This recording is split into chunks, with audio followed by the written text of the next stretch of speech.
Hello, ladies, gentlemen, everyone in between. Good afternoon, good morning, good evening, depending on the time zones and such you are joining us. I am Mad Dante. Joining me is the ever lovely Volt, and this is for the last phase or the last stage of this current phase of the VCT CN. Volt, how are you doing, my guy? Well, honestly, I'm really excited. You know, there's a ton of stakes here. And both of the teams that have actually dropped down from the upper bracket of the playoffs are going to be up for a very tough task. Whether it is, of course, DRG or Trace that are coming in from the lower bracket.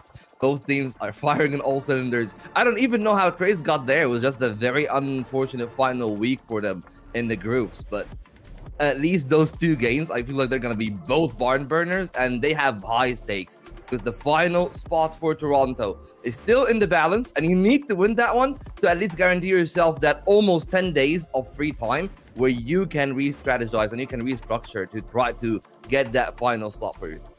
Yeah, you can build up. So in terms of it, it's XLG and Wolves that have already made it in to that. They've made that guaranteed spot into Toronto. We've been seeing that over the last 2 days. Phenomenal performances from both teams, it has to be said. And Volt, you had actually brought it up already that we see it's currently Billy versus Trace. But Billy had actually beat out XLG, I believe it was quite a while ago. It was in like the first week or something. So in theory, Billy beat a spot, you know, that's already in for Toronto. There should be a good stead for them to do so. In reality, though, Billy is one of those teams that haven't actually improved as much as the rest of the roster, which is something that I feel like is going to be completely massive when we discuss the two teams. The fact that Billy started off really strong, but then everybody scaled up as they added new composition, as they added new things to play for and to play with. Billy really didn't have that kind of luxury. So they were good, but I feel like you know, in comparison to the other teams, you know, we had, I think it was Wolves that said we have 3 comps on Haven. Yep. Billy don't have that kind of luxury in their own map pool or in their own composition depth. They try to make up for it in other aspects, but that is not one of them, unfortunately. No, indeed. And as the players get walked on again, the hype will be building because you cannot afford to lose these anymore. Every team here, as you said, Volt, you know, you got to get that last spot into Toronto, and it is going to be very, very hard fought. Trace Esports have been having a very solid run through so far. They did get 2-0'd by Nova yesterday, so that's why they are currently sitting here. I think that was actually quite a shock because Trace had a very solid initial gambit kind of coming up. I believe it was actually themselves versus, I want to say it was Wolves. Wolves were the ones to kind of give them that first initial struggle, and then now they are down here with Billy. But regards or not, any players or anything we should look out for in your opinion? I know you'd mentioned that the rosters hadn't really trained or hadn't really improved, you know, as much as the other teams, but is there any players in particular we should have a look out for?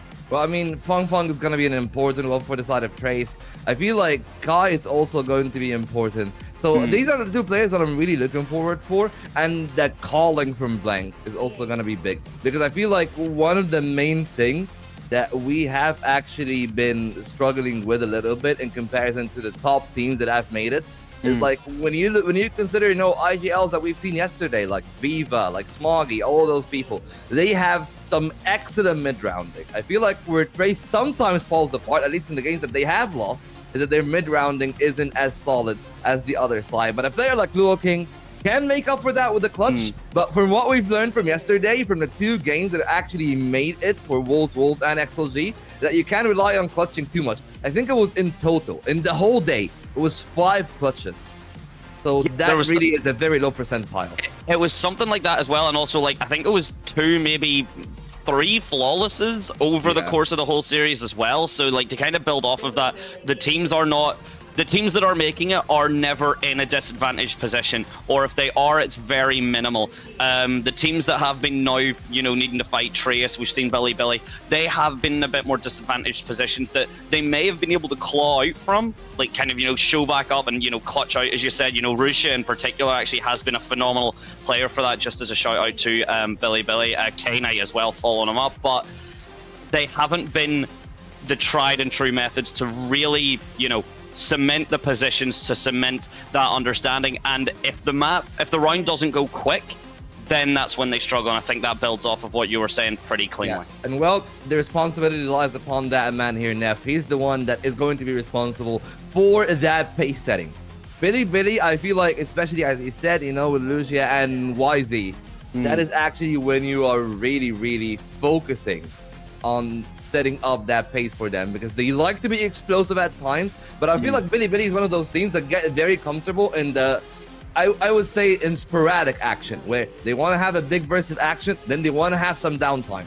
So what you need to do is to be a bit more expansive. You know, we see a lot of the teams try to do that at times, but maybe not really plan to it as much.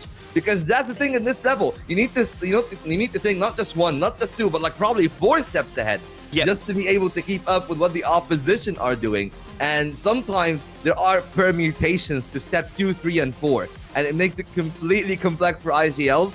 And the fact that they have to do that on the fly, it's like, oh, let's say that I was just throw this example for some reason. Let's say we're playing Lotus. And the other team, we know that they like to flood from the side of ceiling.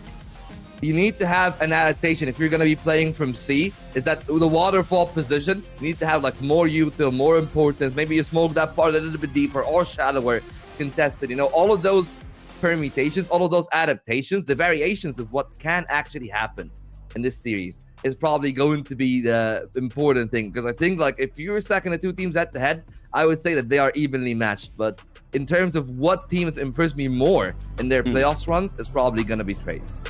Yeah, that is a fair point. As you said, that adaptation, that ability to think 4 steps ahead, you can't really afford at this rank, at this tier, to have downtime that's not important. You know, Valorant has the capacity, same as really any shooter, that the momentum, the pace can very much kind of slow down for a minute, but that should never be treated as, okay, we have a break. That should be treated as a reposition, a realignment, a complete, you know, analysis of what utility do we have? What utility might they still have that's coming online? There's so many small things, those micro adjustments that matter so much, because one smoke that's like 3 seconds off cooldown can be the difference between a complete round loss and a complete round, you know, domination. It is that factor.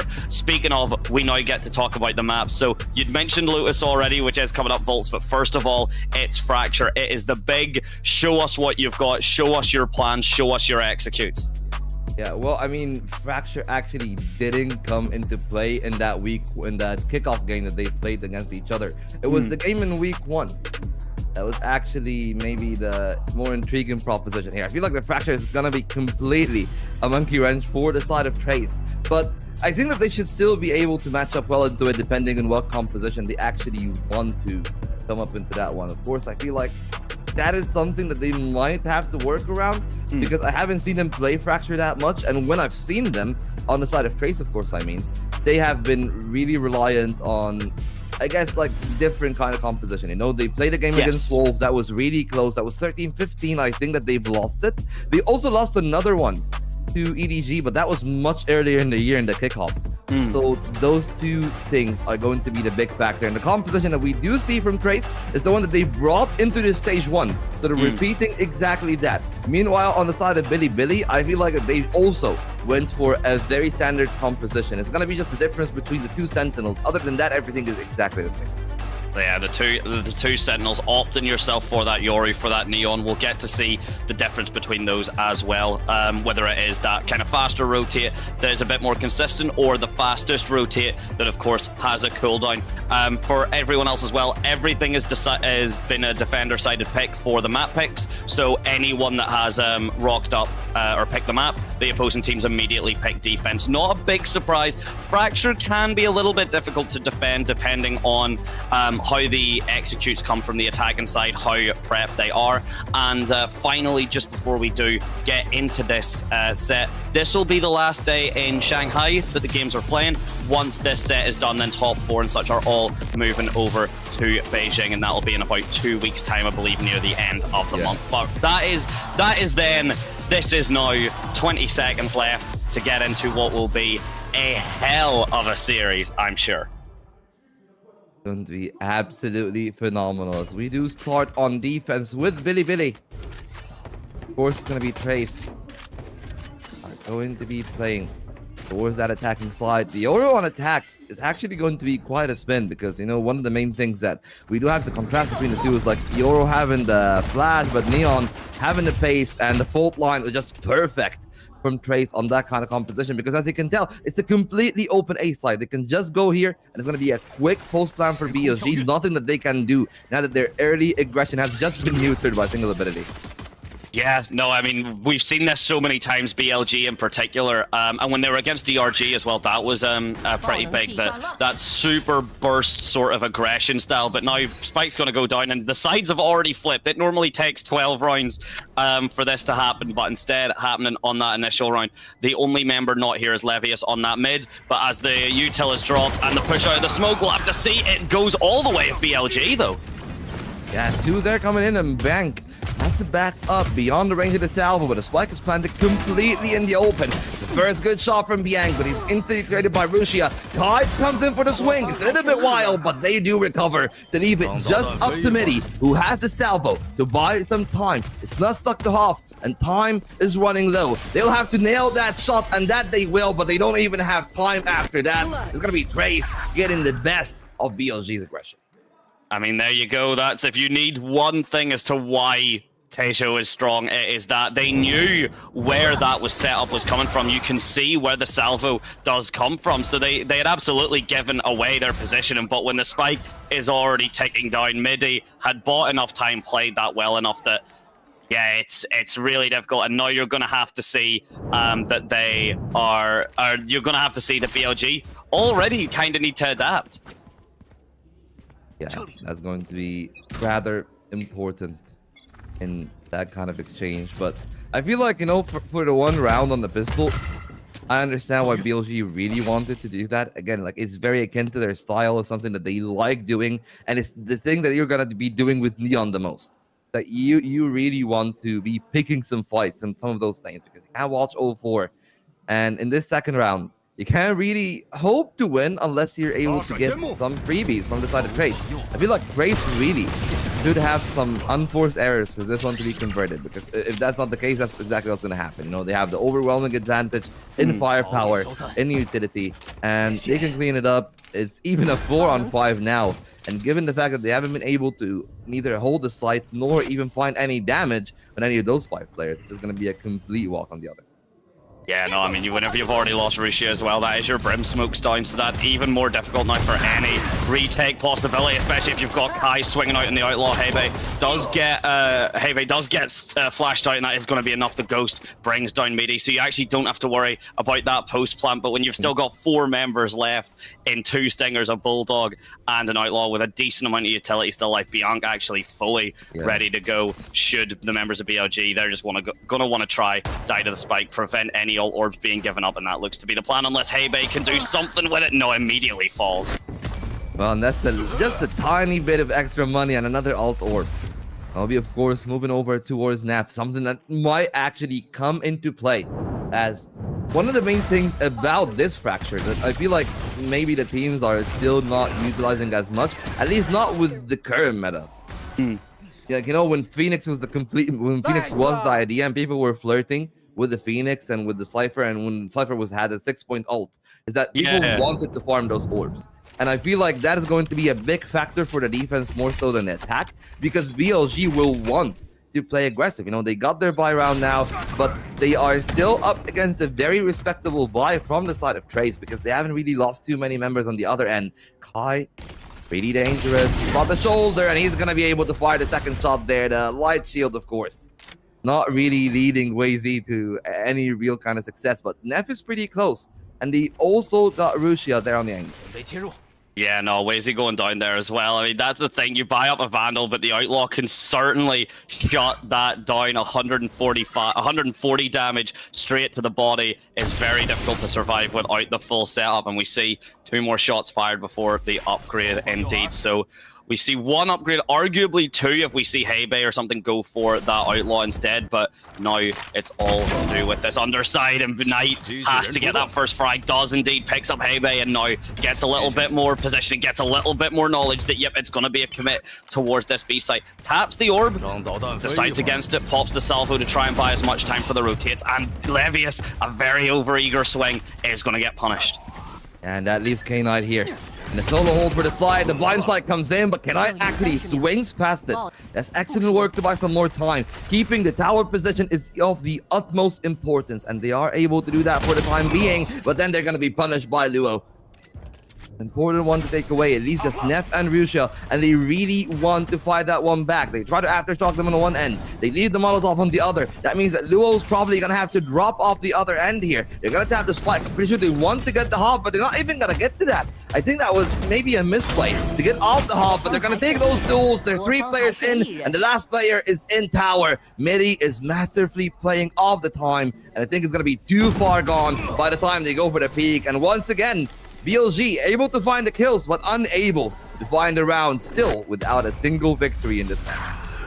Yeah, the timing's unfortunate. I mean, I was checking there just in case. As soon as the first tap had came for the spike to try and get that defuse built up, try and get that half, the salvo had literally came online that very second. So that's again, the timing is absolutely perfection. We see the salvo come down there, the flash not quite working out, and K-Knight being able to walk away with it, and yeah, then Midi just playing it expertly. And now it does mean, and it is something to bring up, that the econ is going to be getting slightly worse and worse for Trace than they maybe would like to have it. So they're not going to have, in terms of any kind of surprise ops, any surprise, super big buys. We haven't seen any Odins be pulled out yet, but there's always a possibility. Kai getting a little bit of knowledge there with that TP, and with 3 members stacked towards A, it does look like we're seeing Trace rotate to another B push, which I believe 3 out of 4 has been successful for them. Well, they have this first from the A side though, and they need to make it to be quick because the dimensional drift comes out from Kai, and he throw in the thorns. They got the right timing. It's absolute bullying there on Terusia. They had no chance at that kind of do, but was he? Oh no, BLG might actually do this one on the weakest set of firepower that they have had, maybe from the second round onwards. It's left to a 2-on-2. Tonight got the stinger. It's just the classic for Neff though, but they might get themselves an upgrade by the time that they go to plan the spike. Instead, see them hunting for a frag, and it's going to be presented to them. Knight really wanted to go to tower, and that does mean that the rest of TE are actually going to have to go through the arcade position. Back to the A side they go. They got 30 seconds left. It's the 1-on-1, and Kai does have both flashes, but no gate crashes, and only on 40 health.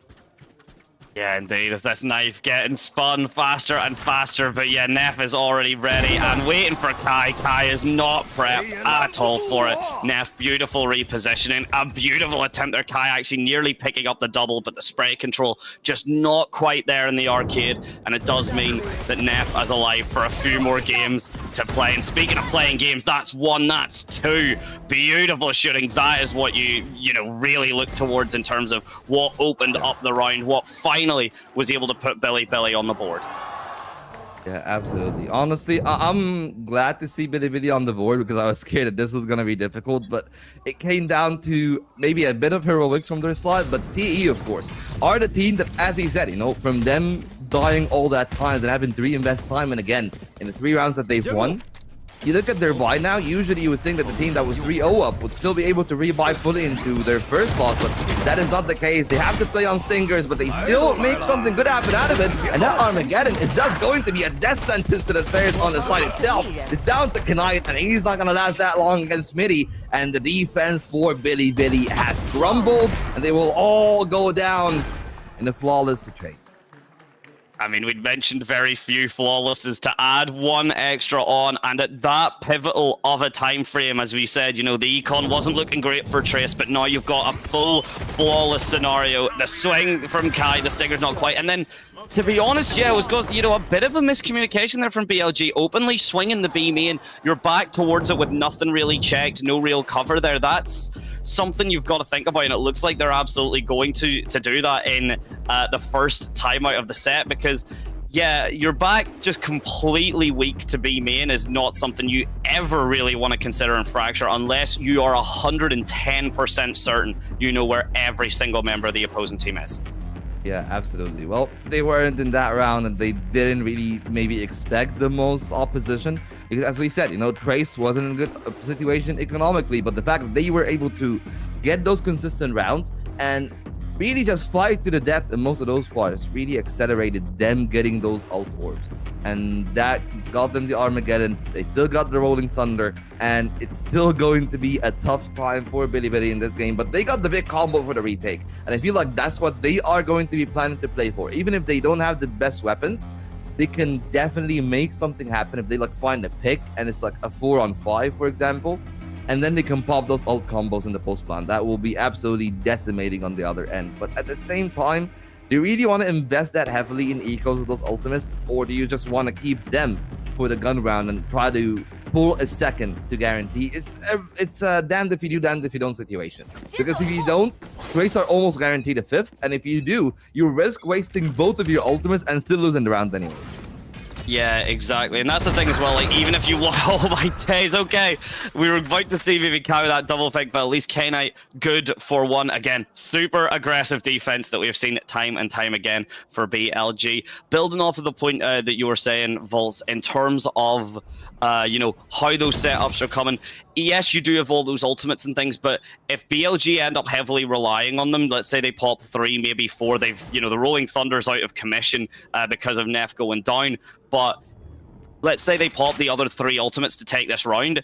Even if they do and they manage to take it, if you're Trace, you're looking at this as like kind of, okay, they need all their ultimates to kind of have that confidence to take us to keep that positioning. And that can be, you know, those ultimates are all pretty big. They require quite a lot of charge to get, as Midi having to run from the Armageddon. We already see one being popped. The rest of the ult's not quite coming through there. Never mind, ignore me. It's the overdrive that forces the members of Trace into Night. Wizzy with the orbital strike as well coming down will pick up enough frags, but exactly as I said, if you're Trace, I don't think you're too disappointed in that. Yeah, you know, if you're Trace, you did actually avoid one of those pieces though. You thought, oh, you know, they don't have the Rolling Thunder, so they won't have the timing, but the Armageddon pretty much acted in the exact same way. They had to run away from it, and that meant that YZ actually got all the freedom to just run free with the Neon, find those kills on the other end still. Bianc still got the Rolling Thunder, another one on the defense, and that 1-2 is going to be important, because if Trace actually makes it to the pulse plant, they can be very okay with being Rolling Thundered, because they do have the Steel Garden from Heybei, and that's going to be a big counter tool that I'm pretty sure that they have their mind set upon. But on the other side from BLG, it seems like they are also reading into that. That's why they're very aggressive onto one part of the map, but the gambles haven't been paying off, unfortunately, for Bilibili. It's been wrong read after wrong read, and the B side is pretty much almost open for business, because in this round, it does seem like Livius knows that there is the ult, and he's going to be able to evade it because he's playing in Generator. He knows that that came out, and that is pretty much for free. Didn't hit anyone, didn't find any real value, and Trace now can go for the full 5-man. Yeah, they can, but we have seen, you know, the post-plant scenarios here haven't really worked out. BLG have able to get the frags, but the timing has always worked out for Trace as the Steel Garden pops. Wizzy and Neff immediately going to just shut down the 2 at the bottom. The sprint's coming through, the movement as Midi's good for 1. We'll have to see if Kai gets figured out. Does get soul ulted from the Rolling Thunder. You're not going to be able to pick him up. And finally, the post-plant scenario actually working out for BLG. But again, the rest of the ult economy having to be burned. The Steel Garden does go down for the side of Trace. So Billy, the first round, a little bit scary. Quite a reliance on the ults. The second round, this one, pure gunplay and pure action. A far better showing and a far more confidence-building round for them, I'm sure. Yeah, and a much better read as well of the opponents, not just their economy, but their ultimate economy as well.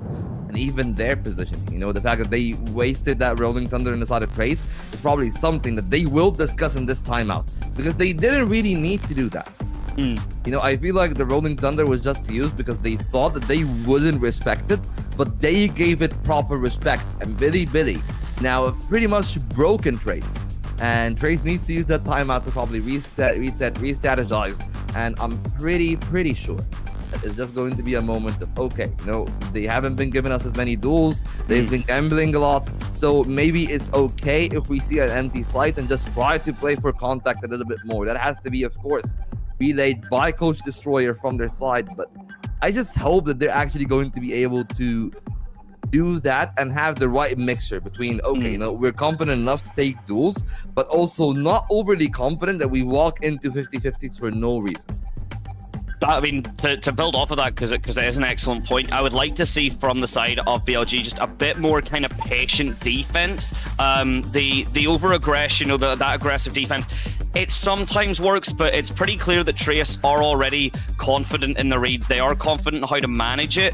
And because we've seen in the first round, you know, Billy do an aggressive defense and they don't see anyone. Trace have made that call. Trace have recognized that, pushed onto the opposing site, got the plant down, and then Billy have struggled. The last round was the first time they had actually managed a post plant to go in their favor. So, you know, they may be able to get that more consistently. BLG have not listened to me at all, and this is the problem. I mean, we've seen it from the first round. An immediate aggressive defense, and with that, you've lost 3 members. The site is basically free, and you've only got 2 members in Levius going all the way from Dish. And, you know, K-Knight, of course, the Salvo, a very strong piece of util, but with Cafeteria lurked and the positioning sorted, BLG have given this round up as fast as it started. Yeah, you know, it started off really well for Trace. Billy, I feel like they did what they wanted to do because that's the kind of comp that they needed to get that one working. But that not to be the case, of course.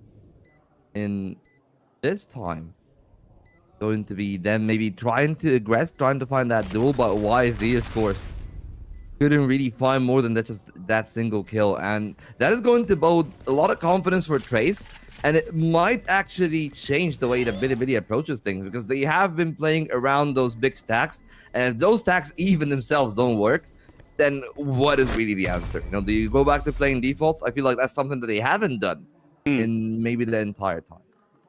I mean, that's exactly what I said. What I was kind of leading towards was that I would hope they'd play a bit more default. I think maybe they were maybe kind of 3 steps ahead, as you were saying, Vault, where, okay, the timeouts happened, so Trace would expect us to change our strategy, so we'll try and surprise them again by doing the same thing we were doing before the timeout had happened. But Trace do seem to be on the ball. They seem to have it covered with those types of reads. And with the operator now online from Wizzy, you know, despite the loss, they are very much banking on that different play style. And I don't think you can get much more different than sticking Wizzy on that op to try and get a very clutch initial pick as they do push out towards this side. But Heibei, even again, seeming to have this read.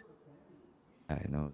Very, very good read from their side, but YZ has got a very powerful angle here, but he peeks out, and that could be problematic because does he actually spot the Vice in that position? Heibei gets the info, and YZ is gonna go back, and well, for Trace, I feel like they feel pretty okay about that one because they haven't really wasted that much time. It's only 20-30 seconds that they really have given away, but they've also gained a lot of information. They've staved off a lot of aggression, and Heibei is just gonna take that zip line and basically evade all consequences. It's just completely free for them, but they have read the right side, and that is going to be a problem for Trace. Yeah, it is, and there's 1 point off from like the orbital strike and things as well for Luo King here. Levius, though, beautiful positioning, not letting Kai get that tower control. The neural theft is such a good ultimate in scenarios like this. You can't really push through all those smokes. The wall hacks do mean that you will just get sprayed through, and now TE rotating, but with 25 seconds left, this might be the pivotal moment for BLG. This might show them that, yes, the patience will work out. The push is so clean. The prevention from Wizzy is phenomenal. 14 seconds as all members fall. That flick not quite going to be there. Heibei will get him down. Will actually follow up on Neff, but with only 5 seconds left, manages to barely get the plant down in this 1 versus 2. Well, it has to be an ace clutch for Heibei to win that one. They're waiting out that one. The Torrents comes out. It's going to be shot down. Salvo to push him out, and unfortunately for Heibei, couldn't stick the landing on that first duel. That does mean that BLG actually keep the gap within reach. It's 4-5, and despite all of their good work, they just chose the wrong side at the end.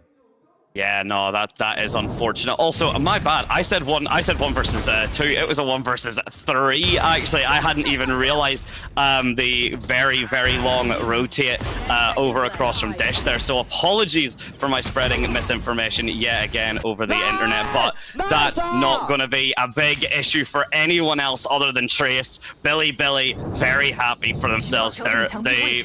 That momentum's starting to build up now, and Wizzy just immediately popping the ult back up again. It got saved, it worked out, and I hope Billy have realized that if they play this patience, they're gonna make it work.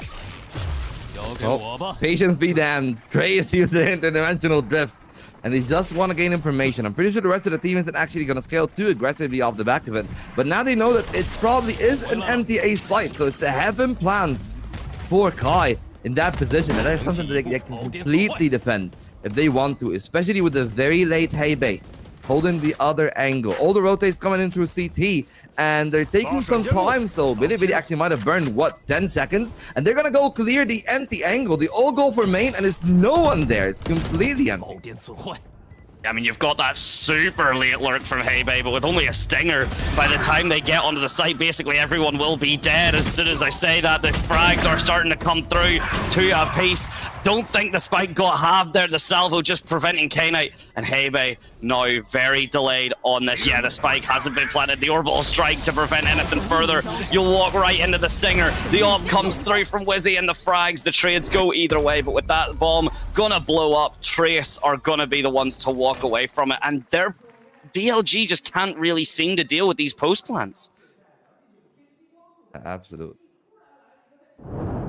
Oh, in that situation, you know, it really could have gone a lot better for the side of Billy, especially with those 2 initial duels that they've won, but the fact that they completely banged on it being played for main. They very much thought it was going to be main play. That's why they wasted like 10 seconds trying to find that angle. Was the problem for them in the terms of the time, and that's something that they have been suffering with in the post plants. They let too much time go because they try to be too methodical at times, and that's the problem about this kind of situation, is that you need to be careful when a tripwire doesn't get broken. Instead, it's gonna be Levius to find a kill, but Lua King's lined them up, and he's gonna be able to find a double. That might be the A side open for business, but the B side is also completely open. They want to go for a fast retake, but they are completely denied by Lua. And now they have to play. This angle from Lua is excellent. You've already picked yourself up one, Wizzy. Yeah, make excellent clear on the angle. Doesn't matter when you've got Lua. He is just cleaning things up on for the ace, should he wish, but it's only 13 HP. And again, as long as Trace gets the round, I don't think it's going to be too much of a concern. The spike already ticking down. K-Knight understanding that he cannot walk onto this site at all.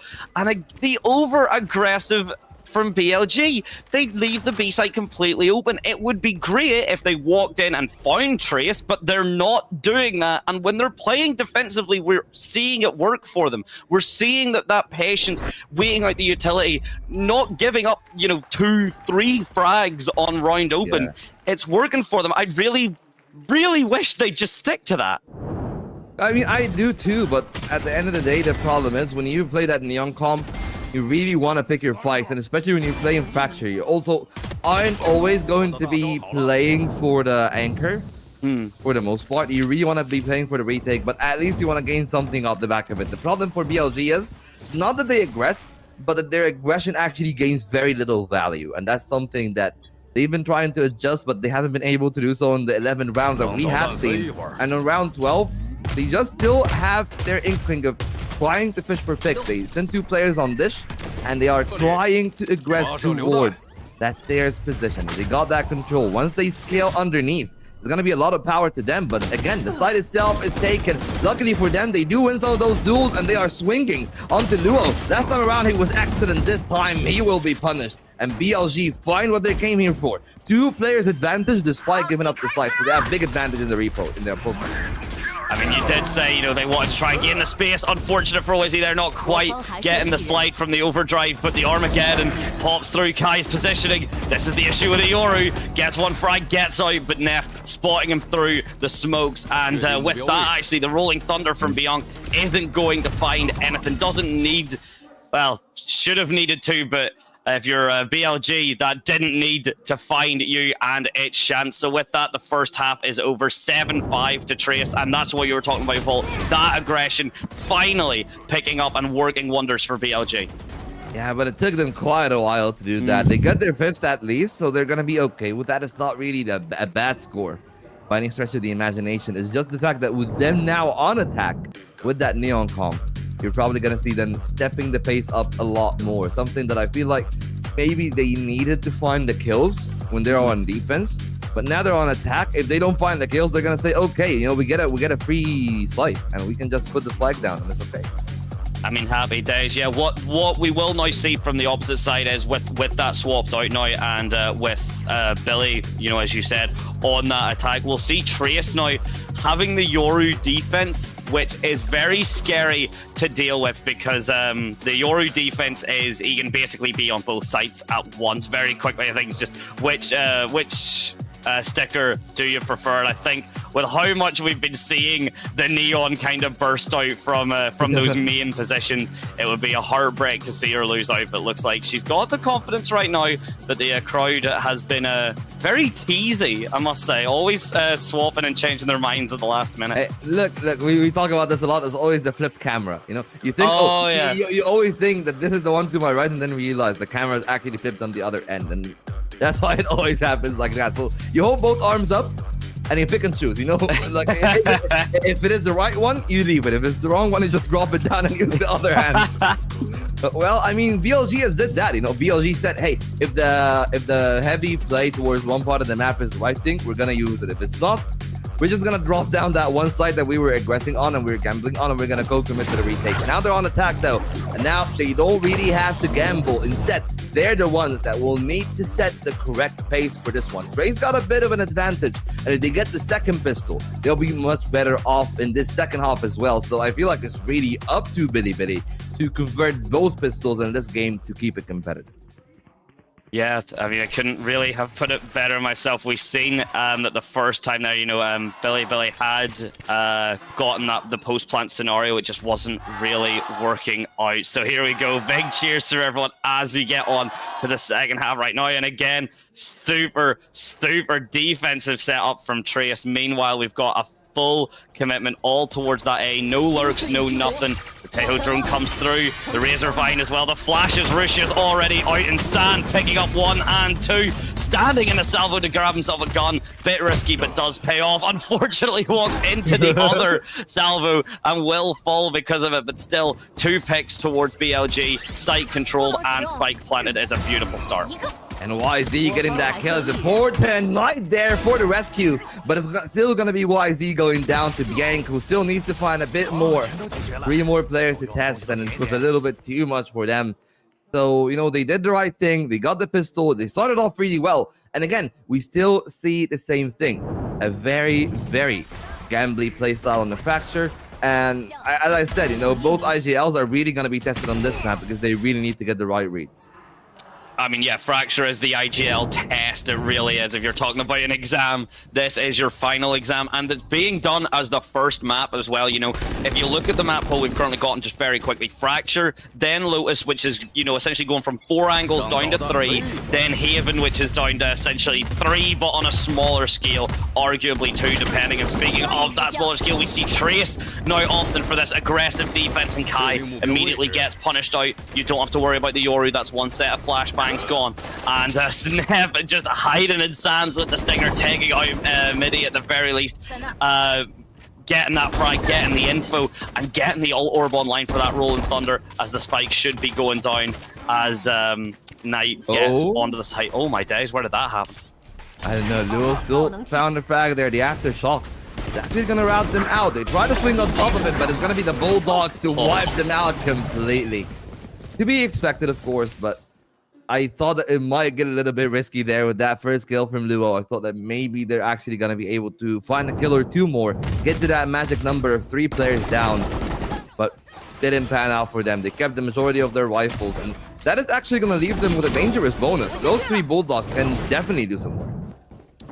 I mean, yeah, they can definitely do a lot of do a lot of work. The dogs are out for their walk, and whether or not they can be contained comes down to Trace. We see Kai on the Outlaw.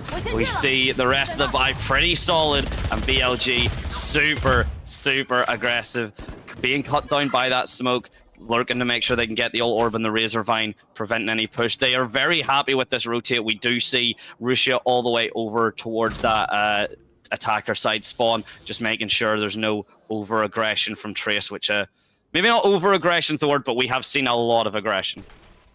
Yeah, and you know, it of course does make sense, but this time around it's a little bit more static with that Outlaw. Good first kill from Kai. Does elect to hold the angle. YZ is there, and they push him out. He still gets stunned, might leave him back to the side, but that gives them a chance now to have 2 more in the chamber.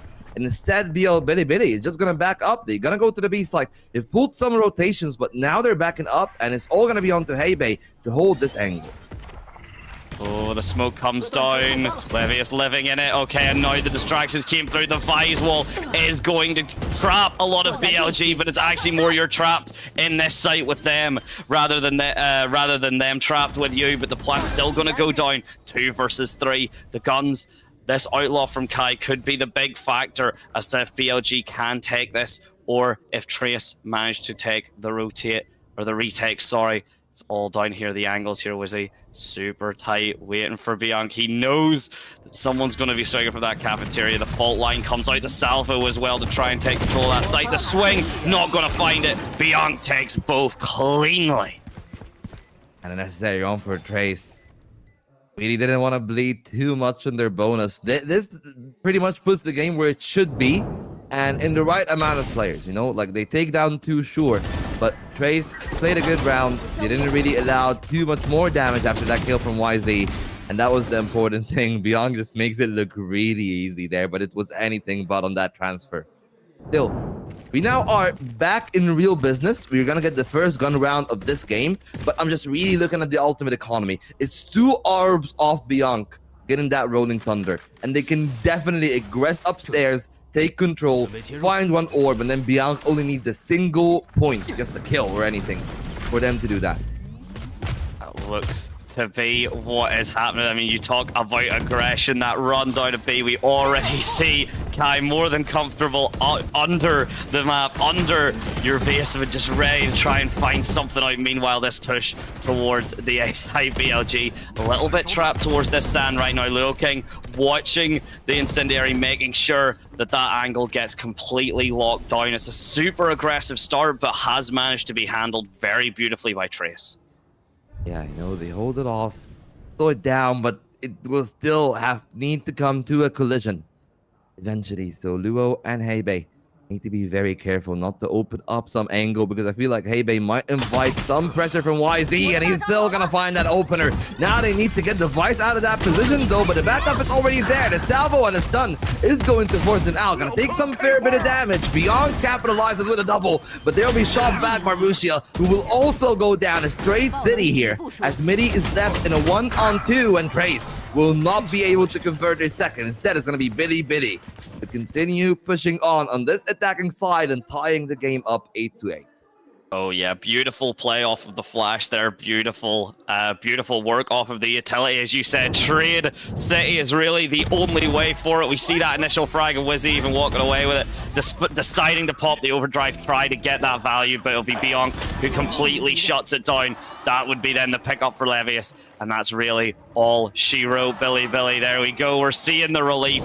We're seeing the fact that this is sticking to be a close game, and the timeout, in fact, gonna come through from Trace at 8-8. We definitely are moving on to Lotus, and very much how you play how you play Fracture is always a reflection of how Lotus is going to be. So both teams really extra opting to try and get this first map on the board. Yeah, absolutely. And it will actually pan out a lot in the, how does your aggression work out? Do you have the right read for when to commit to, for example, holding a part of the map? Or if you want to back up and just try to then play a bit more of that default position after getting some map control. And that is the case for what we have seen here, but they still are gonna have to try to find something on this fracture, because I feel like, you know, we're really looking into the conjecture into the future, and this is not the time to go through the looking glass. This game is as close as it can get, and they need to keep their full focus on this fracture, which I know that they are doing, but the real thing is Fort Trace. I want to see their focus reflecting on their calls.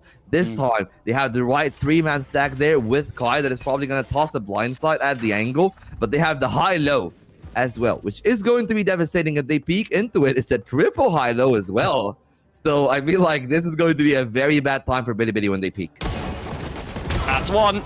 That's two. 爆能器落在 B 区。 I was really prepped to say that's 3, but it looks to be only 2. But that is a phenomenal start. The Marshall, whenever you're doing 101 and you've got the backup of a classic, that is a perfect time for the Marshall to shine. But the, you know, Liu King and Kai down to pretty low HP. Of course, Bianc already down, and with that Rolling Thunder now out of commission, that is an ultimate that you could easily expect to throw the round in your favor. So we'll have to see if that will be the pivotal moment. K-Knight ready to swing. No gun pulled just yet from Hebei, and the double tap headshot. The Stinger absolutely gonna sting in that regard. Not even opting to run and grab the gun. Happy to keep the Stinger.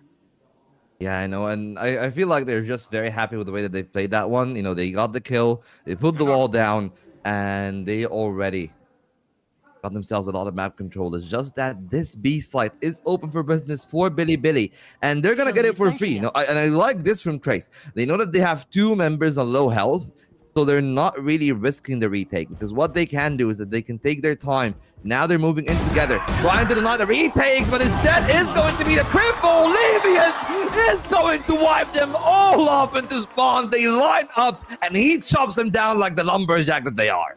Oh my days. If Trace are a forest, you can absolutely see it through the trees. That axe just cutting them down is phenomenal. The shots are there and clean to go.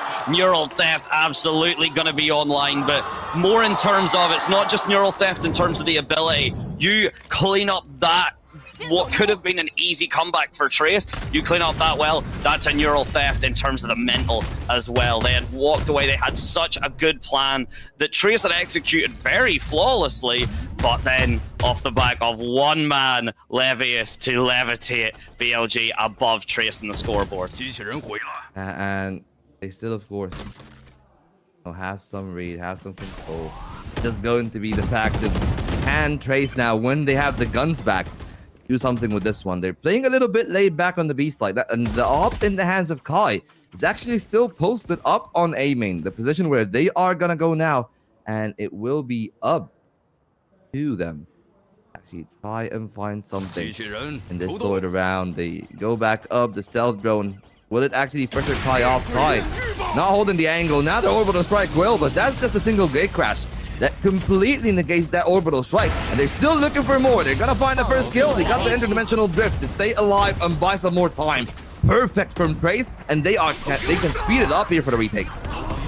Oh, and the Rolling Thunder, the dimensional drift prevents Kai getting stunned, but Neff, the positioning, gonna shut it down for his teammate, make sure that the angle is only gonna be good for one. The Neural Theft popped as well for this wall hacks, trying to gather all the space that can be gathered, but now with the spike down, was he trying to make sure they can save the op? They do pick it up, the salvo drops this, there's the Steel Garden, sorry, as now a classic, a right click, waiting on site for the members of Trace, should they pop it? The fault line is excellent, and the swing for Wizzy is perfect, the op now back online. There's only one member, it's Hebei, and they know exactly where he is. This classic has been doing work, the ring around the rosies, but Neff is the one to pick him up. Yeah, that was perfect from Bilibili on the answer, because I feel like it was really, really good of Kai to play the angle of the Yoru, but then they expected the quick retake, which is the most important thing.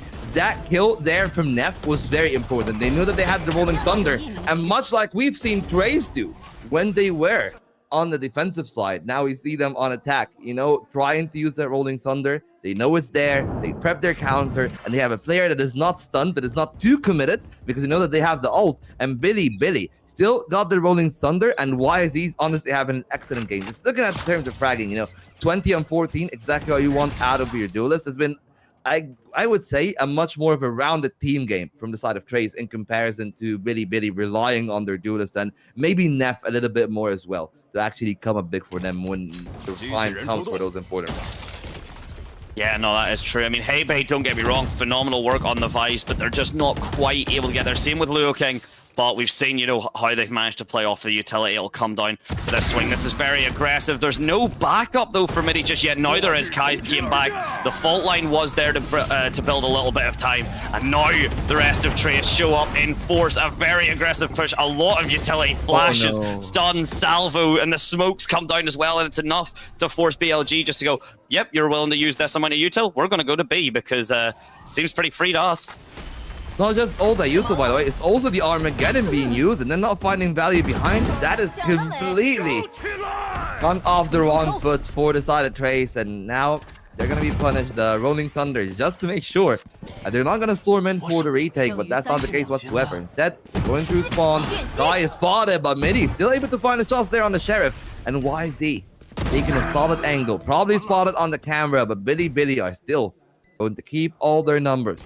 And those two-man retakers does leave it to Bianca, who does have a Phantom, because those two players from this spawn side of the attackers are going to go down. Bianca's not going to fare any better, losing to their doppelganger. And it's going to be 2 rounds more for Billy to close out their map pick. And they really want to make this. This momentum is terrifying to deal with if you're Trace. I didn't actually even realize the Armageddon that got popped. So beautiful spot from yourself there, Volt. And Wazy trying his best. Yeah, this angle here, this position, and good shot. And then, yeah, very aggressive swing, Neff and his crew picking it up on that back line. And now with 2 rounds left for BLG, should they want to take it, if one more can be picked up, if this one can, then Trace's Econ are really going to struggle. They're really going to need to make something work with the aggressive defense. Oh my days, a very, very close mistake there from Heibei. Has been figured out the aftershock, trying to force the frag, but meanwhile on the other side, Kai, this aggressive defense just keeps showing from both sides, and it is absolutely phenomenal work. Picks up Kane out, removes Armageddon, removes Salvo. That is a pivotal pick. Yeah, and they get the pick. They keep main, by the way. Sure, it's not Kai holding it anymore, it's Midi, but Midi's got to be careful. YZ on the angle, the special delivery doesn't really find a lot of value, but they will still put the smoke. They really want to hold that part of the map, and as you can tell on the other side, Neff still doesn't have the fault line. I think that's the one thing that they're completely waiting on. Once they get that, they will be aggressing again, which does buy them enough time to hold strong, but I feel like they will need to respect the util to come in, because if they don't, YZ can immediately scale up. There they go, spot off the initial angle. Flash is out. They don't push the smoke from Midi. Instead, they go through the long way to main, where 2 players are posted. They send the vault line down. It's only 30 seconds left, and they will need to make a commitment, and they've sent the spike towards A, but they're trying to use the B players as a cell. Instead, they're going to completely rotate to B. No room for errors here. Alivius is going to hold it strong. Billy to clear off that B site, and that leaves Bianc and Midi to hopefully save the game for their team, but Bianc goes in too early. Doesn't buy enough time for Midi to come back, doesn't even wait for them to make the rotate, and couldn't even find the kill. They tried to go for the heroic play, but numbers do reign supreme at the end.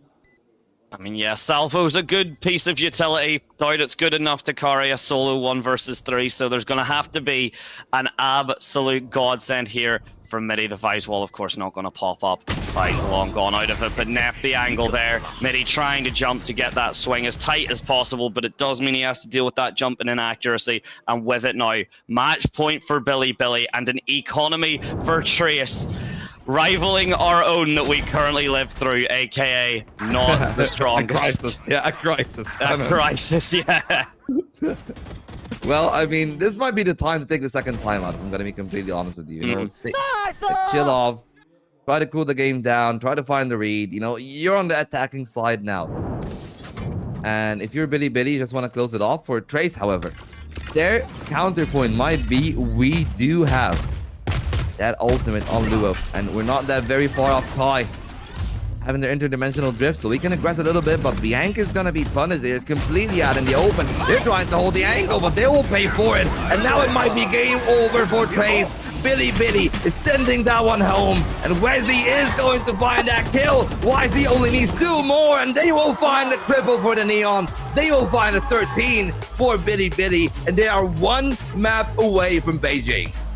Oh my days, I'm sorry Trace, there's a lot to be considered there. So the econ that we had mentioned, I did see basically a full buy. I think Kai was the only one without a Vandal or Phantom. He opted for the Guardian, but there were 3 members on 0 shield there. So 3 members were dying to 3 body shots from a super aggressive angle. You had Bianca just kind of standing there in the middle, who could they, you know, gotten a pick or 2, easily could have walked away with the Rolling Thunder. It was 6 out of 9, I believe. So Bianca staying online there, the fault line coming through, you know, the flashes and such, could have absolutely been pivotal for a later round, but Trace kind of making the same mistakes, in my opinion, that Bilibili were on their attack or on their defense, where it was just, you've got a lot of agents now that do have refreshing abilities, do have such solid fundamental util that you can hold out and wait for, that sacrificing it early, particularly when you don't have the health or the shields to back it up, I mean, you see the results speak for themselves. I mean, Valorant right now is a game of push and pull, and as he said, the result right now is when you put too much strain at least on this wire, it's gonna break. It broke off the good and hold A main.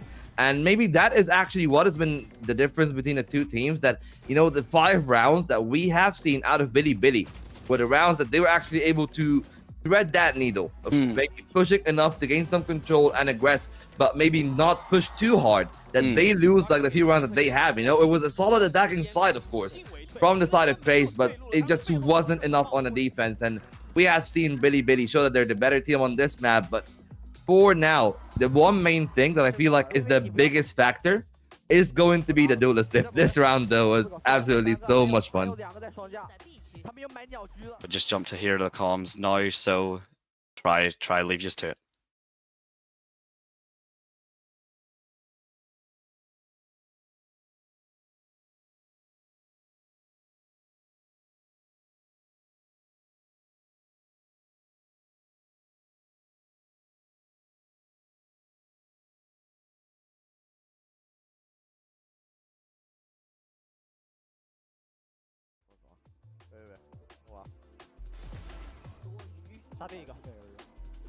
杀第一个维斯，维斯应该是单 A 的。走了，你能摸吗？阿 K？ 可以，我能摸。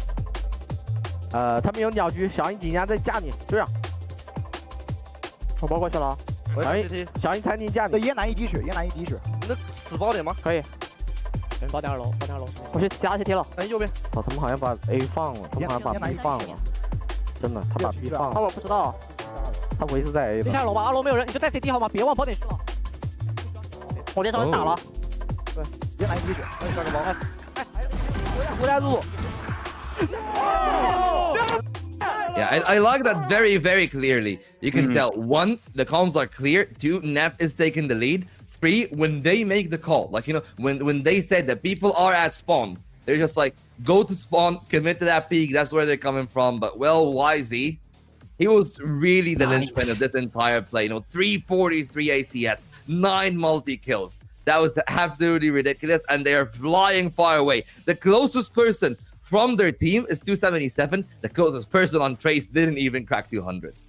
I mean, yeah, 197. Whenever your top is just barely by 3 points beating out the opposing team's 3rd best, that is a bit of a struggle there, but very close. I mean, yeah, YZ, just as you said, was having an absolute game. The backup as well, though. I mean, look at all the assists, 15 and 13 for Neff, and co. That is absolutely terrifying. And here we go, we see it. So First Blood's actually very much leaning the way of Trace, but the positioning they were giving up, not quite so much there. We see the Flawlesses one side each, and the 7 and 8 is the Plants versus Diffusal. So yeah, thank you very much for that. So 7 out of 10 for Trace, but 7 out of 8 for Billy. Yeah, it was very difficult once the spike had gone down for both sides, it has to be said.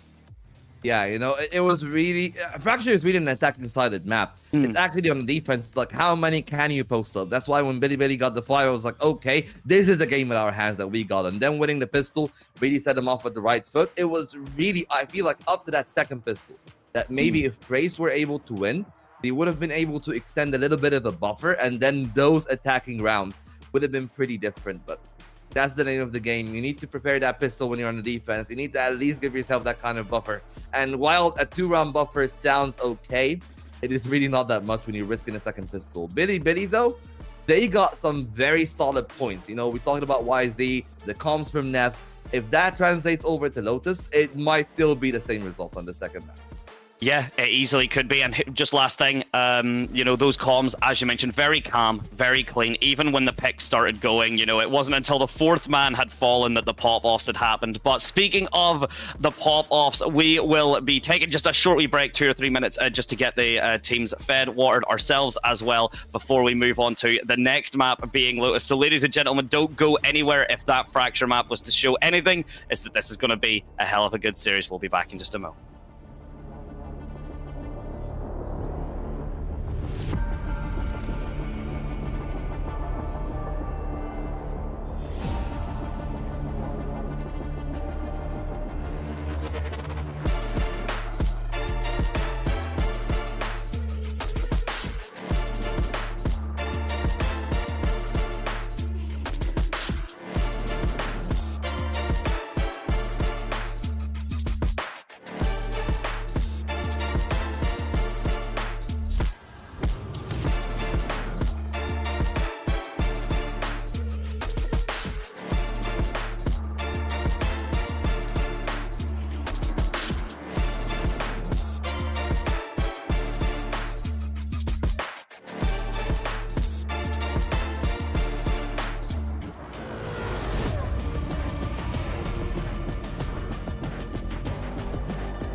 We are back, ladies and gentlemen. Welcome once again to Project Horizon. Vedante here is smiling on the outside, but on the inside, he has been fuming for the last 15 seconds or so. Just hold W less. I know you want a W, but the W is meant to go on your scoreboard, not on your keyboard. It's very different. We could have just seen more defensive plays from both sides, and it would have resulted in so many more rounds going the other way. But I said my piece. We're going into the next game. The agent select's already been going. If I had more time to crash out, I would. But we've got the picks, and it's basically mirroring. I think the only thing we're looking at again is Wizzy and Kai. Kai opting the Yori and Wizzy again opting for the Neon, which worked out so well for them in the last set. Yeah, well, I mean, from yesterday, unfortunately for Kai, my expectations are really high. But to be fair to Kai, Rarga is probably the best Euro in the world. So that's setting a very high bar for anybody to compare to that. I think YZ, though, has been having a steady game on the Neon. It makes a lot of sense for Billy to play with that kind of identity. But if they clash into EDG, which likes to play the same identity, they don't like the Euro as much. They like the Neon a lot more.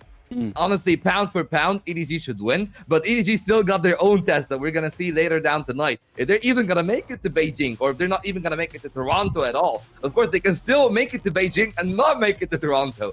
So that itself is also going to be another layer of opposition. It's going to be an attack start for Billy, I would assume. If I'm not mistaken, it's an attack start for Billy. And they will be kicking things off on Lotus. They got the Neon going on, and C-Mount is their first target. Maybe that's it. Maybe that's the point. Maybe because all these teams are looking forward to Beijing, to Toronto, maybe that's why they just keep holding W. But again, that was last match. That was last map on Fracture. It was a good game. It was close. Of course, it ended up going away if Billy had Trace been a bit less aggressive. But again, anyway, now this time, we're seeing immediately a bit less aggression. The Viper Walls and such are, of course, going to shut that down. You can't really afford to kind of lose half of your health bar before an engagement's even began. Tehodrome comes through. Very patient push, but now Wizzy here, sacrificing all that health, getting one. Kai with the refrag, but they know where he is. There's no TP out as well. He's just going to have to try and walk out. Knight gets the control, but goes down to midi, and now it's a rotate. Yeah, they are getting pushed back on the other end. Billy made their way towards the A side, but the door is open, and Luo can be the king of A main. Instead, they pull back, and this is actually more respectful. I like that more. You know, you still got the numbers advantage. It's a 4-on-3, and you don't need to present any opportunities to Billy, but instead, they're the ones that are going to strike with the backstab from Rusia. On the other end, Luo still at the right angle. They got the dark cover on one side, but they open up on the other, and they're bleeding members down. It's now down to an equal 2-on-2, but I say equal. Look at the health bars, Medante. It's not really much that. It depends. I mean, Neff now getting this. I mean, you see the fault line online. Hits Kai as well. Kai no faster on it. And all of a sudden, the health bars may not be as big of a factor. They had been in Fracture, but we'll wait and see. Rusia has 125, can take quite a lot. The pre-fire, the random spray, just calls midi, and the reload from Kai is not what you want to hear if you're a side of Trace Esports. It's exactly what you want to hear if you're Rusia. If you want to come at me, you best ensure that gun is fully loaded and ready to go. Yeah, you know, it was a really good round out of them there at the end. But honestly, this start is the part of the game that I thought, okay, you know, maybe Trace got it. But then those two giveaways were really problematic. You know, whether the one that was towards A main or the second one that was actually towards the stairs side. You know, it's still a clutch at the end. It's still 1v2, and they got a lot of energy. I love the trash talk. You know, talk your shit, King. There you go. Oh yeah, absolutely. If you want to build up one hype, if you want to make sure that the enemy team, the opposing team, the mental is going down, the fear, the respect that they, you know, that you deserve, you want to force that in. Make sure they understand that this is your area and they are just here to play. And speaking of, we're already on that A site. We see the TP come through. Kai having to bounce out essentially immediately. And this time it was a bit more patience from BLG. We'd seen like Rusia lurk. This time we're already in your sight. We're already in your walls. We're already in your trees with 3K going the side of BLG. Yeah, it seems like it's gonna be all over. And sure, YSD and Rusia are pretty low, but they're still aggressive nevertheless. The timing is impeccable. That's an easy one for Heybei, but instantly punishment coming in from Levius to leave just Luo, who I'm gonna be completely honest with you. I think that this one is completely gone. Like, You don't believe? No, You don't no, believe? I mean, look, there are miracles, and then there's this. Yeah, I think so.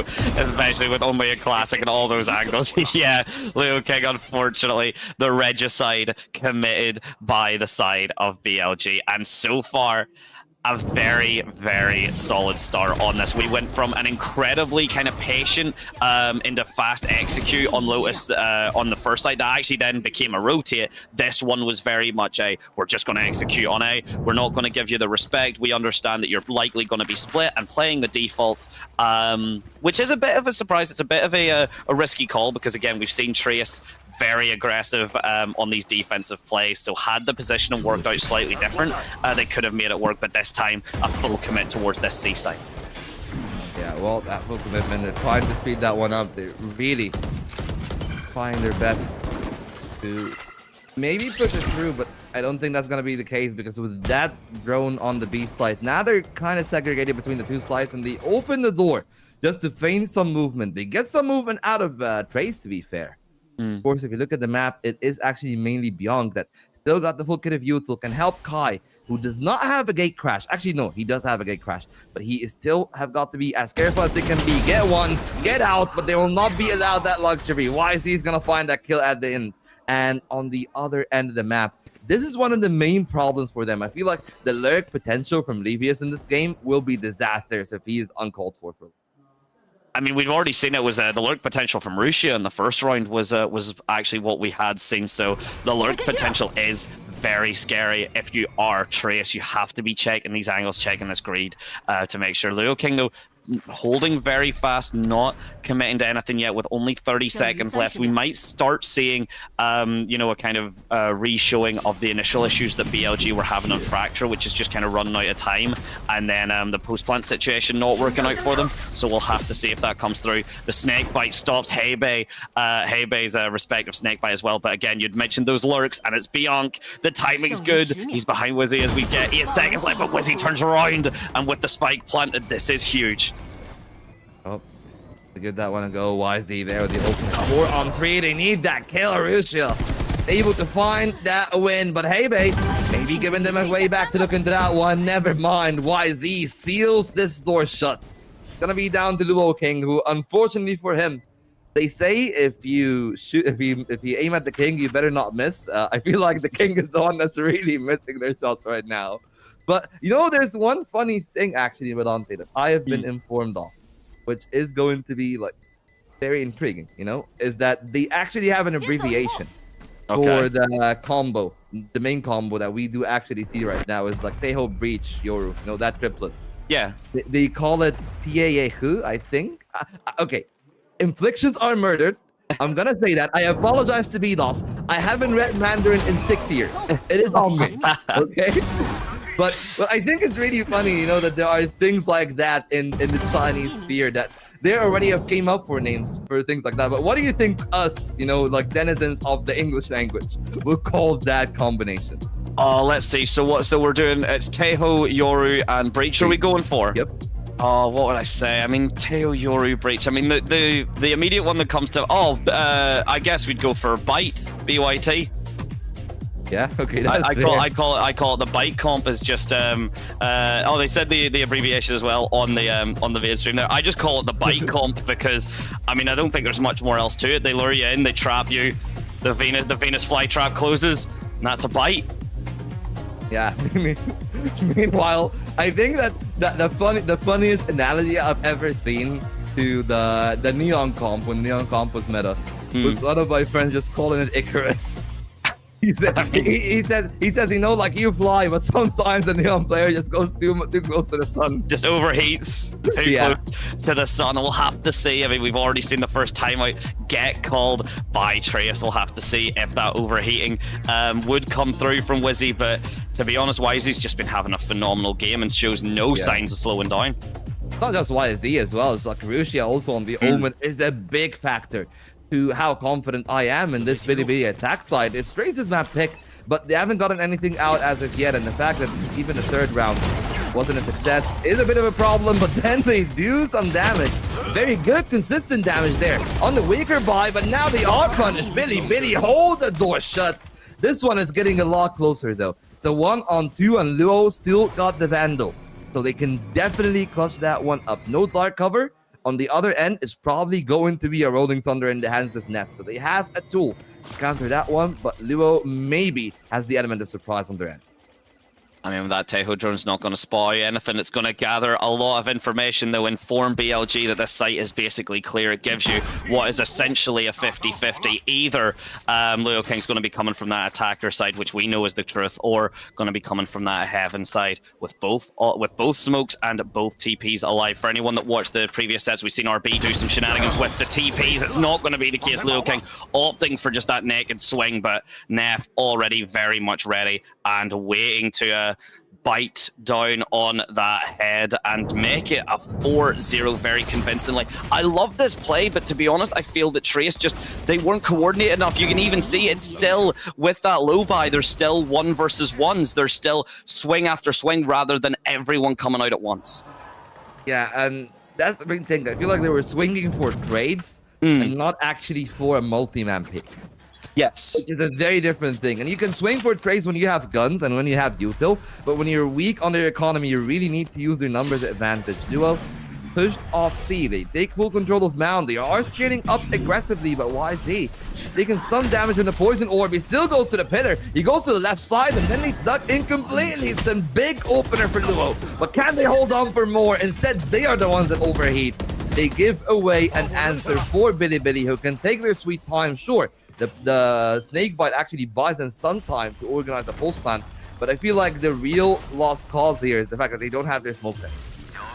I don't all Kana actually opting to jump off of the defuse there just at the last second. The aftershock forcing him off, and now Kai, the dimensional drift. This is what you need to see. Hey Bay here as well. The body blocking, making sure you're not walking out of that salvo, and Kai, Bianca as well. Good enough playing off each other. Neff though has been able to clutch things out before, cannot quite do it to that category. And now with the spike diffused, it's been a little while, but Trace are finally on the board. I believe this is an exact mirror of how Fracture went. Yeah, it's pretty much par for the course if you're looking at that first game, but honestly, I feel like maybe if they played a bit more off-site or decided Billy, they would have had a better chance. They decided to play on site. The interdimensional drift came in, and then the hail of the util, of course. With everything that they have, with the breach, with the Tejo, with the Yoru, it's just very difficult to play that, but at the same time, they needed at least 1 player in sight, but maybe not 3. That's the one thing that DAO feels like. You want to make them invest some util outside of Mound, where you want to be primarily structured, but to have 3 players in sight, when you know that they have that combo that they can use with the interdimensional drift as well, to get full information of where to use the salvo, where to use the fault line, that was just a little bit overambitious. For TE, though, it's not the end of the world. They still got the pit. Bianca only needs 1 orb for their own defensive Rolling Thunder on the side of Trace. On the side of Billy, they got the From the Shadows. They got the overdrive, and I don't think that they will be worrying too much about the Rolling Thunder, because if the Neon is able to find an opener, it's not the end of the world, even if you lose DBS. Yeah, indeed. I mean, the Armageddon now going to be offline. Midi can't afford to get another frag or such to put that online. But as you said, you know, we've got that Rolling Thunder from Bianca. Meanwhile, the overdrive.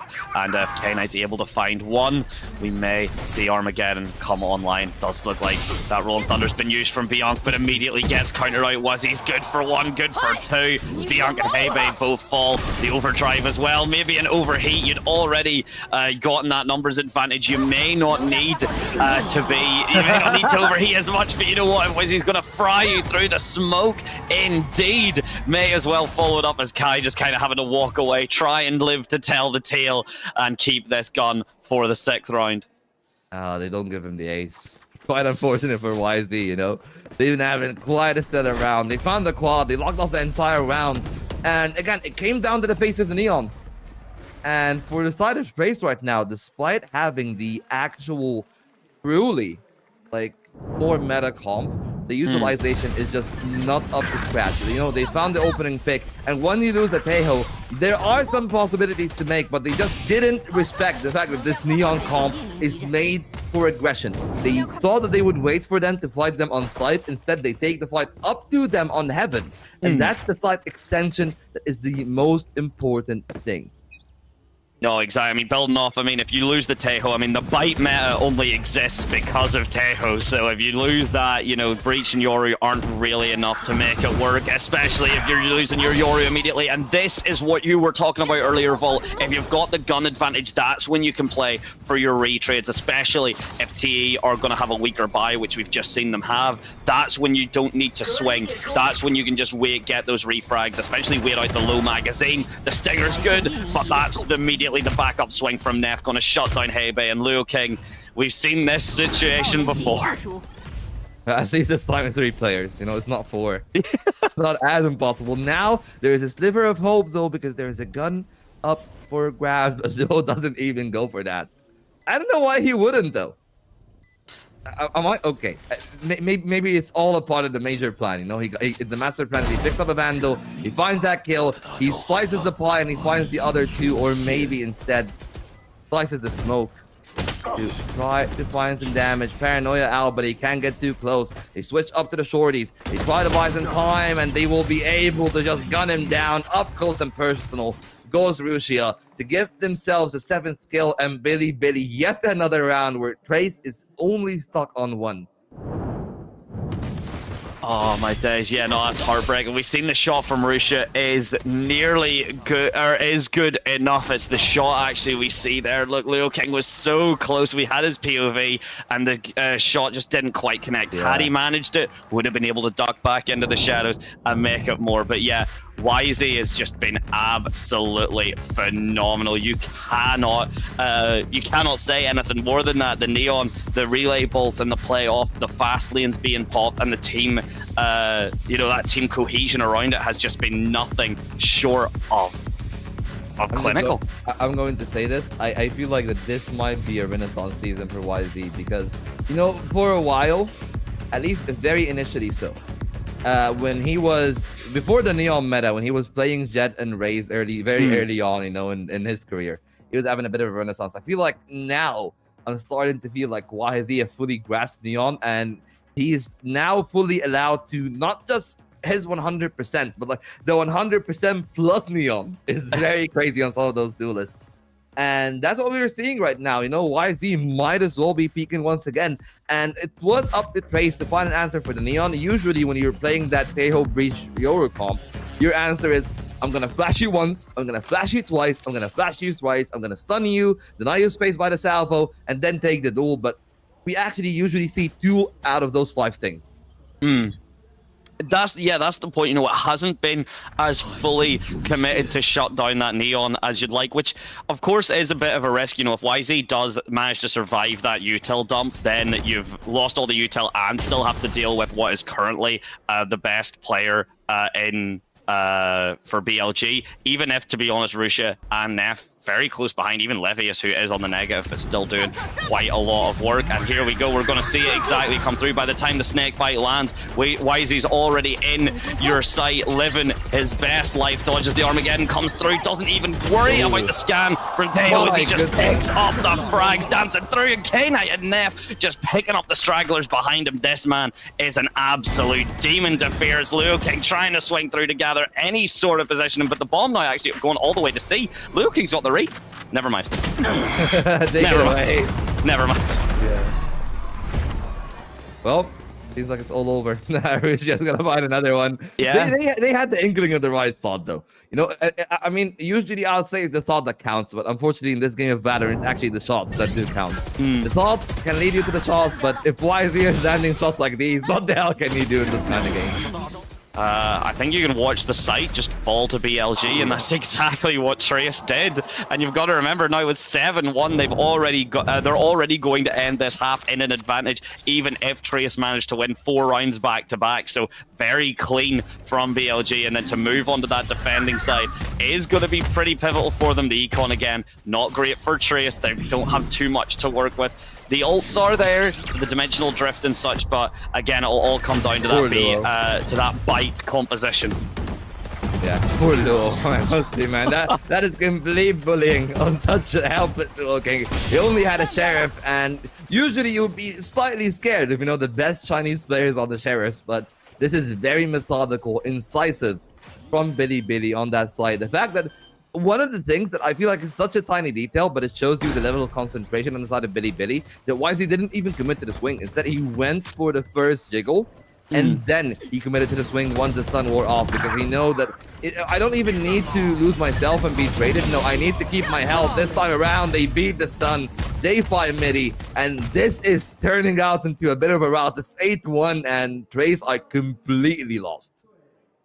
I mean, yeah, this is blossoming into a W for BLG if they keep this up. Meanwhile, it is blossoming Trace into a heartbreaking loss to have come so far and be pretty decisively taken down. I mean, Fracture was 13-8, so that's at the very least a showing, but so far, the only thing that's growing these flowers are the corpses of the members of Trace that BLG are oh so eloquently planting. There's no way to bloom in darkness, unfortunately. And right now, Trace, they're seeking for the light, but it might be the light of their demise, not actually the ones that will let them prosper. They commit a whole lot there, and I like that fact. You know, they commit the Armageddon, they get the rotates, but I really would have liked Billy to be a lot faster on that rotate. They take their sweet time, and now with the information relayed by the drone from midi there on that Tejo, they're gonna push back. They use the breach interdimensional drift. They know that there's one player on the angle, but Levius is still holding strong. He says, I can take that one and take that fight. Duo, however, is trying to take the fight for themselves. Here comes the Volt line, picture perfect play. And that's DA who's coming in for that punish. Oh, but meanwhile, the fight's actually midi with the salvo and such with that special delivery has been enough to drop the spike down. As you said, Volt, you maybe want to see them a bit faster, a bit aggressive as Bianc picks up Neff and Kai from the back, and suddenly what was looking very clean for BLG off of the back of a beautiful dimensional drift into a follow-up stun. Trace have finally converted a second round. The smiles are still there, but there is a long way to climb. Well, came down to the slow rotate. They opened up enough space for Levius to be taken down, and even when Levius was dead, it was already a complete rotate from the side of Trace, but it was a little bit of a risky play there for midi. Luckily enough, the paranoia came at the right time. Midi was able to swing off of it. That's a doubling of the scoreline for the side of Trace, and a timeout for Billy very early on. It's like they took a round. What the hell is wrong with you guys? Hit the button, hit the panic button, hit it now. I mean, yeah, in terms of it, maybe if you are thinking about what Billy, but I mean, it kind of makes sense from a, you know, we were talking about it earlier. I think Volts, you had mentioned it in terms of like this game is mental. You know, chat your trash if you wish, and maybe now with that one round, BLG are going, okay, great, you got one round, stop. Everything's going to freeze. We're going to let you sit and, you know, maybe cool down, because the last thing we want is for you to take that momentum and spiral off of it. Trace in particular is a team we have seen that very much apply to. They're very much reliant on the audience to kind of keep their momentum up. They're very much reliant, or to keep their mental up, they're very much reliant on the momentum to keep their mental up. And we are seeing that kind of fall through, that right now, if they're able to get one round, that's good. BLG have immediately said, nope, timeout, nope. Not dealing with that. That's it. I mean, Trace, I would say, is one of the streakiest teams in the whole league. And the way that they've won against Nova was just Luo coming up huge in that series. He was plus 14 in total. Kai also had an okay game. But you look at Luo in this series in particular, he's been completely neutered by Billy. And I think that this is a big part of their plan. You know, they planned around how Luo usually is the anchor towards that D side. But that has changed completely now. And that was almost a kill. It should have been a kill for Kai, if I'm going to be honest with you, and they will live to regret that one. Yeah, they will. Oh, and playing perfectly around the drone. The shot's not phenomenal, but it will be enough to put down midi, so no salvos, no nothing there. Two Viper's pets online towards the B in the C site, very rare. And speaking of online, speaking of dealing with that anchor, it's Rusia who is anchoring just a little bit better, or lurking a little bit better than Leo King is anchoring, as we see all the ultimates getting popped, the fault lines, the aftershocks, the rolling thunders, overdrive comes through, YZ gets one, doesn't actually clear out Bianc behind him, so Bianc gonna get that refrag, and now the spike still ticking down in this Viper's pet. Oh, Spike is sticking down, and I feel like Heybe and Beyond are just gonna say we should just keep what we have. Unfortunately for them, it's silver lining hours, but even the silver is starting to be a little bit more expensive for them than they want. But they want to keep those guns for the final round and the halves because their economy not the best. There comes the punishment though from BLG. They really want to open the door. Paranoia comes in, stun comes in. They'll find the first. It's all on to Heybe to keep a gun in that round, and they'll be able to do so. Because if you look at the economy now, once we reach round 12, okay, we're not gonna look at the economy. I really just wanted to look at it because I think that they will have enough to afford one more rifle. So they needed those two to actually be able to afford a full team buy. I think that's correct, and as well, I mean, it doesn't matter either. Like, BLG definitely have the econ that they can afford, you know, to lose these guns here, you know, where they did, but to get that damage, and here we go, we do see, okay, a full team buy from BLG as expected, and an ob actually for Trace, so they did have the econ here. The shields are there as well, but 2 stingers online, that could be very, very risky. Russia already on the site, already living his best life. Leo King trying to get through the door. This is aggression, and it's not going to work as Levius shuts it down. Again, Leo King having pretty much being red, and even individually he's not having the best of games, but Kai is trying to step up to the platter. That is Beyond there. Punished from the last round. Unable to convert to a better gun, but still able to do it on that stinger. To leave just Knight on this final round of that half is maybe slated to be a 9-3. Too tall of an order. He does find the first. The off shot missed. And now he has some grounds to play for, but the special delivery doesn't come at the right time, and Kai swings wide with a rifle to give a much-needed third for Trace. Oh, it was very close to going 2-10 and then 3-9. Again, as you said, Vol, for Trace very much having to make sure that it cannot go 2-10. Apologies there. The op shot's absolutely phenomenal. The positioning from Heybe here, fantastic. But finally, Knight making it very close, too close for comfort, but at the very least, still able to put it on. If you're mysterious, Miss Turner, then you're in a ghost story.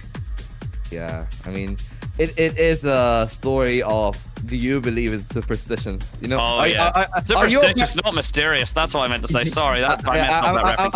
I'm going to ask you that question. Are you a paranormal activities person? I mean, again, because the superstition is solved with stats and everything, you know, in terms of the defense side usually, but that was back whenever the map pool was like Ascent, Bind, you know, Split. It was all very small maps that didn't, you know, have a lot of, you know, counterplay in terms of just you had to take one of 2 angles. In Lotus, the 9-3 curse shouldn't, in theory, be as applicable. Same like with maps like Fracture, even Icebox. So you're going to have to be extra superstitious if you believe Trace can bring this back, but Trace might be believing in anything they can right now. Yeah, and that is absolutely very good from the side of Billy for Trace. I think the one main thing that they're going to be hoping for is that Luo's really going to have a bit of a renaissance now that they are on attack. And he's lost the weight of just really not having to carry a site, not having to anchor a site, not having to be the lurk player. So the important thing is when they get into the second half, they win the pistol. If they don't, unfortunately, it will probably be 11 for Billy, and from there, the game is probably over because it's such a big deficit to make out from an 11-3. Not that it hasn't been done before. Unfortunately, it has been, and some Fnatic fans will still, you know, live that one to the end of times. But you know, to be fair, Fnatic is also having a bit of a good form run right now. So they too can talk the talk. But for now, it's time for Trace to walk the walk as they start off an attack. Indeed it is, and here we go. Very, very typical. Again, maybe less of the W key. You are on defense now. You can afford, especially with Neon, to rotate. We've got 3 members towards that door as well. For anyone that doesn't know, Salvo breaks it literally instantly. And speaking of broken instantly, it's Levius to take down 2 members of Trace to start them off on a very, very solid defense. You've only lost Wisely. The reason I say only is, let's face it, Neon utility at the start on a defense side as well is not particularly the most necessary. Meanwhile, Midi and Heybe, that is your Vipers, that is your Snake Bite, your Viper Wall, your Salvos, your special delivery, all gone for Trace. That is pivotal. And speaking of, here's a little upper lower. They're re-peaking that. Luo, why? Why? I just have reasons, you know? Like, you see a high-low, you know that they know that there's going to be a trade 9 out of 10 times. Why? Because that W looks so enticing and they keep looking at it on their keyboard. You said it, Volt. You were saying, you know, maybe consider the S key a little bit, and right now it just doesn't seem to be the case. I mean, when you're having to go against Levius like that, yeah, but this, I mean, come on. That is absolute cinema if you're Billy and Trace, to be honest. Seemingly faltering, seemingly over-aggressive, not really having any ideas of how to deal with this, and to be honest, it is starting to show. Well, it's gonna be 11-3 now. So we got the pistols pretty much done. Par for the course there for YZ. And he's still looking for a bit more. He does spot him. That's 2 shots. The paranoia came in a little too late, so at least Trace will have a consolation kill on that one, but that was their primary force. You got no Kai, no more smokes on attack. At least the Viper wall is there towards the A site, but even that is actually used to scale more than it is to go into a site and deny sight lines. So they might just want to rely onto that combo, but even then, do you reckon yourself to beat a Bulldog at range? Maybe they do, you know, they fire off a couple of good shots. They push Knight off the angle, and now they have a chance to go somewhere. And it seems like the B pincer is their primary directive. I'll have to say though, but yeah, Levius not going to waste time with the Spectre. The stuns, oh my days! Even while stunned out, the Spectre, no concerns there. The headshots and just racking up those kills as well. A terrifying prospect. If you give a Viper early frags like that, the Viper Spec has a chance to come online super early. Same with YZ getting these 2 picks and the death. You know, that's the Neon, or that's Overdrive coming online. That's 2, 3. There's already just 3 ult points off, so even if Trace can suddenly start to build a comeback, Levius is going to have that Viper's Pit on in 4 rounds absolutely minimum. Yeah, well, now it's up to this round. It's all or nothing for Trace.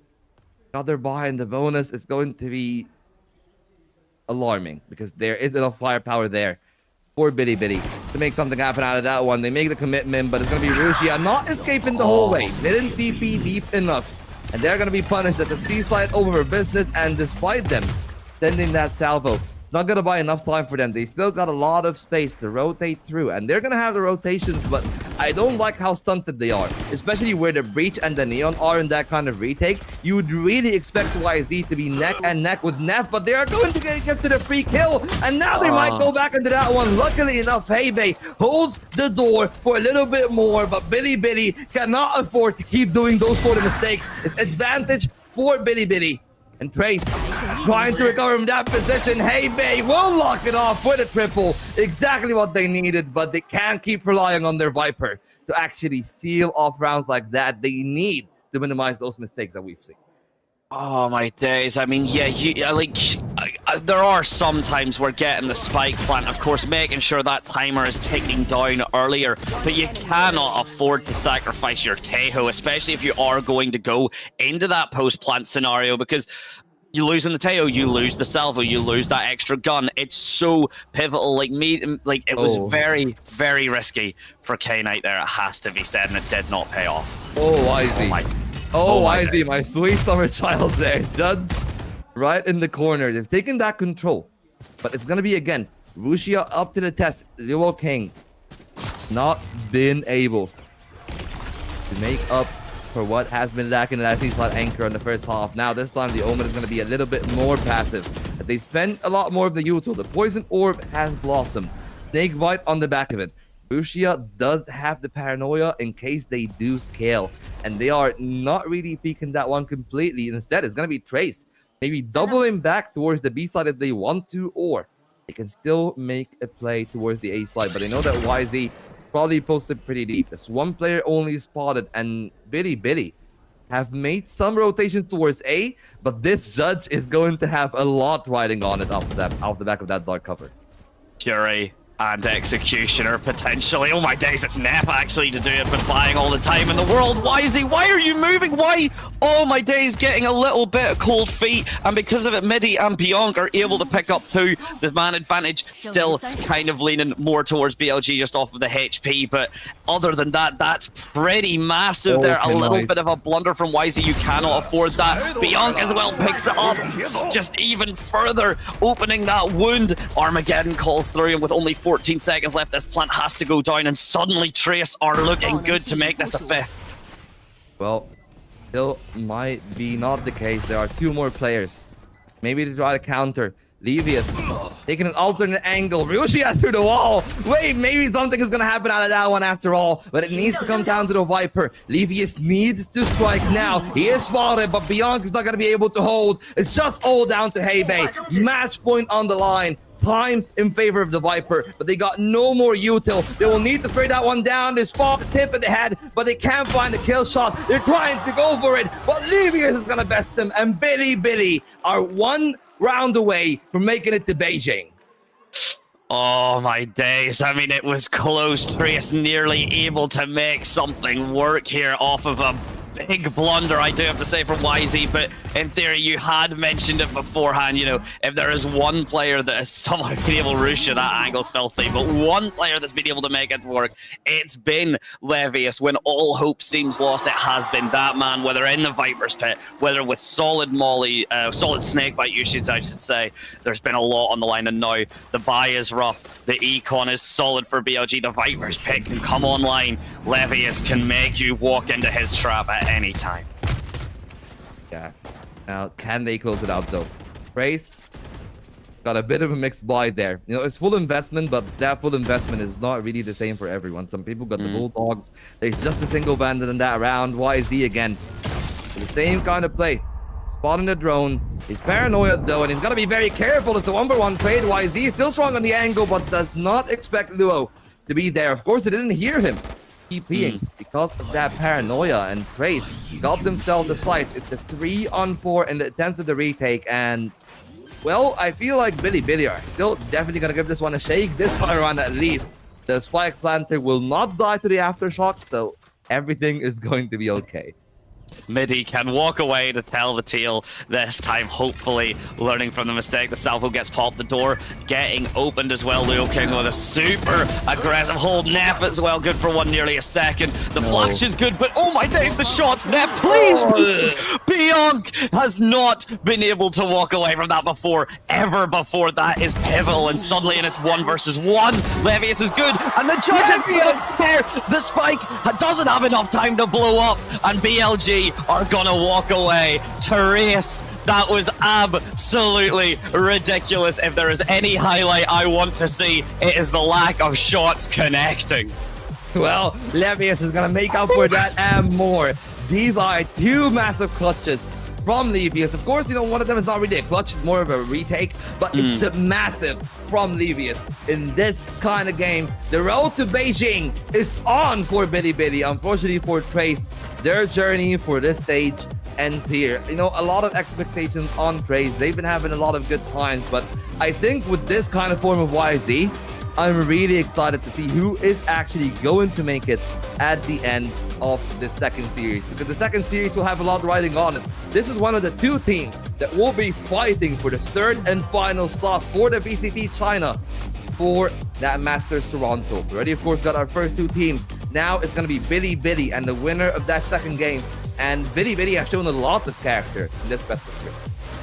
I mean, yeah, there is one thing to say, and that is BLGG. Phenomenal stuff from them indeed. The members of Trace not looking too downhearted, to be honest there. Maybe had just expected that the way that match was going, that they'd already maybe given themselves their own commiserations. You know, this just does seem that BLG are a step ahead. You know, the L in BLG is either the L they give Trace or for Lotus, which they played such a dominating fashion on.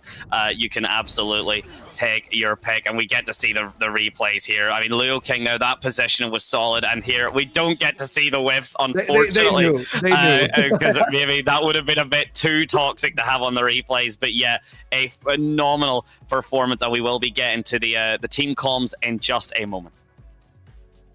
I don't know if we're gonna hear to the team comms though, because I think that last time around, you know, they've been a couple of highlights, yeah. And there it of is. course, yeah. Then we get to the team and comms. yeah, you know, I look at this and I think if I just have to describe the attacking side from Billy on one side, I would say textbook.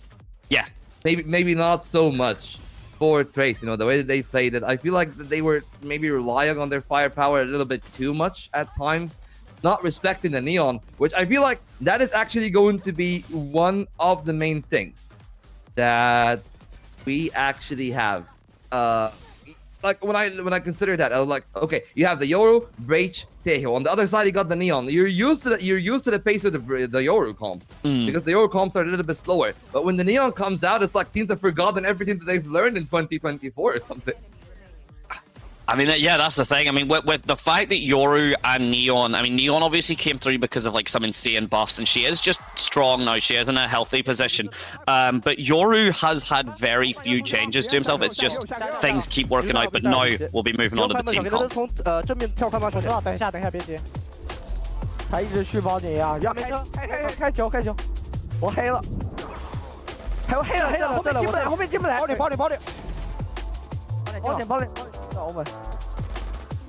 保点金了，两个一个派奇，一个欧门，太胡反正也是。我要准备给炮了。他们就2把，就1把枪，给我端一下 B， 就1把枪。上不了吧？我们去开门，小哥，我们去后面打好吗？上下 B， 露露你嘛。我去 C2，我去直接应该也在的，他们不会。他们就1把枪，就1把枪。等一下好吗，老外？带。独立也在。他们喜欢站2个贼大的站位，向右边墙走后好吗？他出来了。敢打左边2个，左边。还有左边插关，左边。还有两个。爆点箱子和准备水上。没事，有机会。右边那墙，露露，右边那墙，他就在右边那墙，相信我，打他，就在这儿。好，没有。就在这儿，箱子后。来！ Well, it was pretty good, pretty clean. YZ again, MVPing the series for the second time. And honestly, it was a stellar performance. The Neon had no answers on the other end here, Madonna. No, I just wanted to look at, you know, Neff, that fight again. Neff's face when he'd realised that he'd given up that kill, which should have been free, and Levius having to pick it up was just absolutely peak. I'm so glad we got to see it. It was absolutely phenomenal. But yeah, I mean, as you were saying, you know, YZ here has not really had a foot wrong. Over 330 ACS in both games is absolutely crazy. We get to see the full stack now towards it. Kai, 210. Again, same thing. 3 members of BLG before you get to 1 member of Trace. Just goes to show, you know, how that's working out. You look towards the assists as well. It's actually Russia on a big 12, which is rare to see on the Omen unless you are forcing those angles from like the super aggressive pushes from the Neon, which again, we have seen YZ do in spades. Yeah, they've been really suffocating Trace in this Lotus, unfortunately for them. But for Trace, you know, there is a lot to learn. There's a lot to pick up there on the other end. Maybe we'll see the refreshed look from Trace on stage 2, because I feel like this game maybe not indicative of the way that they usually play. Luo King usually plays a lot more, so to see him as the bottom of the scoreboard is absolutely not really something to be enlightened about. So first bloods are good. So that's one part of the game where I maybe feel happy about it.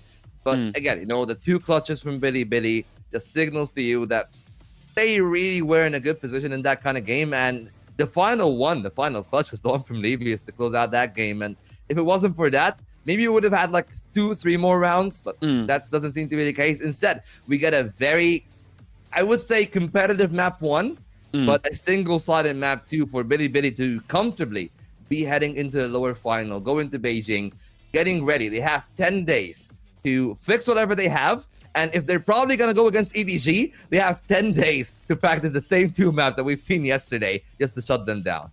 Oh, yeah, indeed. The prep should be coming through. I mean, you get maybe a day break, but you cannot afford, you know, these teams have been putting in so much work, so many hours. We've been seeing the adaptations. We've been seeing how quickly teams have been flipping from, you know, like the Raze Jet onto the Yorus, onto the Neons, onto those a bit less, what we would have said less typical, but now very much meta-defining agents and kind of compositions that we are seeing. Particularly as well, want to point out very quickly, we didn't see Ascent on that map roster there.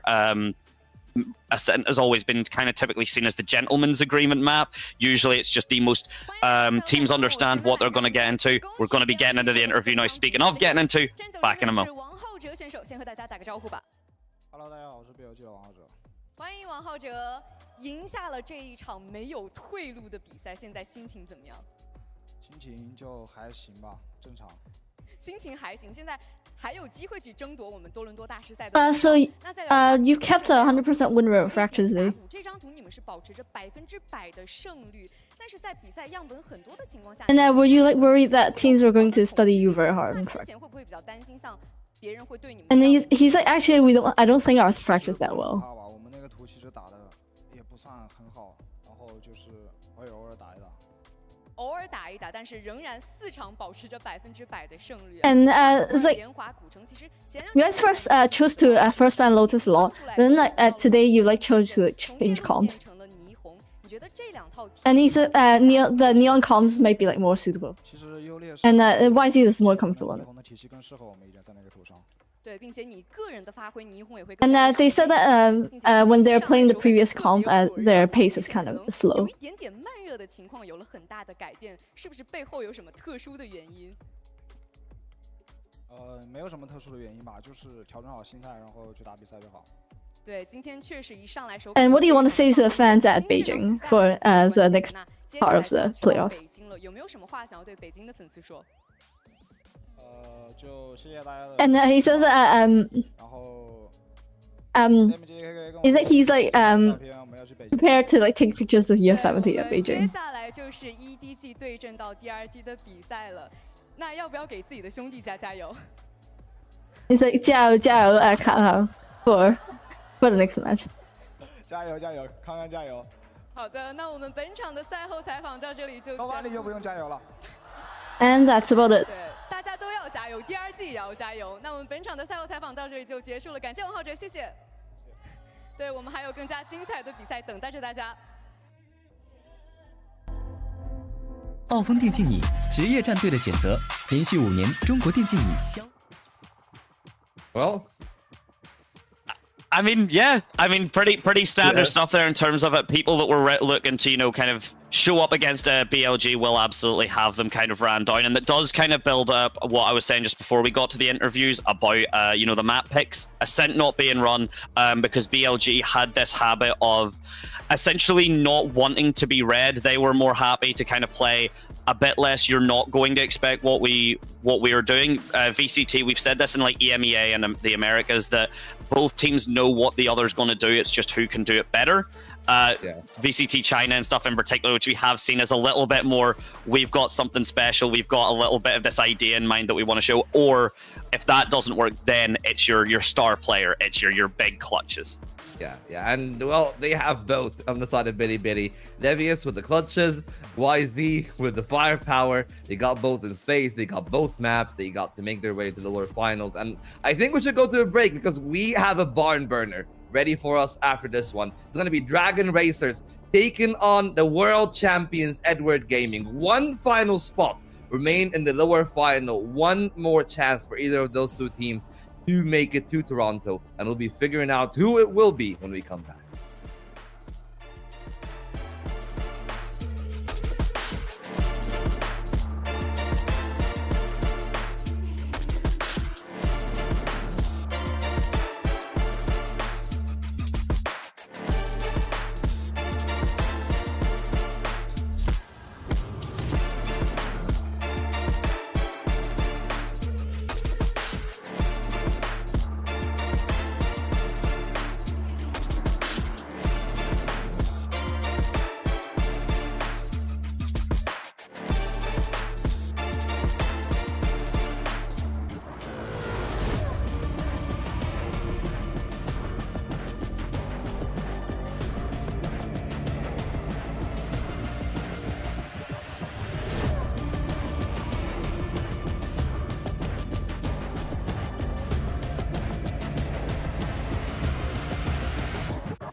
Hello, ladies and gentlemen. Welcome back to the VCT CN community stream. Myself, Mad Dante, with me again, of course, my boy Vol. We have just seen a competitive first map, and then a I think dominant second map between our two members. And Vol, I'll let you actually just take it over and update the beautiful people. Should they have missed the series?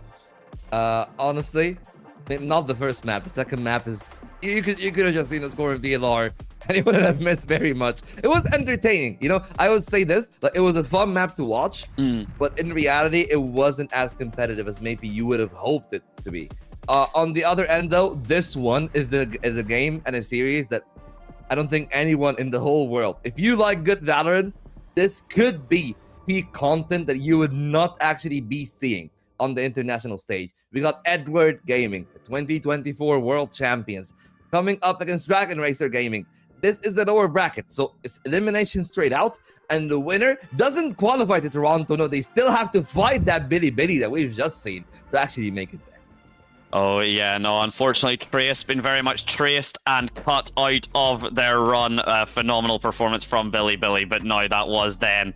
This is now. I mean, DRG has been having a pretty run. I mean, in terms of anyone that knows DRG, they know Vukashu, and I, as someone that has only recently discovered Vukashu, he has been doing well, but not quite lived up to the, to be honest, kind of legendary, kind of, I guess, lift up that he's had, you know, that storyline behind him has been hearing. But if anyone that has kept up with Vukashu knows, he is a demon worth every moment of the legend that has been told of this man. Absolutely. You know, Vukashu has been on a very good form, but in the same vein, I feel like Vukashu will doubly so be important in this series, because not only is Vukashu very good individually, he is the antithesis to what EDG has been suffering from. So he's like salt to their wound, you know? They haven't been able to close rounds. If you watch their initial game, they're against what I would actually say XOG are probably the best team in China right now with that kind of form that they're on, especially with Varga. Oh, yeah. You know, they've been having some lights out Valorant, but the main thing that EDG were struggling with is them not being as good on the Yoru. So they have to play the Neon. Vukashu is one of the best side anchors in the world, and he's really able to maneuver around that util that comes in from the Breach Taeho Neon comp. So that is going to be something that they should be slightly worried about, because I think we're actually not going to see as much Yoru. If we see Yoru, I'm going to be absolutely concerned. But the other thing that I'll worry about is actually the veto. Oh, because yeah. when I consider the veto, you know, last time around when they played, it was a complete wash for EDG on the Icebox. DRG did actually ban that Haven, but after seeing them suffering against Shilai, do Dragon Rangers just say, flip it? We just take the Haven, we ban the Icebox instead, because that is just not gonna work out. Because I'll be very honestly speaking, EDG on their day should beat any team in this entire league pound for pound on Icebox, because Icebox is just about individual level, and Haven gives you at least some options in terms of team play. Yeah, no, I mean, I think that's the easiest way to kind of explain it. Icebox, super individual, probably the most individual playstyle that we currently have. It would have been Breeze and arguably Sunset, but that was back as well when Neon was super strong. So that wasn't maybe as much individual performance as just Neon performance. But now, yeah, as you said, you know, got that lineup. We've been seeing, for anyone that has been watching Vukashu's usually been sitting on that Vise. The anchor has been very solid, their ability to play on that site without getting caught out with any util. Vukashu is probably, you know, as someone who's just coined the bite comp, Vukashu bites back, and Vukashu bites back hard. In terms of it, I'd say I'm going to make a prediction for it, honestly. I think we're going to see Ascent, we're going to see Split, and then we're going to see Haven. In that order, or is that too much of a bet? I think I'll probably swap the order a little bit. I think that does Haven? I think Haven will probably get through at the decider. Okay, so, right. So it actually might be in that order. Okay, yeah. In that order. We'll just have to wait and see what kind of veto that they do actually have in mind. Because, well, from my own perspective, the one important thing for EDG is just to learn from what happened yesterday. You know, yesterday, they really wanted to play the Yoru, and I wasn't the biggest fan of it. And especially on the Haven, they didn't respect the power that a Yoru can have with a blind side and then a fault line on the back of it. I mean, that's the thing. The util there, the composition has been so solid right now. We will let the interviews and such just kind of go on ahead, so just leave that for a split second. 我觉得复盘就是说我们比赛当中的一些协同之类的东西吧。然后 Yeah, you know, I think it's just going to be, you know, somewhat relevant to EDG to come in with good confidence in this one, you know. No, I think so as well. We'll be coming in with the translation a little bit later, so for the moment we are just all yapping over each other. Hopefully it is still coherent. But yeah, as you said, EDG want to be coming in with this confidence. They want to make sure that the last thing they want to do is get in their own heads. Yeah, and we'll just have to wait and see. Well, there they are. Of course, you know, this roster is quite solid, but it has seen quite a few shakes in the past few weeks. And we were talking about this before when I was here last time around their game against XLG, but did it actually get to them? Because that's one of the things that we're considering. Did the drama get to EDG? I mean, I would hope not. I mean, XLG is usually, you know, XLG are one of the strongest performing, if not the strongest performing. You know, it's you don't want to say, okay, well, we should expect to lose against this team, but if there's a team to lose to, the highest performing in China is certainly not a stain on any sort of record. Yeah, absolutely. But on the other end, I'm pretty sure DRG, you know, they really want to get back to their form, because in their running group Alpha, they were doing pretty well, but then they were handed a couple of upset losses, actually, to shove them back into 4th place. One of the teams that did deliver them a loss, I believe, was TEC. That is one of the teams that, well, I'm going to be honest, I feel like TEC really just tanked in the playoffs. They were pretty much figured out, because I'll just say this, they're like a puck team. They just plug it out. Their individual level is very high, but their synergy is really not the highest. Not the case though for DRG. I feel like they're a very strong team, but as you can tell, you know, like the tournament history, EDG usually have had DRG's number in the year, whether it is in stage 1 group stage, which is the 2-1, or in kickoff, which is the 2-0. And then you look at the history, you know, it would probably be EDG for the most part. But for now, the biggest thing about this for Dragon Rangers is just to set up the pace. I think they want to keep up their momentum. They want to keep that optimism going. They can't really afford to you know, they can't really afford to give this up now. I mean, the stats all show EDG, but we do have a bit of a translation for you. So in terms of what DRG have done, they've VOD reviewed, they've you know, worked on their coordination. Not much of you know, the mindset changes came from, or sorry, that's actually EDG. They're very confident in what they've been doing in terms of you know, how DRG, they just need to play what they've practiced, and they just need to stay calm. And we have seen those little bit of panics. They've also been in those clutch situations maybe a bit too often. Yeah, and well, both Chichu and Bakashu have been in those clutch situations, you know, speaking of the Devils. Chichu, pretty much the single beam of light in the middle of a very turbulent time for EDG. I just want to see the map stats here. Of course, you know, like positive on Haven. That's something that they can flirt with. Lotus is also pretty much an option, but you wouldn't play Lotus when you know the Kang can actually pull out the Neon. But they didn't pull out the Neon last time, which is going to be one of the scarier part. And this icebox, just look at the win rates. Red is attack, gray is defense. I was literally about to clarify that as well, just in case for anyone that doesn't know it. 7% win rate.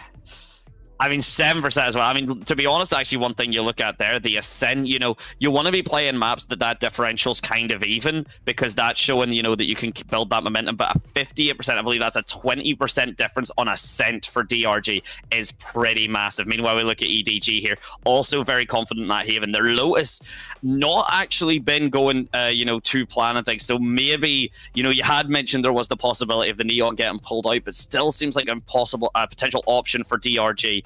If they want to. That icebox, I think everyone stays away. I don't think you want to touch that. And look at these percentage differentials for EDG. Those are scary, especially on that icebox. I mean, when EDG win, they're completely dominant. They wipe out teams, and especially on that Haven. That was one of the maps that were actually very successful on, but then, you know, you contrast it to the other maps. They have a very solid split. They have a very solid fracture, and these can be options that actually will change the way that this game is played. Of course, last time around that those two teams did play in stage 1, what they did was that they played Icebox, they played Ascend, they had the Pearl as the decider, which can definitely be an option. But just to clarify the veto completely for that one, EDG, they banned the Lotus. So EDG knows that this is one of their weak points. For Dragon Rangers, they banned Haven. So they expected them to bring the Haven out. And of course, in that time frame, EDG had such a solid Haven, but it's not the case anymore. It feels like there are some weak points to capitalize off the Haven of EDG. So maybe Dragon Rangers will just say, you know, we will ban the Icebox. It's just looking much scarier on paper.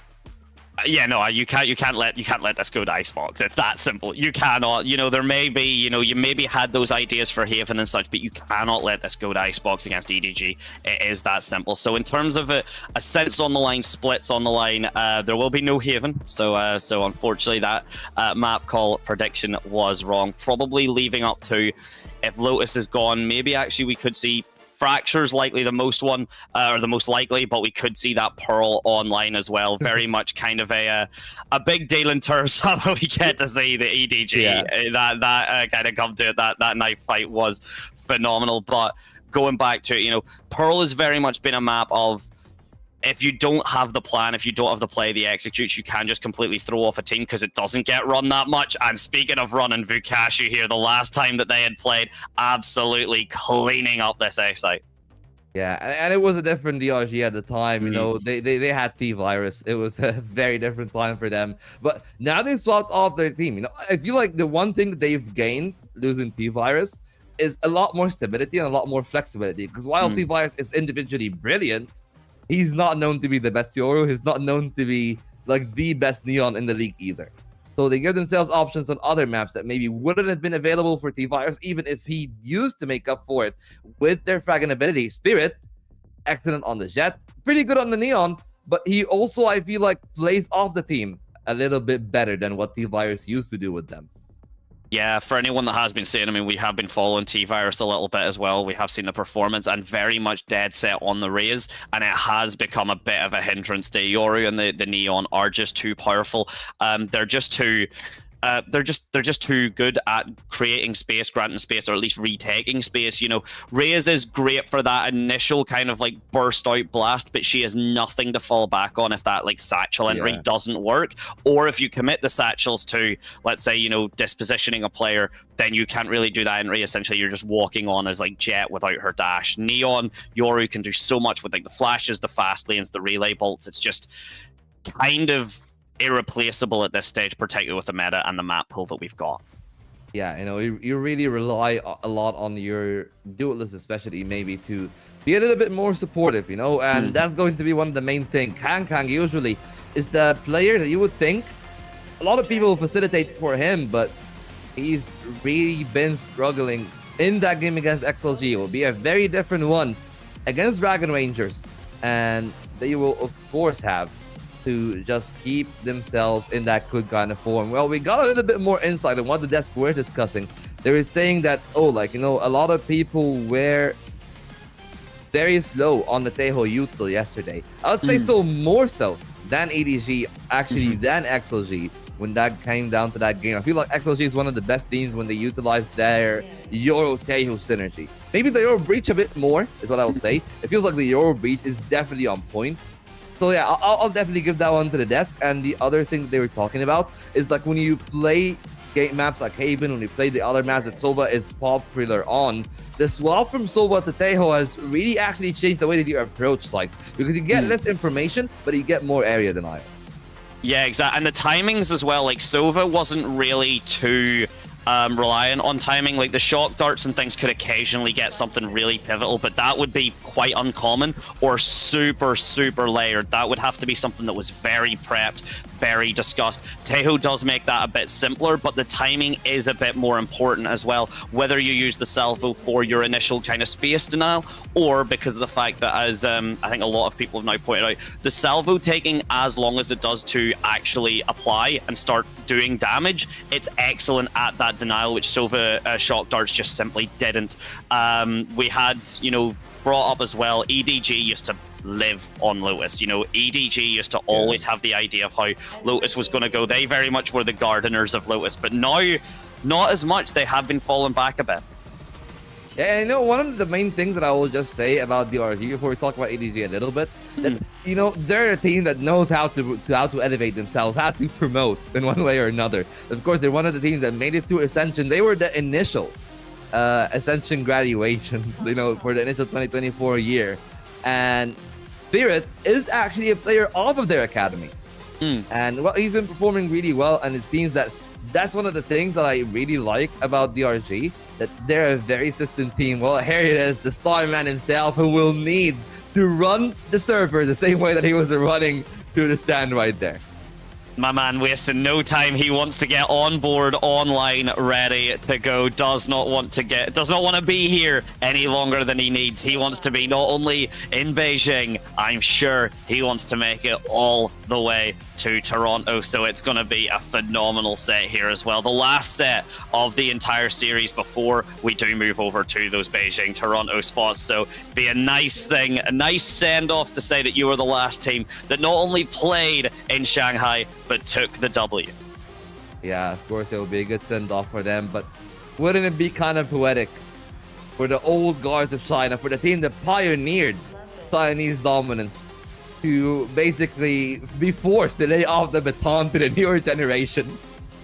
I mean, there is some cruelty in the way that I say it, but, you know, there is also some beauty in DRG winning that one out as well. But I feel like, really, what I want from EDG, see a better game from Smoggy, see a better game from Nobody. They were some of the players that, you know, you usually rely upon to bring consistent firepower, and they weren't up to scratch against XLG. So maybe today, you know, they've had the reset. They just need to clear their minds completely. Nothing to look forward to. No second chances. This is your final shot to make it to Masters.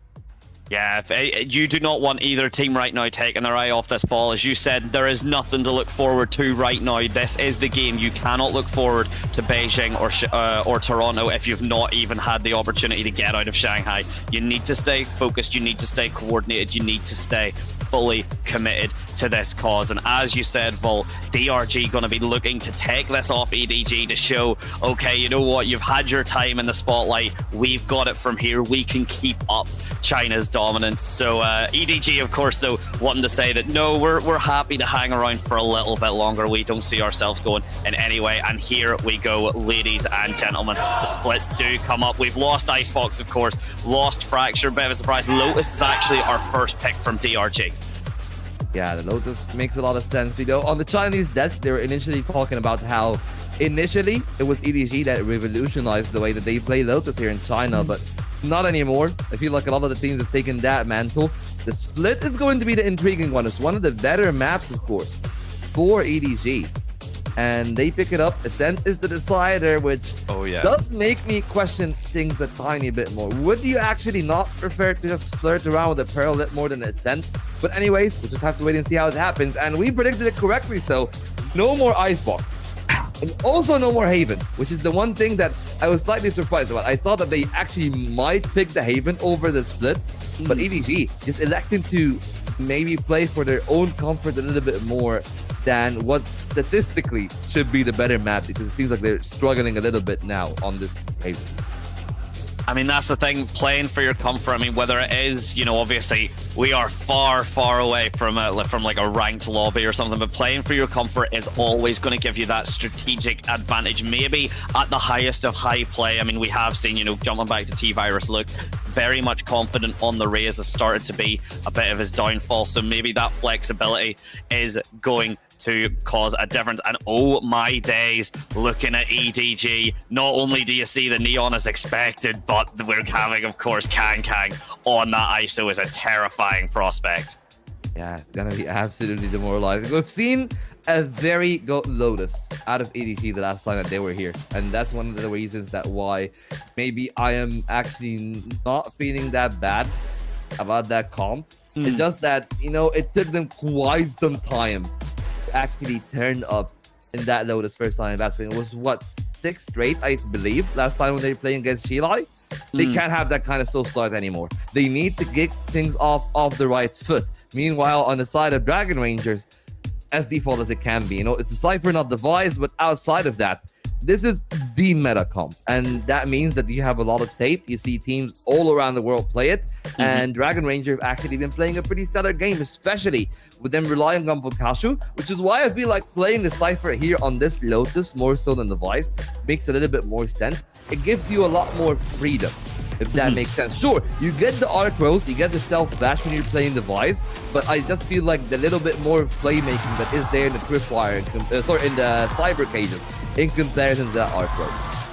Yeah, exactly. You know, that is something that you'll have to consider. You know, that Razor Vine, that Steel Garden as well, can be very solid. Also, you know, as well, because to build off the desk we're chatting, and I just want to build up because that is an excellent point. You know, Fnatic were the ones that did the ISO Yoru. Bringing that over to Lotus may not be quite as impactful, just because you have to really make that util work either on the A or the C commit. You can't really make it work on B just because that link essentially circumnavigates the ISO wall. So we'll have to wait and see if that goes through as well. No Breach, no Teho either for EDG, so arguably incredibly risky, as you can already see the difference that it makes. The first fight comes through on this A. It's Chichu versus Flexen, and Chichu doesn't quite get that kind of aerial momentum back the way, and so Flexen will absolutely shut that down.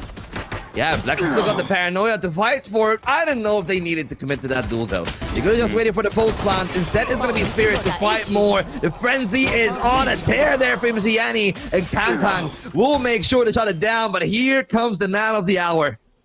Instead of Bokashu needs to step up, and what better way than to do it against the best player in the league. But unfortunately for you, Gianni is going to be sliding, driving by, and getting everyone. EDG clearing off the bad start of yesterday and starting off on the right foot this time. Oh my days. I mean, initially Chichu had messed up that jump, the over-aggression there, but the frenzy here, for anyone that doesn't know, had been buffed. I think that's a season or two ago, but that magazine went up to 15, and literally that last bullet there making the difference for Gianni, as now they've got those ults, 4 already on the board, halfway towards that overdrive. Kang as well can nearly pull in that deathmatch arena to fight through it, so DRG already looking a bit rough. This meta comp, of course, meta for a reason, but EDG could reclaim their spot as the gardeners of Lotus, as those improvisers of this map. Yeah, well, brought over the new Leaf. It's very minimal investments actually from the side of DRG. It's not like they haven't invested anything, as you can tell. Like Vakashu got that sheriff. It goes in the hands of Spirit, and it's a 4-man train. Like this is not even high though. It's like high, medium, semi-high, high. Medium prone. Someone's prone from college A or something. No, with the spike going down now. That what was a high, medium, low has now become a conga line towards that C site, but already aggressive positioning coming from the side of EDG. Vukashu's not going to go. The vulnerable comes through, but actually Spirits and Kangxi are good enough. Smoggy pushes the paranoia, does give away his position now, but does cause DRG some hesitation for Thought. Spirits, no hesitation at all though, just happy to rush it down. But Chichu, it's a beautiful crossfire, and with the remaining position, and DRG are not going to have the time to get this round. Well, not going to have the time to get this round, but maybe they were hoping to get some time to get those guns, which is going to be a big boon for them. You know, it's a magic number. They kill 3 players off EDG, and while EDG does actually keep the rifles, maybe the fact that DRG are just dying to get those orbs are actually going to help them a little bit. But I was just contemplating, do you save the guns? Do you get the orbs? It's like a very big consideration, because you know it's not like you're getting vandals. No, and that's the one main thing. You know, if it's a vandal, I would say always save. But when it's the guardian, there's like a choice. You know, because I can buy a vandal, I'm gonna be buying full anyways in this round 3, so I don't need to worry about that. And when you look at the orb situation, they really probably would have needed to do that, because on the side of EDG, it's only 1 off from Kong to get that overdrive, and Gianni, sorry, 1 off of Gianni. I'm so used to Kong playing Neon. my brain is absolutely Neon filled on Kong. Well, Gianni got the orb, got the overdrive, and they have a chance to speed this play up massively on the A side if they want to. That's why maybe flexing playing this aggressively is not my own cup of tea. It'll depend. Maybe that cup of tea has been brewed to a perfection. That bag's just left long enough to simmer. We'll have to wait and see. But with no backup as well, if Flexen does just get rushed down here, he will fall unless the shots are absolutely pivotal. We see the arc rose. The overdrive is popped. The relay bolt is going to catch him. The vulnerable as well. Nothing going to save you except if Nick and Spirits can at least avenge you, which they can. Kang goes down. No deathmatch arena alive. Meanwhile, Chichu using all of that noise, all of that fear to try and push on, takes 2 out. The positioning is absolutely stupendous, and now with that, all the space, all the control, and Smoggy taking Vukashu into the afterlife. A little bit sloppy there from DRG. They really presented 3 single duels for the members of EDG. You don't really do that. And, you know, it started off pretty well, because after Gianni got the kill, they got good trades, but then that was the one for me that was the killer. Like, it was a lot of time for Spirit. They could have just waited for him and Vakashu to play off each other. But they don't do that, as you can tell, EDG really hungry for that one. They have never, ever since China was given spots at international events, they have not missed any. Results, of course, were middling, but they have been China's main representative in the international circuit, and they want to continue to do so. They don't want to go down as one of the teams that will be forgotten in history, but right now they are making us forget that DRG are even a contest. I mean, yeah, you want to say going down in history, DRG have very much been made history by EDG, and Vukashu now has to do something incredible, something impossible, and Kang will not even let that dream, not even let him fall asleep to dream a sweet dream of victory. Instead, puts him to sleep with a nightmare of 4-0 already online. This wall bang here is absolutely beautiful. The shield getting popped, but Kangshu similarly falling, and no hesitation, no fear from any members of EDG. Yeah, and that's exactly what you want to see on those anti-eco rounds. You want to see full confidence. You're playing ISO. I always thought, look, Kang is one of the most entertaining players. I know that maybe not everyone shares that kind of opinion, but I'll say it. Demon 1 is a good thing for this game. We need more shit talkers. We need more people with confidence. We need people to create a narrative. And Kang is one of those players. You know, he is a sweetheart of the server, but the fact that he turns into this menace in the server is something that I hold very dearly to my heart. As I come from a sporting background, I know how much trash talk affects you and the other team when it goes back and forth.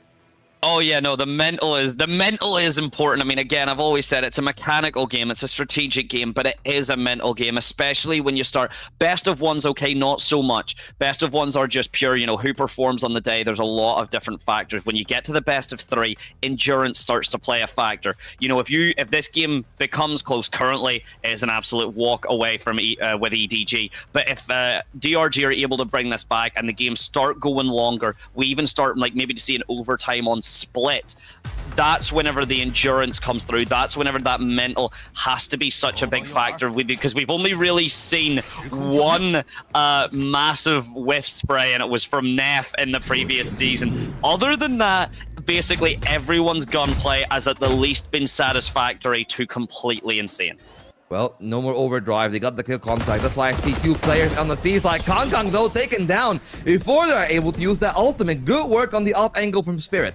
And they drop down. They're playing wide in the open again, and they're trying to make the same thing happen. The slide comes in from Gianni, but instead nobody comes to trade all of it. Smoggy with a good kill. Spirit out of bullets, still got the drift, still got the blind side, so he can definitely wait and see what they can make out of that one. And they play another crossfire. It's a little bit stubborn for EDG to still continue committing util to that same position, but they really want to get a frag, and they'll be able to find 2. G2 is a playmaker. He is a devil when he wants to take this game to EDG, and he is once again leading them to what could be another victory, if not their counterpart has something to say about it. Bukachu, he will pass G2, and the new guard will take EDG over. Oh my, anything you can do, I can do better. That's the Vikashu I have heard about. That is the legends that have been sung, the praise that has been put towards this man. Want to quickly say in terms of it, this crossfire was excellent, but the teams kept running out of bullets, and Chichu then punishing that with DRG nearly running out of life, but Vikashu with the defibrillator, the Vandal himself stealing that round all the way back for DRG, and look at the pain EDG have been caused. All of a sudden, you have to take this new blood seriously. You have to take this fresh face as serious as you would any other team. DRG are not going to go out of it so easy. And Vikashu makes it look like he's cheating. That's the craziest part about it. Like, the flick is so perfect. No adjustment needed on that third one as well. Like, I'll be real with you. I think that, oh my goodness. Like, I'm thinking about it, you know, there are a lot of players that maybe in a different timeline, things would have been different. You know, you're talking about Rarga, you're talking about Vikashu, you're talking about Sugetsu. Like, if they were had the team together, that could have been something very different for the whole world of Valorant. But for now, Vikashu is carrying DRG into their first round. It's still good weapons for EDG, but they're very aggressive in the post plan. The drift comes in, but they need to be ready for the answer. Yeah, they do, and that's a good way to be ready for the answers. Put spirits, bury him in that mine, but of course, again, the big man himself, Vikashu, is going to only get one, as Kang is just good with these trades. He doesn't even need the bulletproof vest. He is happy. He knows those shots aren't going to find him before he finds you. And flexing, only good for 1. It probably wasn't going to lead into a match or a series point. A round differential. We got there in the end, but at the very least, it could have caused some damage to that econ. Oh no, my eyes flexing. Shield your nerves. They need to steal themselves, because that's the important thing. DRG, they've made it to an international event before. They want to repeat the same streak. I don't think they want to go down, but They cannot let their nerves get to them. And well, we're starting to see a little bit of that still. It's a very close game. It's a very competitive game. EDG with their double duelist comp, we're always going to find the lead on attack. It's just about maybe trying to minimize that lead as much as they can. I think 5-1, 6-1 is fine, but they will really need to make good use out of the few ultimates they're going to have. You know, Kanshu is going to have the Armageddon pretty soon. Nick is only 3 away from the Rolling Thunder, so if they're gonna able to find an orb, they're probably gonna be 1 round away from getting that. They're gonna have that by the gun round, and they'll just have to do good work with that. I don't like this from Chichu. He should be caught off guard. He knows where the Omen is, but Kang again to find another opening for the team. Chichu, no, you cannot do that. It's actually Smoggy that saves him out, and Kang to swing off the DRG. Of course, we're on the weaker weapons, and it looked a little bit scary, but maybe DRG are actually just a one-man army at this point. I mean, EDG are treating DRG as trespassers. We own this spot. We own this place. We own this space. A beautiful initial shot. And then the positioning here. Smoggy had that position in there. There was no shenanigans. That shorty wasn't going to get any value from that position. And it was a good play from DRG, but EDG had it specifically read out. Do very quickly want to talk about, I believe it was the round, it wasn't the round that DRG were able to post, but they played around that kill contract absolutely excellently. Their position was very solid. Oh no, but this is not the position, and you want to see DRG or Spirits unable to use any utility to try and get himself out. The TP from Smoggy will finally get picked up, and this is the first time that DRG have had a comfortable first pick against EDG. They are ready to test Vukashu now. Eyes on that B side. Kang goes in. Nick goes down. Kangshu is on the fourth, but Chichu is going to keep Vukashu sealed and dusted. So it's up to Spirit to try to buy some time for Flexing, who almost missed that shot. Good recovery from the Omen to leave Kang in a 1-on-2 in a place where he can use the double tap, but instead he will be double dinged down by Flexing to find that triple and to keep DRG in contest.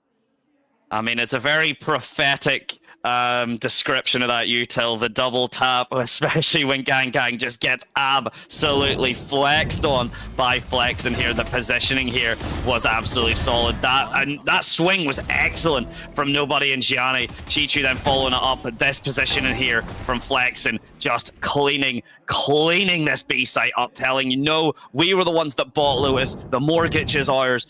You are the trespassers on our property. So now, as the ults come back online, we see Hunter's Fury, Overdrive. There's a lot on the line for both teams, actually, and a super aggressive take for EDG.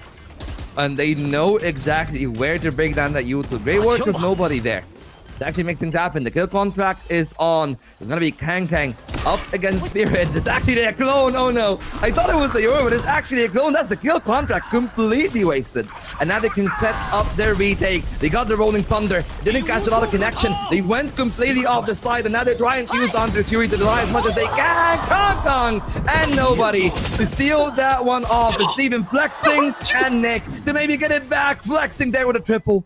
Still there in a good angle. He found the timing on Pillar, but Smoggy has the backstab to the backstab. Nick is already halved it. Nick is gonna seal it down. They've bought enough time, and Nick is going to win that one. Flexing is a damn ninja in this round. Oh, I mean, Omen says it himself whenever he ults. There was no From the Shadows used, but look behind you, EDG. That positioning, that patience from Flexing is nothing short of insanity. That TP coming through, that's one, that's two. You can see Kang lost for words, lost for positioning. The shots from Flexing were beautiful, and Nick to carry it out is absolutely filthy. There's a 1 for Flexing, but you can change that 3 for Flex N, and it's forced EDG to take this time out. Yeah, because EDG were on a very good rhythm on the start of this attack, and they really wanted this round. They invested a lot into it. It was the Hunter's Fury, it was the kill contract, it was a lot of the other stuff that did come in behind it, but at the end of the day, unfortunately for them, just wasn't enough. It was really well played from Flexing to use that TP, and maybe one of the main things that they will need to focus on is just better assertion of some of those situations, because Smoggy was in such a good position that maybe if they were a little bit more patient, if they allowed them to get the first half just to facilitate Smoggy be closer in on the rotate, they might have had a better chance, but that was not the case for now. And DRG should be back in the driver's seat. I feel like they've been doing such a good work in total that the only thing that they need to focus on from now just to keep their hands where they are, because for EDG, as you can tell, ultimates are going to be a problem. The closest that they have is 2 away from the Steel Garden for Chichu. But on the other end, you still got the Armageddon, so you can definitely play for a post plant, especially if they go towards B. The Armageddon completely covers the externity of that B main. You can just clear the site, use the Armageddon to clear out half the map, and right now, pretty standard play on the defensive side here. Complete control of A main, but they let down defensive. They're trying to set Fukashi, who were sometimes playing the anchor towards B. Now he's towards C, and the B side instead is going to have Kanshu, who's going to trade 1-for-1. And that might change the pace, because that's the big opening that with 4 players, it's very difficult to cover 3 sites. Yes, indeed it is, and as this door opens, Vukashu starting to have a feeling, yeah, the shock darts come through, fast lanes and everything, the Cypher trips are destroyed, but Vukashu doesn't need the trip to find you. He doesn't need anything else other than the confidence in his shots. Chichu still stuck in the smoke. Smoggy, the only one that have gotten crossed. He knows that he's there, but Smoggy, the gunfight just going his way, and now this spike towards the C site, this retake coming through. It's a 3 versus 3 scenario. Chichu with the aggressive swing, absolutely going to find one. Flexing, trying to swing out of the door, not going to find anyone with that paranoia, but Nick can find everyone in Hall, and on top of the mound, Smoggy buries, it's going to be Flexing, burying Smoggy, burying the hopes of what would have been a very, very cohesive first half, and now 4-6 for DRG. They are not going down swinging. They want to keep this as equal as possible. Well, they started off well in that round, but it was well played there from Vukashu to at least get the one, and then there from Nick. That was everything that they needed in that kind of round. You know, the hold was good. The crossfire came in from Flexen, and they're able to hold it up. You know, EDG definitely got their lead. You know, they got their 6th round on the board, and what they need to do from now on, just try to hold on with whatever is left. It's gonna be this round with them pretty much investing each and every penny that they had left into this round. Kanshu, though, has the Armageddon, so I'm not the biggest fan of them playing that aggressively, because they can completely be punished. Just back up. Yeah, exactly like that. Use your drone. You know where they're coming from. Just bide your time. Don't die to them. Instead, let Nick swing again and find another lead for DRG. Yeah, I mean, indeed, you've kind of got Gianni there having to look up at the ceiling, trying to find the utility, but it does mean they're looking at the ceiling. They're not going to be looking at the players swinging them down. Smoggy now getting the pre-fire. Vukashu has been doing quite an excellent job on keeping this C site down. In fact, doing such a good job, it's forcing EDG back onto this A site, back towards Flex, and whose aiming has been phenomenal. Can't quite get the shot on there just yet, and will back up with a paranoia. Actually swings off of it, knows he's got 2 members. The breach stun comes through, but will not find anyone, as now it's up to Spirits to try and keep up with the rest of this swing. The Sova drone and the paranoia forcing him off of this as EDG push towards this A site. Yeah, there comes a point where too much aggression is a bad thing. Right now, they're making their way towards the A side, towards 3. Kong has used the double tap, so all they need to do is just let it go by. Bide your times, a few more seconds, and now that has expired, they try to push Kong, but he's still going to win that duel regardless. They're trying to route him out. Nobody is there for the help, and the Steel Garden is going to steal off that round completely off of DRG. It's probably going to be a 7. Spirit is a 1-on-4. He got no flashes. He got no gate crashes. He got nothing in this round, and not even a single look. As simple as he goes for that peek, it's a good shot onto Kong, but the 2 players instantly swing for the trade. They take it out of this round.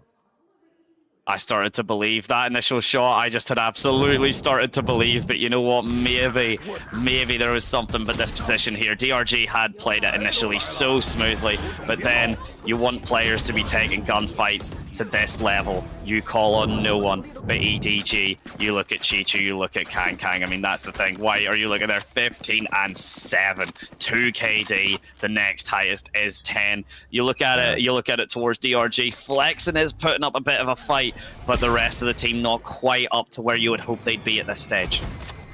Well, they're in a good place in this stage, and you know, 7-5 is going to be good for them. They evade the good contact onto the 1, but can they actually do that much more in this round? It's a quick step towards the A site.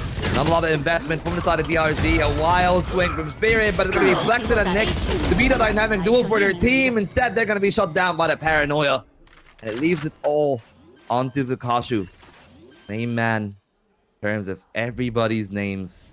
But it's a very big clutch. His position is known, and that shot from Kong was kind of filthy. And with it, they're going to see an 8-4. Exactly what they need on that kind of attacking style comp. But now that you go on defense, there's going to be a lot of questions asked for them that weren't asked in the game of XLG because they fell so far behind in attack that we really didn't pay much mind to them on defense. Yeah, exactly. This time it is quite a big difference setter. And I do just want to point out, you know, in terms of it, like, I mean, DRG are keeping up with EDG, but in terms of the performances, you know, they are struggling a little bit now. They aren't getting those initial frags. I mean, 8-4 is fine, but if you're DRG, you want to try and get this momentum going a little bit faster. You want to try and show, particularly for how the early game was starting, DRG were fighting back, were biting back pretty hard, and now EDG do just seem to be walking away a little bit with it. Maybe this half is the only thing that will change, the only thing that DRG need to suddenly swing themselves right back into this, which we have seen so many times this series, and especially from DRG. Well, this is actually them asking them, do you stick in a clutch or do you fake? And I think that, you know, they say pros don't fake, but that's not what we see in the actual stage. You know, this is just an idiom, but in reality, you need to. Are you a person that will say pros don't fake and just go for the ninja defuse, or would you just play for the fake and find your duels? Well, the thing is, I weirdly enough, because I am a Sage main, despite the fact she hasn't been in the meta in like 2 years.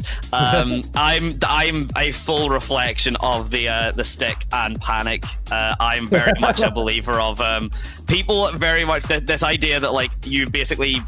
Everyone fakes, or everyone at least taps. So the amount of times where I have just in a completely disadvantageous scenario just walked up to the spike and held it, and it's worked. Of course, that's in ranked ladder. It will not be the same in VCT, but it is cool to see that even the audience are very much more along the lines of no, get that tap and then try and take the fight. So it's cool to see that has absolutely rubbed off on the less professional scene as well, let's say. So pretty much what you're saying is that you want more people to tap so you get away with more sticks. Yes, please. I would like you to continue building this atmosphere of, oh, I've tapped and I'm going to swing so I can just sit there and defuse the spike, please. That would be nice, because my gunplay is my weakest part of my kit. Well, let's see if DRG have good gunplay or if it's not going to actually aid them. As they pivot over to attack EDG on defense, it's kind of a pincer towards that A side that they wanted to establish. They have both of their duelists on the B side, just Chichu single-handedly playing there towards C, trying to go for the jump spot. They waited the initial wave of util, but it's probably going to regenerate soon enough, so they need to make up some space. They have their eyes set up on Smoggy, who is going to be tested there with that stealth drone. They got the paranoia in hand. They're going to use the blind side as well. The flash comes in. Spirit is going to find a trade, but they needed to answer for more. Instead, they weren't ready for the pincer from EDG, and it's going to be all blue as Kong, Gianni, nobody will seal that one off. Oh my days! Depending on the momentum that is brought here, EDG may actually just find themselves with a sandwich built up, and it will be more fitting of an EGG, because that was a phenomenal first round to see. You see the neon, the relay bolts come through, the positioning off the smoke, the flashes come through, and this is what we were talking about earlier, Volts. You know, we had seen earlier, it was in the previous series, that those types of fights were more kind of 1v1s, and that was a mistake that I believe it was Billy had made, whereas EDG there, all of them were there. That was just a big clump of bullets coming through and could not be managed by DRG. Yeah, absolutely. And instantly as well, you know, like they went for the full shot. That's 2,300 kills. 4 classics in total. Probably could be 2,300 and some if we see some kills from Dragon Rangers. But I think walking into Gianni there is a death sentence. Good ding there onto Gianni, but they know that Chichu has got to be pretty close, and you know, they try to go for the back and forth. The door is open and the pincer is on from Kong. It's only going to be good for the one. Maybe this is the chance actually for DRG to try to fish for more kills, because there was no shear on the C side, but they didn't pressure enough.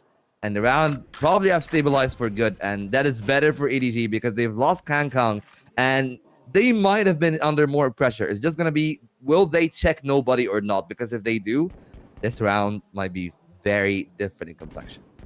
Oh, if they do, though, Smoggy is there. And I don't think Smog is going to even slightly move. It's all about how this first contact comes off. The double swing, but that just means 2 from the Guardian, and Smog is there instantly to put down Kangshu. No hesitation, no concern. The first bullet, the first contact is made, and that means 3 players, I think, drop in less than a second, and that is the cohesion, the coordination, the trust. You had mentioned the shots there that had landed, the kill contract, not enough to save Kang, or sorry, the double tap, not enough to save Kang in that scenario, but EDG are just walking away with this. They are the kings of Lotus. Oh, absolutely, and they're running this Lotus through and through, but now there comes the buy from DRG. They'll need to make something happen here. They try to pick it up with the pace. They find some shots from the Gianni here, but they can't find the kill. Now they do. The flash is perfect. They come in from Spirit, and then the breach, of course, with their own flash. That's 2 for DRG, and EDG are still flirting the idea of playing around that smoke. Gong almost found more than that one, but Kanshu and Nick will shut that one down. This is very aggressive from EDG, maybe even more so. And they were aggressing on the pistols. I understand the smoke spam is the current meta, but this was them just committing to that A-duel. It's like we live and die by the blade there. Absolutely, and I mean the A-duel has very much just been a tried and true method of Lotus. We see Kangshu there opening the door for Kashu, just chilling in the corner waiting. He doesn't need to swing anything. He's got that Cypher cam cozied up and ready to go. The door, the timing does mean Vukashu has to take this on his own. The salvo comes through. The positioning from Vukashu is pretty solid, but Chichu snuffs him out before there's anything left to do. Of course, the spike is going to more than tick down in the background, but the more damage Chichu can do here towards the economy, the more they can build up that steel garden would be absolutely phenomenal. It won't be anything as Nick gets the ult orb towards that rolling thunder, and DRG are now starting to hopefully mount a comeback for themselves. Well, and they'll need to make it pretty solid. You know, this round worked really well for them because they were able to hold the aggression from EDG towards A. Maybe EDG will just change the position of their aggression, or even better yet, they might as well just play a little bit defensive, because ISO has got that little important bit with the new undercut that not only do you vulnerable people, you also have a 4-second suppression. You know, it's not as big as KO, it's not as big as the other suppressions, of course, you know, when you also consider the stealth drone, but it is a suppression, and it can't actually stagnate your round, so maybe they can try to catch them in transition off of that style of play. Chichu can hear the util. Rotations are pulled, at least from Gianni. Kankang is still playing towards B. But for DRG, they also have kept a good amount of util towards that A side. They don't want anybody to make any advanced rotations. Instead, Chichu will be tested. A little bit of damage back and forth, and DRG, they will need to try to make something happen to clear their way in there. They peek in, the perfect crash of the Kong. Spirit is out, but Gianni, instant on the trade, will not be able to find a multi-kill. And now they need to hold Flex in for a few more seconds until the rest of the team comes into the rest of the exec. Oh yeah, we've been seeing that DRG have been playing around the Vise util pretty solidly in terms of like baiting the wall out, but they have then given up the frags regardless. Not exactly been the case this time. Finally, DRG able to create a little bit of space, flexing, not exactly on the largest HP pool to work with, but everyone else looking very healthy as this 3 versus 4 scenario comes through. The Rolling Thunder is online for Nick. Should it be popped? And here we go. We see it exactly there now. The TP's just to try and buy some time. Kangshu with the salvo, if he can stay online, if he can try and get out to get this used. He seems instead just ready to try and take these fights. The stun comes through, it's good, but the angles aren't there. EDG, the positioning is absolutely phenomenal. DRG not biting just yet until they need to, and now that is exactly the moment. The Jaws snapshot on the members of EDG. Beautiful play from DRG there on the post plan, denying any chance of the retake. Maybe like the positioning of the Tejo was the little bit of the nitpick that I would have, but other than that, it was perfect. I feel like you really want Tejo to be a little bit laid back. He shouldn't be the player taking the first duel, but that paranoia combination from Spirit was right on the money.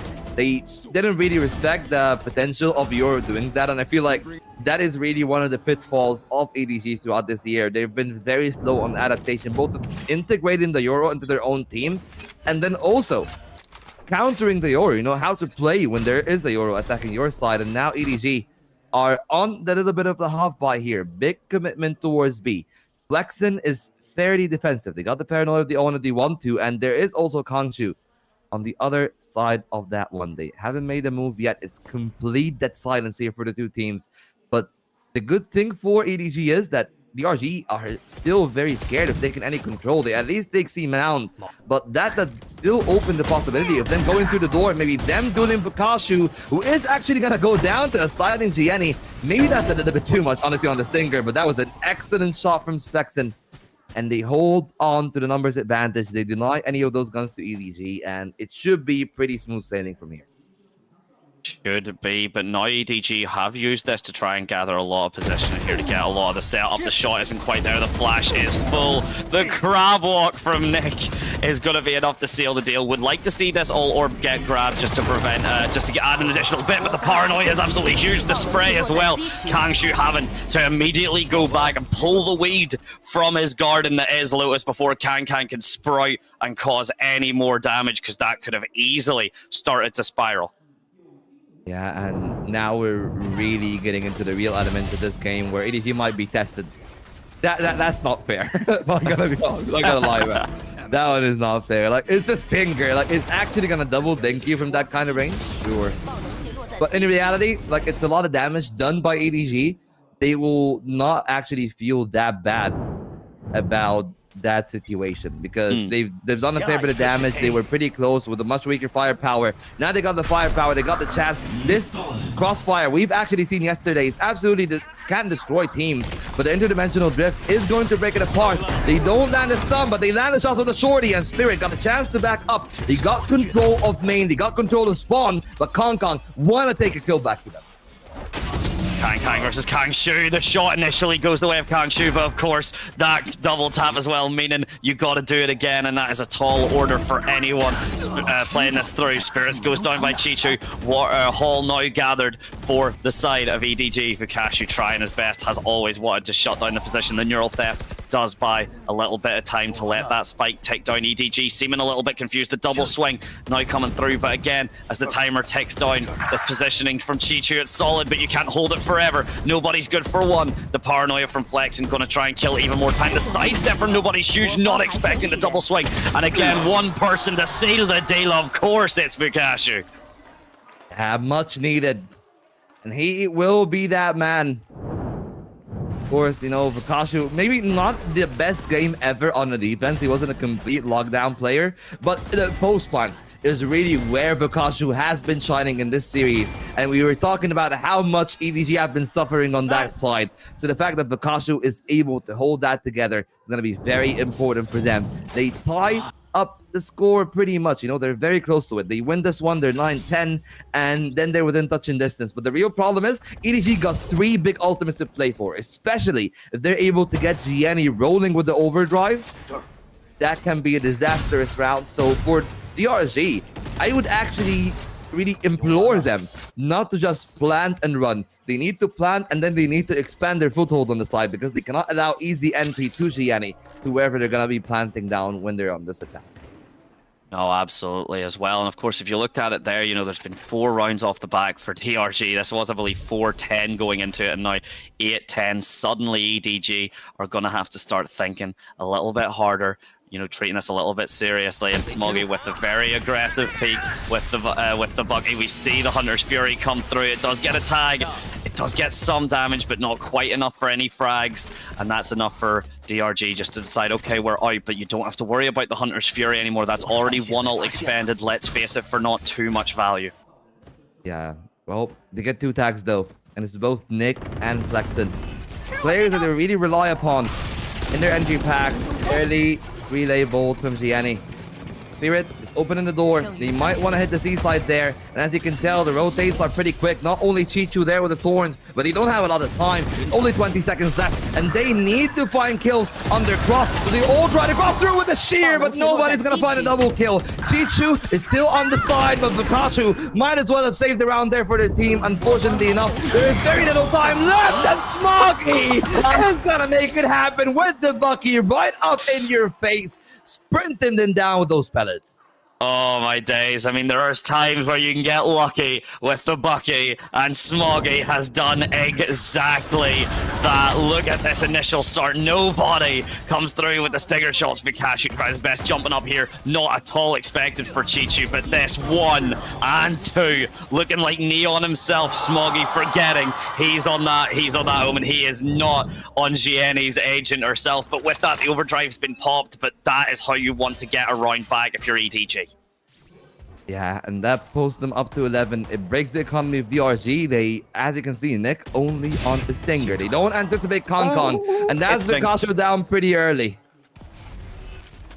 It stung. It stung so badly. That's all I wanted to say. We can continue this now. And oh my days, Kang just walking away. Chichu as well. They just needed that momentum, and oh my days, EDG. That's vintage. That is absolutely vintage from EDG. You know, aggressive on each and every duel. They just win one-offs and they control the pace of the game. That puts them on match point. Of course, this is their map pick. No, this is DRG's map pick. So it actually puts them in a terrible position for map 2. Because as much as I like DRG, we have seen how good it is with EDG on the split throughout the season. That's the thing as well, you know, Split is, I've said this before again, Split's still a defense-sided map, but if you have good executes, if you have a solid team cohesion, Split can look very attacker-sided. Split can feel very attacker-sided because those sites, those angles are, you know, usually pretty tight, pretty close. There's a lot of, like, kind of nooks and crannies to hide behind, which DRG are absolutely going to need to utilize. Either way, either they somehow mount this comeback, which we have seen before, you know, by other teams in this series, and I believe, you know, DRG has done it a fair few times as well. So if they're able to do that and bring themselves 1-0 going to Split, they'll still have to worry about that that massive aggression from EDG. Over aggression would certainly not be the term here to use, but you've got to do 4 rounds in a row. EDG only need 1. Yeah, just one more for the world champions to at least steal the map pick off DRG, and then DRG will be fighting really one uphill battle there, and they're trying to fight that with not the best weapons. It's a Bulldog Reflex and another one for Khonshu. The only 2 rifles is actually with Vukashu and Nick, and Spirit only playing with that Sheriff. Ultimates are at least somewhat there. You know, you're one off of the Rolling Thunder. You got the Armageddon. Maybe they can make something happen. They're gonna test the B side, the place where they haven't played the entire game. But if they take their sweet time, the rotations are going to be quick off EDG. They knew that they weren't respecting the B rush from DRG, so they had the pincer ready, but now they disperse. And it's the return back to the C side that seems to have been the one place where DRG go each and every time. I mean, it's maybe the one place they can see a future where they get this 1-0, where they go to Split with the advantage. Mentioning around as well, you know, Kang and such there in the back, hopping the kill contract on that B, not getting anyone, then deciding to use the undercut on A, not gathering anything there. So quite a lot of information gathered for EDG. The positioning, quite aggressive from Nobody, making sure that there's no lurks, no shenanigans, as we know though. It's a full commit. The Armageddon pops with the lower buy as well. Spirits and Co very comfortably on the site, but whether they can keep it is a whole other story.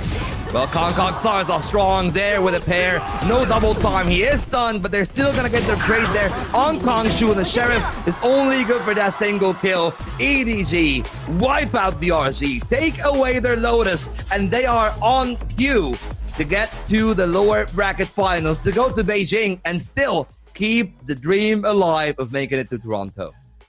Oh my days, no one from EDG is sleeping other than to live that dream.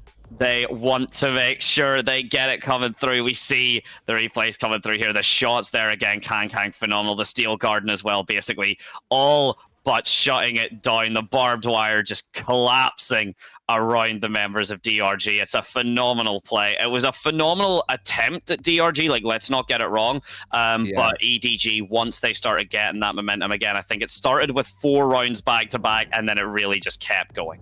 Yeah, and I mean, while we look at the highlights, I just want to really highlight one thing from my own that isn't really map dependent, but it's really the veto as a whole. I always think about this. Like, when I compare the 2 teams, how many maps does it feel like DRG actually needs to ban to be able to play that game? No, they need to ban the Icebox. They kind of want to ban the Split. They want to ban the Haven. It just puts them in a very weird spot where there aren't enough bans in the map pool. You know, they don't have enough good maps to pick from. And that's why their own map pick isn't really that advantageous because, you know, it's a different comp from EDG. It's a different approach. It wasn't the best of looks against XLG, but this is probably how they wanted to play it. And the attack side was really stellar from Gianni and from Kong. Yeah, no, it does have to say, and that's where you'd start, you know, arguing. Of course, it's very difficult to kind of keep it secret, but I was honestly maybe expecting, that's why I mentioned Pearl from DRG, is that idea of just, okay, we don't have enough maps to ban, let's just get a map that we know we can maybe surprise EDG on. Of course, we haven't seen that come through, and EDG very confident as we get into their team comms and hear what they were saying. 只要你可以贴过去啊 ，C 点没声音，他可能等着反清的，反清我就 C 点没声音 ，C 点没声音。没事，反清你们，反清你们我就开大了，带个 B， 接近过来带 B 了 ，B 啊 ，B 开车了。你来我一条线行吗？没有一条线。B 点没来呢。B 点没来 ，B 点没来，可能就在 A 外我这的。没事，我准备开大，给我标个点在那。哎 ，A 外一个，我听到脚步了。我也准备往那靠了。TP， 管一下 TP， 我管，被白了。射到3个，一个都没射死，射到3个。假 T。回 C 了。被堵住了 ，A 点留一个。放半线了，他放半线了。打掉。小 AC， 他全是残血的。光点能站吗？能站。B 要来。别急，要补，不好补啊。不好补，我有大能滑出去。有烟吗？给烟了，不也。假的可能。这一点来了。小来，我们出去吧。我了。你去包点，我有剑的。进了一个 TP 进来一个。过去。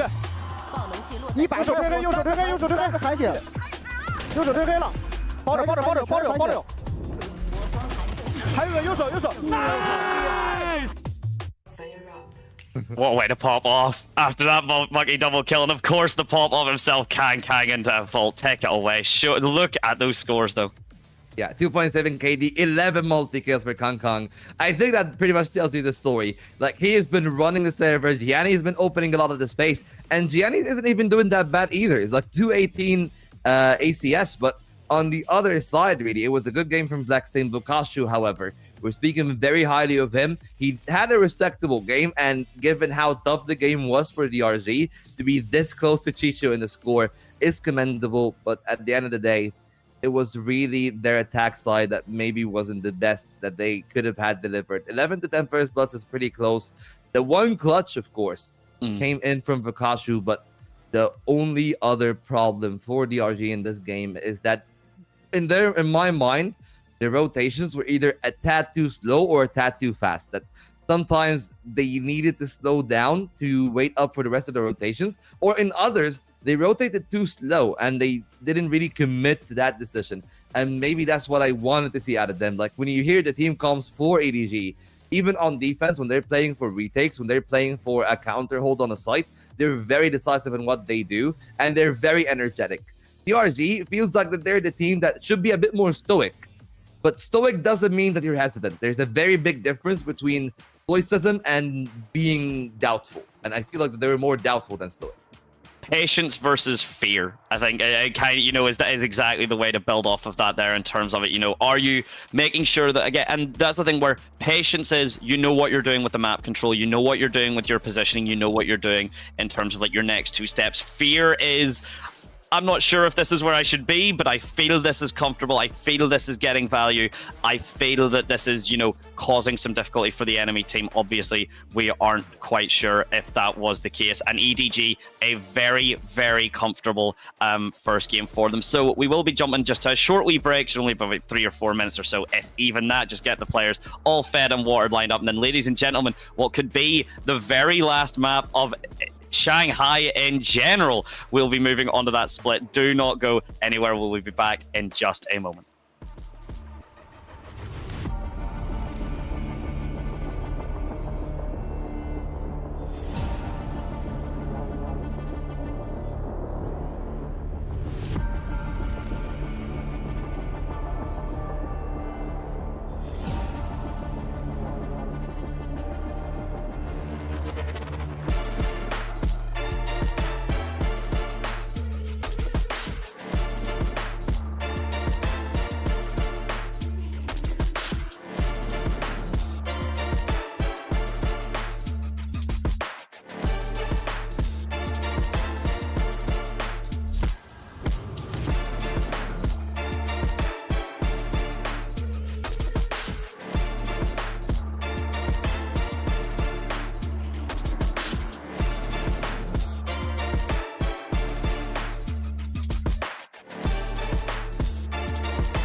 Hello, ladies and gentlemen, welcome back again. What could be the last map of the Shanghai series? Myself, Madante, of course, joining me again. I always forget the camera's flipped. I still haven't learned the lovely ball. Yeah, there you go. I see you make it work far better than I do. Yes, welcome back, man. We've just had a quite dominant performance from EDG, to say the least. Yeah, you know, it was pretty dominant. It was really actually showing up the comp that they have planned out. It didn't work out against the XLG roster on the other end, and now they're trying to, you know, show up for what they lacked, because that game, it was pretty shaky on the Haven as well. They take it to a very different map. I think the split is much more advantageous in comparison to Dragon Rangers, which, you know, go Dragon Rangers and all, and you can support them as much as you want, but do you think it's going to be a 2-1 sweep? I honestly, I think with that kind of form, with this Kong showing up today, EDG could take it off 2-0. I maybe wouldn't say a 2-1 sweep. I believe we've got a very solid chance that DRG come alive on split, just because EDG have seemed so confident with the ISO Neon that they may actually try and make that work on split, which is risky. You know, not opting for the breach, not opting for the Tejo is quite a big risk on split. So I'm going to say it's 2-1. I'm going to say DRG take this, and then I believe EDG are going to make it work on the ascent to Karius home. As we do speak of the devil. Yeah, speaking of the devil. Oh my, there it is. Yeah, the neon ISO, and actually nobody on the fade as well. That's interesting. I mean, it makes a lot of sense when they're playing that kind of comp. You remember, like, when Fade was initially released, a lot of people were actually experimenting with the Fade on the map, because as you know, like, Sova's not really playable on splits. Fade a lot more so in comparison, of course. But when you think about it, when he got 2 duelists, he only got the room of 1 initiator. You already don't really rely on the flashes as much with the Neon ISO comp. You rely on speed, you rely on stuns. You have that, then you have the reveal to even alleviate more angles.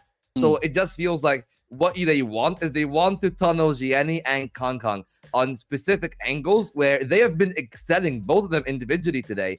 So just give them as much space, give them as much resources. You don't need the flashes if they know where the enemies are, and they know that these spaces are where we want to play. And honestly, in that 1-2, it can work out great, especially when I consider split.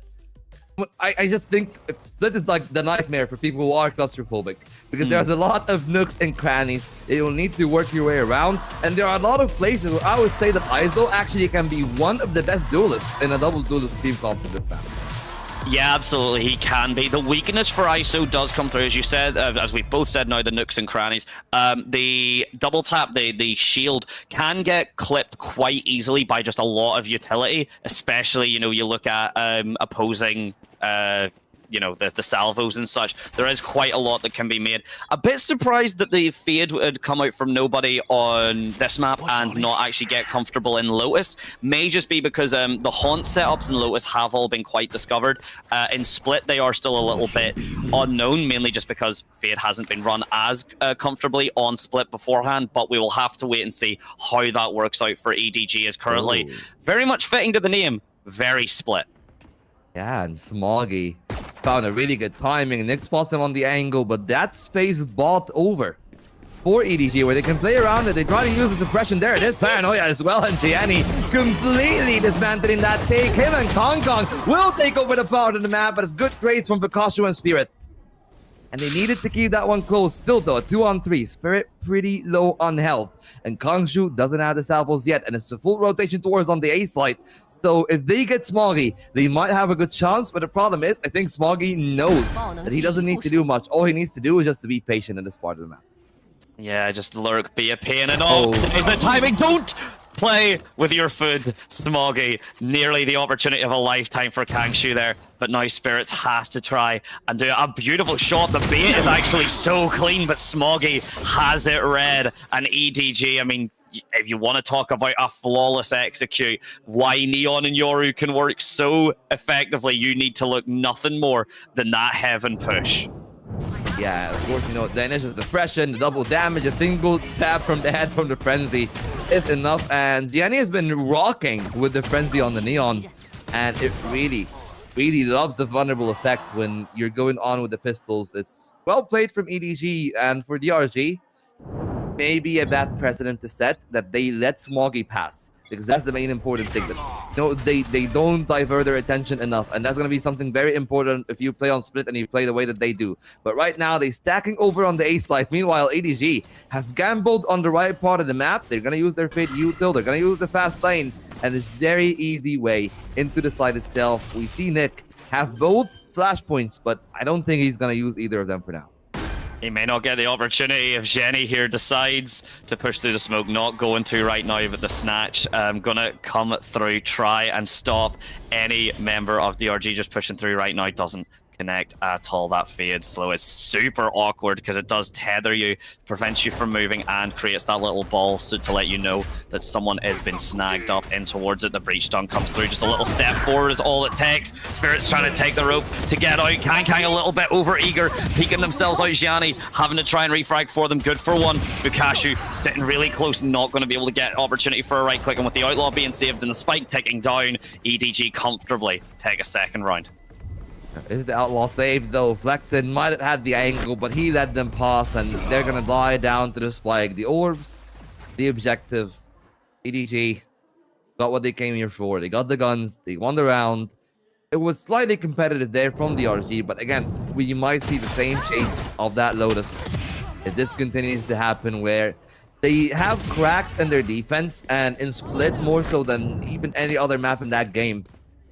You need to know how to be patient and when to punish. And I feel like that's the one thing that DRG hasn't been very good on. Like punishing EDG in the periods where they have used their util and they're either on cooldown for the generating stuff, or they've already used them and they haven't found value of their util. Right now, DRG, though, on their buy, pretty patient. They took some control towards A, but again, it comes down to that push and pull. And they pulled too far away. They let the A side open completely. It's only Bukashu on that part of the map, and can the Cypher hold on against the double duelist entry?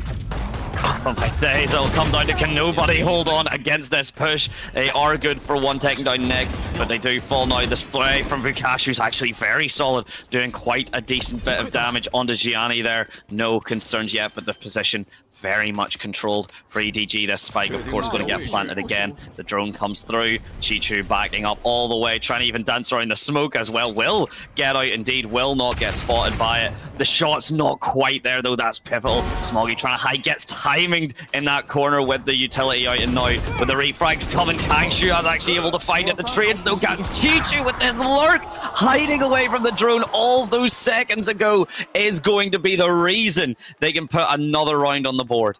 Who's allowing Chichu to be that devious? Who's allowing Chichu to get this many multi-kills and post-plants? You know, we were speaking very highly of Bukashu, and he did well enough, you know, on that situation in the round where he was able to inflict some damage, slow them down slightly, but Chichu, yes, perfect timing, perfect aim.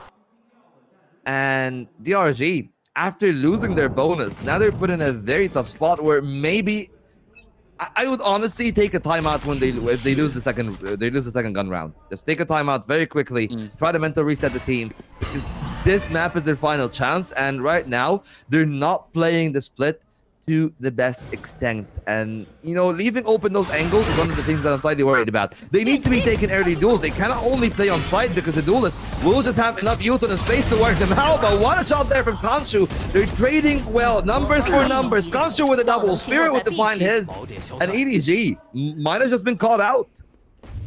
That's the thing. I mean, you mentioned it. I was quite surprised we didn't see the timeout come through on this round, but maybe DRG not quite needing it right now, as Chichu can only find themselves on 13 HP. That is not going to be enough to survive it. And DRG, you really needed something, anything, to build the momentum back in your favor. We see the big smiles from everyone, both sides looking very solid in the momentum. That is a gorgeous shot, to be honest. A follow-up from Spirits as well. Gets the dimensional drift online as well, which is going to be pivotal for those lower buy rounds. Of course, the next one not going to be it.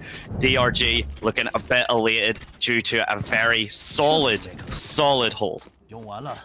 Yeah, that was pretty good work from DRG. The fact that they're able to convert that thrifty is going to slow down the game. Kill contract, though, on Kang, and they can definitely use it where they want. It seems like with their positioning in water, they might want to catch a kill contract on A if they commit to that part of the map. Seems like that will be the case. But it's going to be Bukashu to spray down Chichu.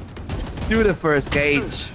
And that's the big lead for DRG, because now look at EDG. While they were initially scaling up aggressively, they slowed down a lot, especially on mid. But that 1-2 between Gianni and Kang can still cause havoc here. Full util on board for both the members as well. The undercut, as you said, completely destabilizes, prevents any sort of utility, shutting it down. The split. Okay, Gianni looking towards vents initially, now Kang and them both in the shop, just waiting, but this crossfire is very solid from Spirits. The shield is going to get popped. The deathmatch arena. Meanwhile, on the spite, it's Spirits and Co just trying to fight out. Nobody's good for one. Spirits good for other. I believe the deathmatch arena does go the way of Kang, which is absolutely pivotal. Gets that bulletproof shield back on, gets the spike unloaded as well. Kangshu in the smoke, gets the shield refresh, but Vikashu's too fast, and a 2 versus 1 for Smoggy. In a good position. They've made their way through towards the side itself, but of course the spike is up there on stairs. He's fishing for a frag, but he's going to be heard once he uses the shot of step. And now they know where they are. They can hold it together. They don't give him the peak, but they get the right timing. And Vukashu is going to find a triple to keep DRG in this game. He started things off in A. He closed it off in B. And DRG, well, that won't happen every round. So I hope that they have better plans for when it doesn't happen. Yeah, no, it really does, to be honest. It looks like actually there, I want to say, I don't think Kang actually walked away with a kill in the deathmatch arena, which is very rare. Somewhat, I could be mistaken, but I think the timer literally just ticked down, which is a kind of a smart way of doing it if you want to just play that super patient, that super conservative method. And it did actually seem to work out for DRG, so very well played for them now. Ultimate's still online for both sides. We've got Nightfall from nobody, one off Overdrive, one off From the Shadows. Here we go. We see it fall. We see the fast lane come through for Vikashu, just sending Gianni as fast back to the next round. Well, Vikashu again. He's the master of the smoke. He is a criminal right now against EDG, and their crime will be punished. They're judged, they're juried, but nobody will execute him but Spirit. Oh my days, smokes are but a mere suggestion for Vukashu in that light. Look at that. No need, doesn't need to see where his enemies are. He just appreciates the walls that he is given, but instead is just pure gunplay there. And Spirits, nobody being just completely collapsed upon, and DRG very suddenly not needing a timeout and forcing EDG to have it, and they take these 3 rounds right back to back. Yeah, and it started off from that Thrifty, really. The fact that they were able to hold on the beast fight. And really, you would actually really expect that comp. I don't know why I said really too many times, but anywho. You would expect the comp of EDG to be able to easily handle those kind of pistols. You got the relay bolt, you got the breach, you got the Tail. They should have very minimal space. So whether it is Gianni missing their shots or what I would actually perceive it to be, just good adjustment from the players from Dragon Rangers, and now they got a better chance on the other end of the spectrum, where they have actually fixed one of the mistakes that they've done in the pistol, where they now know how to split their attention between the points where they need to look at, whether it is stairs, whether it is the B main itself, and Vukashu, of course, holding off the A control is going to be a very big part of this game. If Vukashu is able to have this consistent of a solid anchor, we actually might have a true best of 3 on our hands. But I fear it that Vukashu will actually be figured out eventually, much like he was done in Lotus. He had a very solid start, but they eventually figured him out. That's the thing too, because talking about it as well, that double tripwire, which is what the coaches and such were talking to EDG about, that was a setup that Lysor had done previously and was pretty damn effective. So we will see if that continues to work out for Vikashu. Another thing the EDG don't have anything to really break the Cypher trips with. There's no shock darts, there's no Teisho, there's no breach, there's nothing. You kind of just have to break those darts with a gun or with your face, depending on which one obviously makes contact first. Kangshu just chilling in these vents. Very, very solid setup. The breach stun as well, but Kang, even with the stun, can still find his shots. Trades 2 for 1, which is something, but Nick with a very aggressive corner. Of course, the gun's not there really for EDG, so it's all down to Kang now. 3 versus 1 does have the spike and the deathmatch arena, should he want to pop it. Yeah, well, I don't think it's going to be the time to duel yet, because he doesn't have the double time. That is fishing for Vukashu. staying covered beyond the screens. You can see the pixels in there that up close against them. Can Kong spot the right pixels to shoot the head of Flixen or Spirit?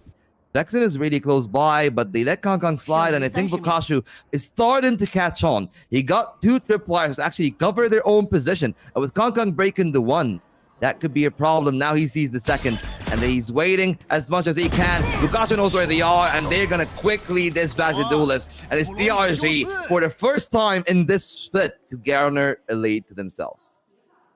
That is so frustrating if you're Kang. 20 seconds left on the board as well. You know, that frag, even if you get it, you still have to get the plant and then do a 2 versus 1. That positioning as well towards Vents, absolutely filthy. And then this, just solid time and solid shooting indeed from Vukashu. So now, as you said, Vol, 4-3 for DRG. A lot of ultimates online for both teams, actually. 8 in total, which is basically the most you would ever expect. You rarely would ever see all teams having all 5 online at once, just because that means your ult rotation hasn't been the strongest. And now Vukashu, as happily as he won A, he's rotating to B. Yeah, and well, for now, that rotation will be shut off. Of course, it is EDG that still got the duelist ultimates, and well, they got the neural theft, but I feel like we haven't really seen a lot of value for Chichu on this attack. Maybe on defense, things will change a little bit. Dark cover is out. We try to use the wall. They scale past it, but the crossfire is still established by DRG. Here comes the kill contract. It is time to duel, and it will be Flexen. It should be caught off in that angle. Easy work for Kong. He's been excellent on those one-on-ones. Very confident, very capable, and it leaves it all on Vukashu, who's moved over to that B-side. Oh my days, and the smoke's not there as well. The flashes and the Yoru not there too. Jenny, I was going to say, are you not going to get punished? Okay, it takes a while, but Vukashu finally finds it. Armageddon forcing the members out of Garage, but they are able to back out just to work around it. The snatch comes through. Kangshu finishes it off to try and get this frags down, but with 2 members alive still for DRG, it's Chichu to do what Vukashu is expected to do. And with that upper-lower angle, unfortunate for you, as it's 5-3 DRG. Honestly, kudos to Vukashu there. Moved over to that B side, got the right read. I don't know whether it was actually Vukashu or, of course, it could have been Nick making that call. But either way, whoever made that call, it was excellent to read the movement towards B. Vukashu there being at the angle, finding another multi-kill on the anchor, and buying enough time with the Armageddon to allow the rest of the team to commit and combine was really what they needed. And now Split is starting to become a dangerous proposition, because it will be a very weak buy for EDG, and unless they are able to replicate the thrifty that was inflicted upon them by DRG, this half might run away from a double duelist. And that's the thing, 5 rounds back-to-back for DRG so far, and once you move over to that defensive side as well, EDG may struggle even further, because DRG can just control the pace of the utility and such being pushed through. EDG, a very solid push towards this fence here. We do, of course, see Smoggy lurking towards that mid, but Flexen not going to have any issues holding that angle for Shop. The fast lane comes through. The rest of the team are going to follow such. They're going to try and get as many frags as possible. Nick immediately shuts it down. Jenny dancing around, only able to get one. It's Kangshu who refuses to miss, and Nick, the positioning, not going to get found out. Actually, it's Chichu and Smoggy pick up 2 on the site, and with the neural theft online, suddenly advantage very much EDG. Well, that thrifty is starting to become a reality. EDG are on. Interdimensional drift is there. They know where the tripwire are. Chichu still trying to hold on, and they're trying to send it. The paranoia is used, and they're trying to push Spirit, and 2 will go there, but he couldn't bomb them down. Instead, leaving it to Flexen, who will not be able to get past Chichu. Another multi-kill from the Sentinel, and both Cyphers have been carrying their teams on their backs in those late rounds. I mean, absolutely phenomenal play there. Very aggressive from Kang, not quite working out the shots, just working so solidly. The positioning from EDG and the neural theft being popped. No concerns. It's a 2 versus 1. You want to guarantee that. You cannot afford to let any more rounds out of your way, out of your hands if you're EDG. And DRG now, still very solid economy. No ultimates really online except for that overdrive for EDG on Jenny there. So if they can make this work, EDG may be right back in the driver's seat. Yeah, and I just feel for DRG in that round, because Maybe they should have won that. They wasted a lot of util. This time around, it's a lot better from Spirit. They try to push the Yoru, but they get instantly punished on that other end. And weirdly enough, they didn't have Kong Kong in that initial push, which is one of the things that I expected them to hop in, but they commit Kong Kong towards stairs, and it's all the kills coming over for DRG rather on EDG, leaving just nobody. And it will be completely nobody now, not just the name, but the case, because EDG are going to go down, and that's the half tied up bare minimum for DRG. It is getting a bit quiet on this split now. The concern starting to mount for EDG. DRG had started a bit rough, leaving away those 3 rounds, but now it's basically been a DRG show with EDG sitting in the audience, watching it go further and further away and potentially closer and closer to that map 3. Just very solid performance from DRG, no concerns. They're playing off each other excellently. The util is starting to come through. Vukashu has been there whenever they've needed him, even if it has been through the smoke, which he will not find this time as the push towards ramps already begins. Gianni trying their best to get this heaven control as soon as physically possible. I can smell the deja vu from last round. Seeing just exactly that. They tried to push it. Good work on the special delivery to buy the timing. They're trying to use the salvo, and they'll push it away. Good work on the Gianni, but now a lot is onto Vukashu. Not to die out of that one. That's an excellent second spray down from Nick, and they've taken the site over. But unlike the last time, they were weak on buys and they had a hero rifle.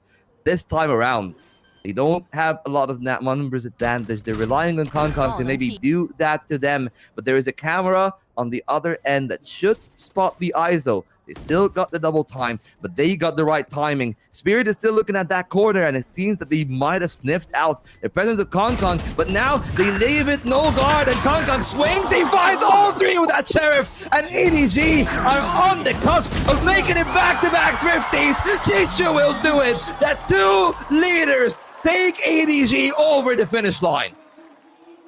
Oh my days. I mean, you gotta say it. We've been calling him, of course, the name is Kang Kang, but we're adding a 3rd K for that 3K. That's Kang Kang Kang, and Kang he do it. Yes, he very much Kang. Those 3 shots are phenomenal, and that's all Chichu needs to jump off the backside. Look at that hype. Yeah, get that. That scream, that clutch. Look at the hype, ladies and gentlemen. That is what you want to see, and EDG are now going to try and make this 6-6 for the half.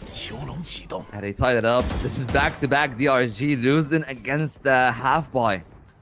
And this doesn't work out so well for them. They will need to find some answers into this one. This is the final round of the game. They got the interdimensional drift, but no other ultimates. On the other side, it's 3 big ones. Overdrive, Nightmare, and the contract. And there comes the first Gianni, able to find the headshot there on the back of the decay coming in from the Nightmare. And now they're trying to find it's Flexen to hold on for that first duel, but still a lot more is going to be asked out of that Omen. The rest of the team comes in, but Kong Kong again to really decimate any hopes for the Dragon. The Dragon Slayer is out for business, and DRG are going to be slain by that man with the perfect shot. Oh my god, now we're adding a 4th K to Kang Kang. Indeed, 3 wasn't enough. 4 may sate him, but indeed, at this point, you may be looking for all 5. Look at that spray control. Look at the follow-up. Kang Kang is absolutely on fire. That pop-off as well. You can tell he is not here to play anymore. This is no longer a video game. This is the difference between Beijing, between Toronto, and no one wants it more than it seems Kang Kang. Yeah, of course. You know, I'll just have to say this. If you know the stories of this EDG roster, you know the amount of hunger that they have had throughout the years. They are still nowhere near than having enough in this series.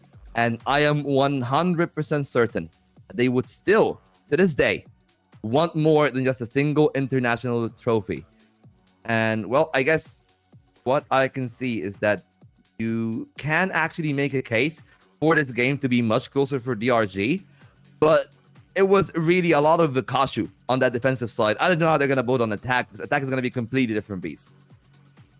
Oh, yeah. No, absolutely. So here we go. The vote is, ladies and gentlemen, either get Radiant or get Infinite Radianite. So all your upgrades and stuff, it seems like everyone just wants that top 500. No real surprise. The absolute scenes it comes from getting Radiant, the absolute clout that you can build. But oh my days, we're getting back to it now. As you said, a completely different showing now for the attack side. If you are EDG, you'll have to make it, or for the defense side, if you are EDG, you'll have to make it see if they can make that work, or if 6 is all they're gonna get.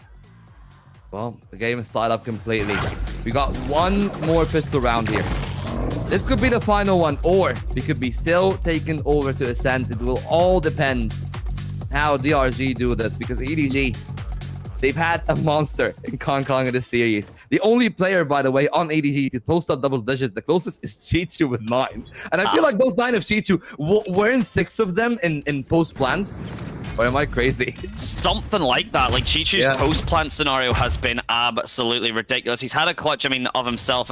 Yeah, at the very least, I believe he's had like 2Ks and stuff to back it up whenever Kang has decided enough is enough. The orb getting tapped, meanwhile, towards this garage, though. And it looks like to be quite a strong rotate looking towards that A site. The members of EDG already getting a bit antsy. But you've got Vukashu, who is always on that lurk, who is always maintaining the map control to keep the rest of his team more than up to date on where the members of EDG are.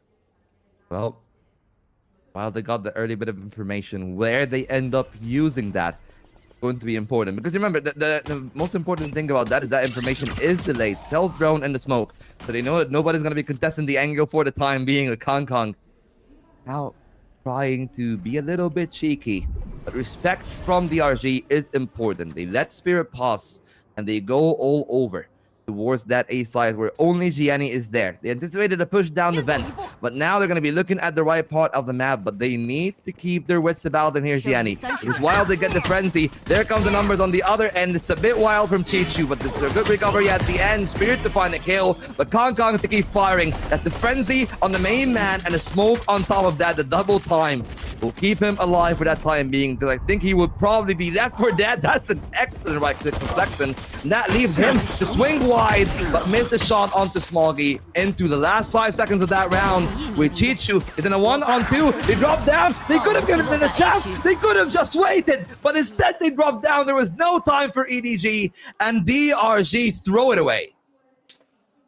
Yeah, that's oh, that is a decision and a half, and something you cannot afford to make at this point now, to just let that slip away. You're going to have to move on and just forget it if you're DRG, because look at that. That is unfortunate stuff there. EDG could have just made it, you know, that patience. You can see the absolute fear on the coach's face. No shocks there that it does show up. And one thing I want to very quickly point out is Kang on this defense now. That double tap, the ISO bulletproof shield, it does have a duration. DRG are going to want to try and force it out sooner rather than later, and then let it expire. If you wait for those like 20-second pushes, Kang essentially can take an extra shot, which you cannot afford to have him take, especially when he's been playing like this. It'll be Chichu to pick up the frag, swing over, Vukashu nearly can do 2, but not going to be enough.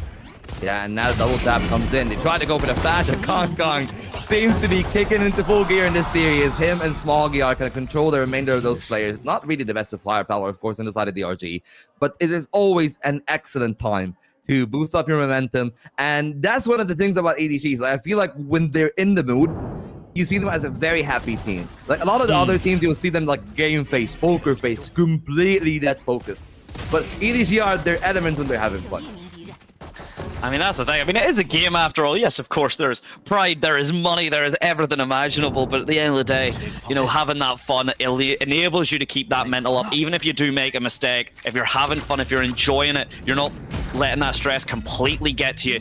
You do work around it. We mentioned here, you know, the salvos and such. Chichu able to pick up the Cypher trips just to make sure they aren't getting lost, but he can't really replace them in time. So now the Cypher cages are working without any additional backup. No one on this B site other than a single lone Cypher trap. We'll have to see if DRG bite or if they're going to continue just playing this as patient with this smoke cutting them off.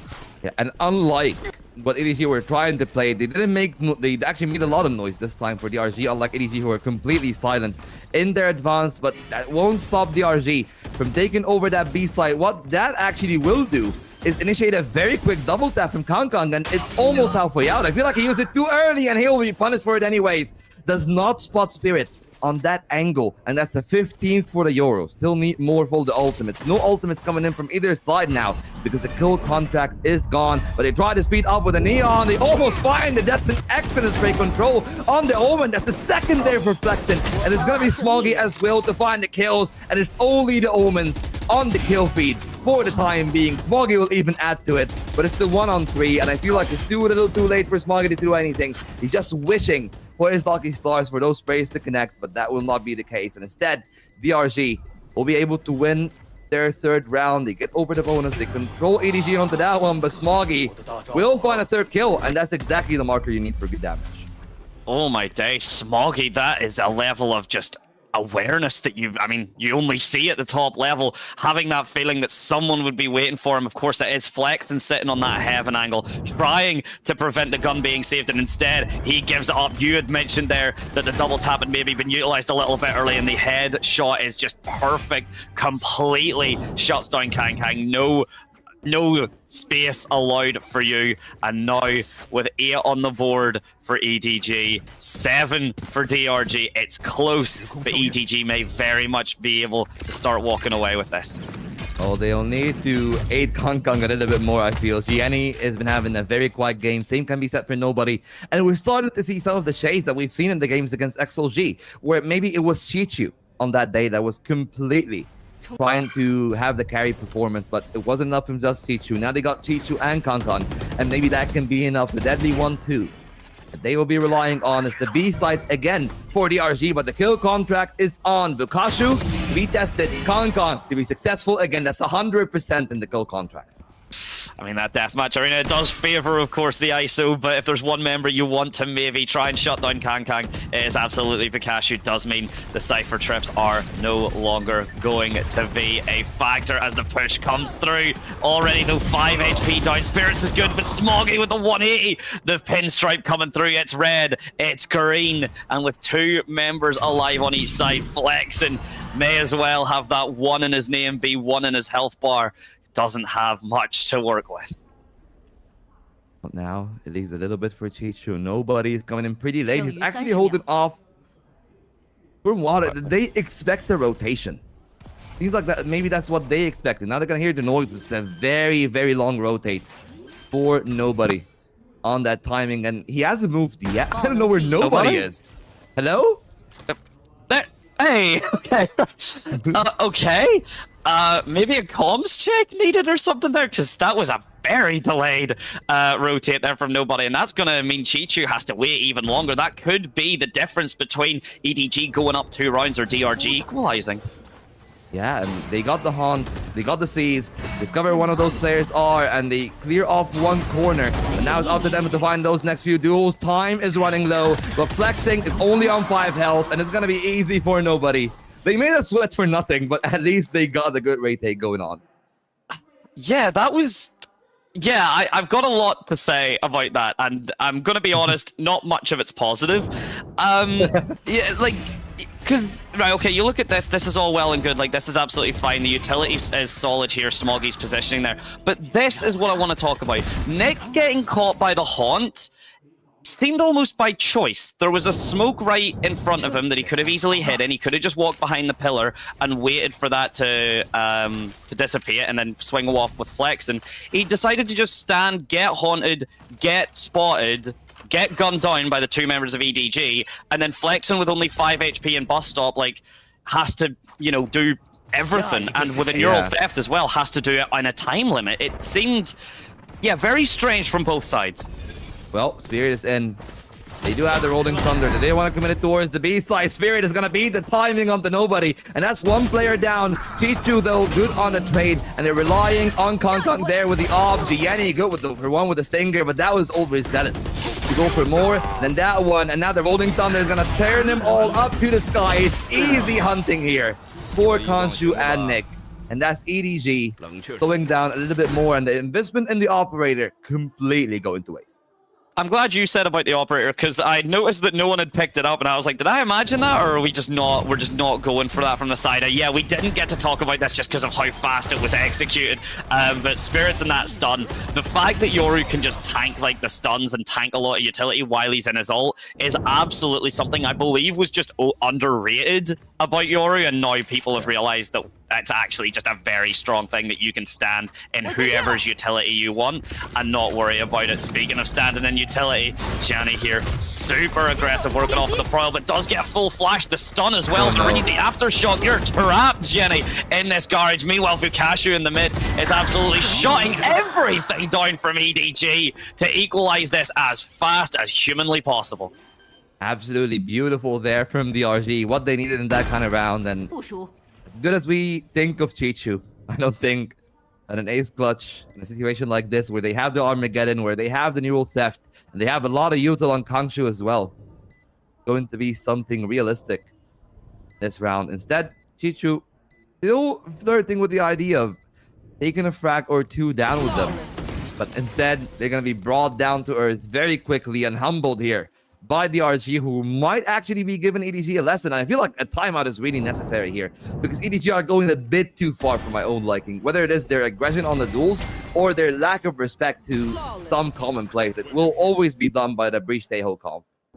Yeah, I mean, there's a reason it is so strong. No timeout, though. I would have completely agreed with you, Volt. Would have expected it there. One thing I do want to very quickly say as well, just because it happens so much, and it still happens in the top tier, I really would like to see the From the Shadows just getting used, like, for any reason. Like, Flex and even there just to find the last player, maybe do it in CT or in the defender side just to say, you know, there's no one on the defender side, because we see that the From the Shadows, you know, you were talking about all the utility the teams had available to them, and it wasn't even worth mentioning because it so rarely is. So I would like to see that getting popped, even just for the most vague amount of util, or for the most vague amount of knowledge. But speaking of the utility now, absolutely flying from all sides. It's green, it's blue, it's 3 versus 2, favoring EDG.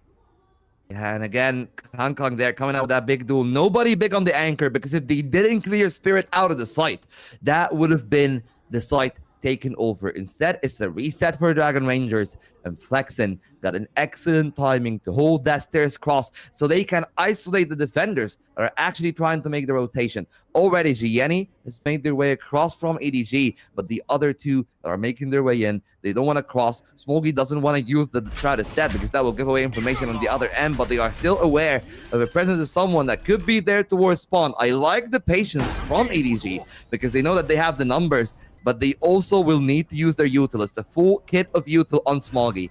Smoke falls down, Flexen use the other one to stairs, and what do they have at hand? Because they're too strong at spawn, and they were probably going to burst out. Oh yeah, I mean, there's so much util here. You've got the slide, you've got fast lane, you've got smokes, you've got flashes, you've got stuns, you've got information as well. Gianni, there are no concerns, and Smoggy's absolutely just going to stick it. The spray is good for 2, but the one you needed to get was the defuse, and unfortunately for DRG, Flexen walks away with his life incredibly close, though I want to say like 20-30 HP. Yeah, you know, and they're stealing themselves here, EDG. This was a very tough round to get, and honestly, if it was a little bit further unlucky, Smoggy would have found 2 more shots there on the diffuser, and that round would have been over there. It was a good attempt from Flexing, but this wasn't enough. Smoggy stayed alive. And now EDG got double digits, and the pressure is added further and further. This is probably going to be a DRG timeout. Don't anticipate it to be an EDG one. But what do you even need to work on if you're on the side of DRG? Because I feel like the main thing has got to be just keep doing what you're doing, but anticipate aggression from Kong Kong. Because Kong Kong has been relentless, ruthless even, in the way that he's been pushing each and every duel.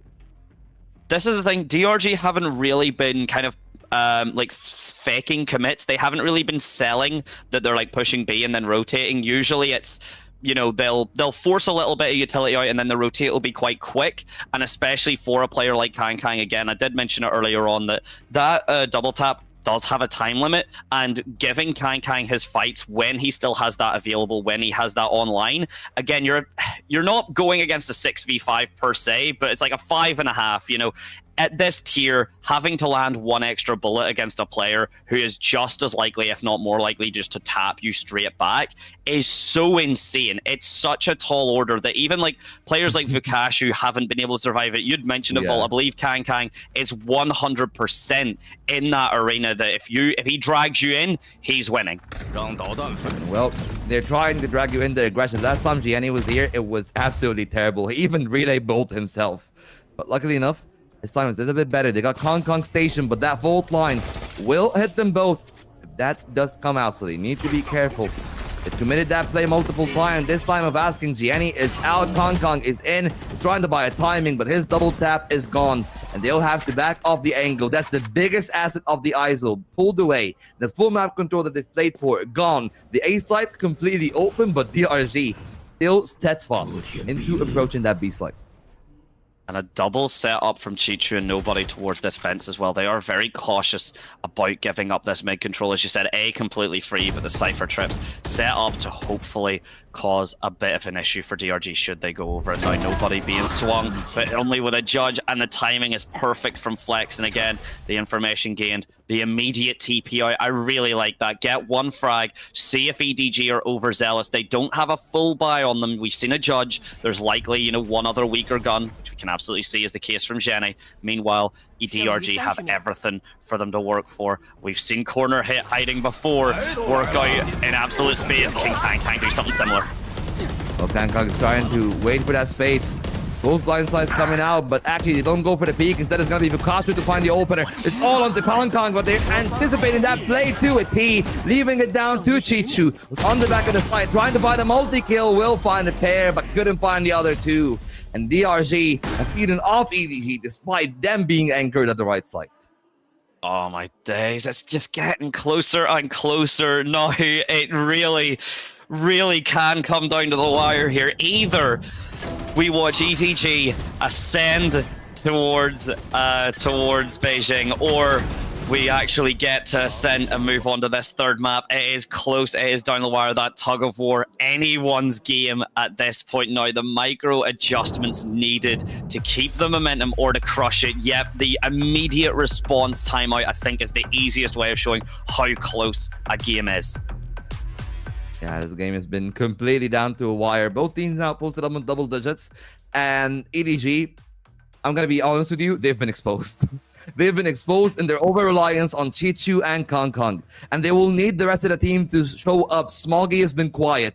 It's been absolute silence from nobody. And let's not get started about Gianni here, because I feel like this Neon has been nowhere as near as effective as it has been on the Lotus. Of course, Lotus, in the sites themselves, especially more so than anything, have got a lot of the angles where Neon can slide an extended distance. Not as much on split. The slides can be a lot more telegraphed, which is going to be the one main thing that makes the Neon a little bit weaker on this map.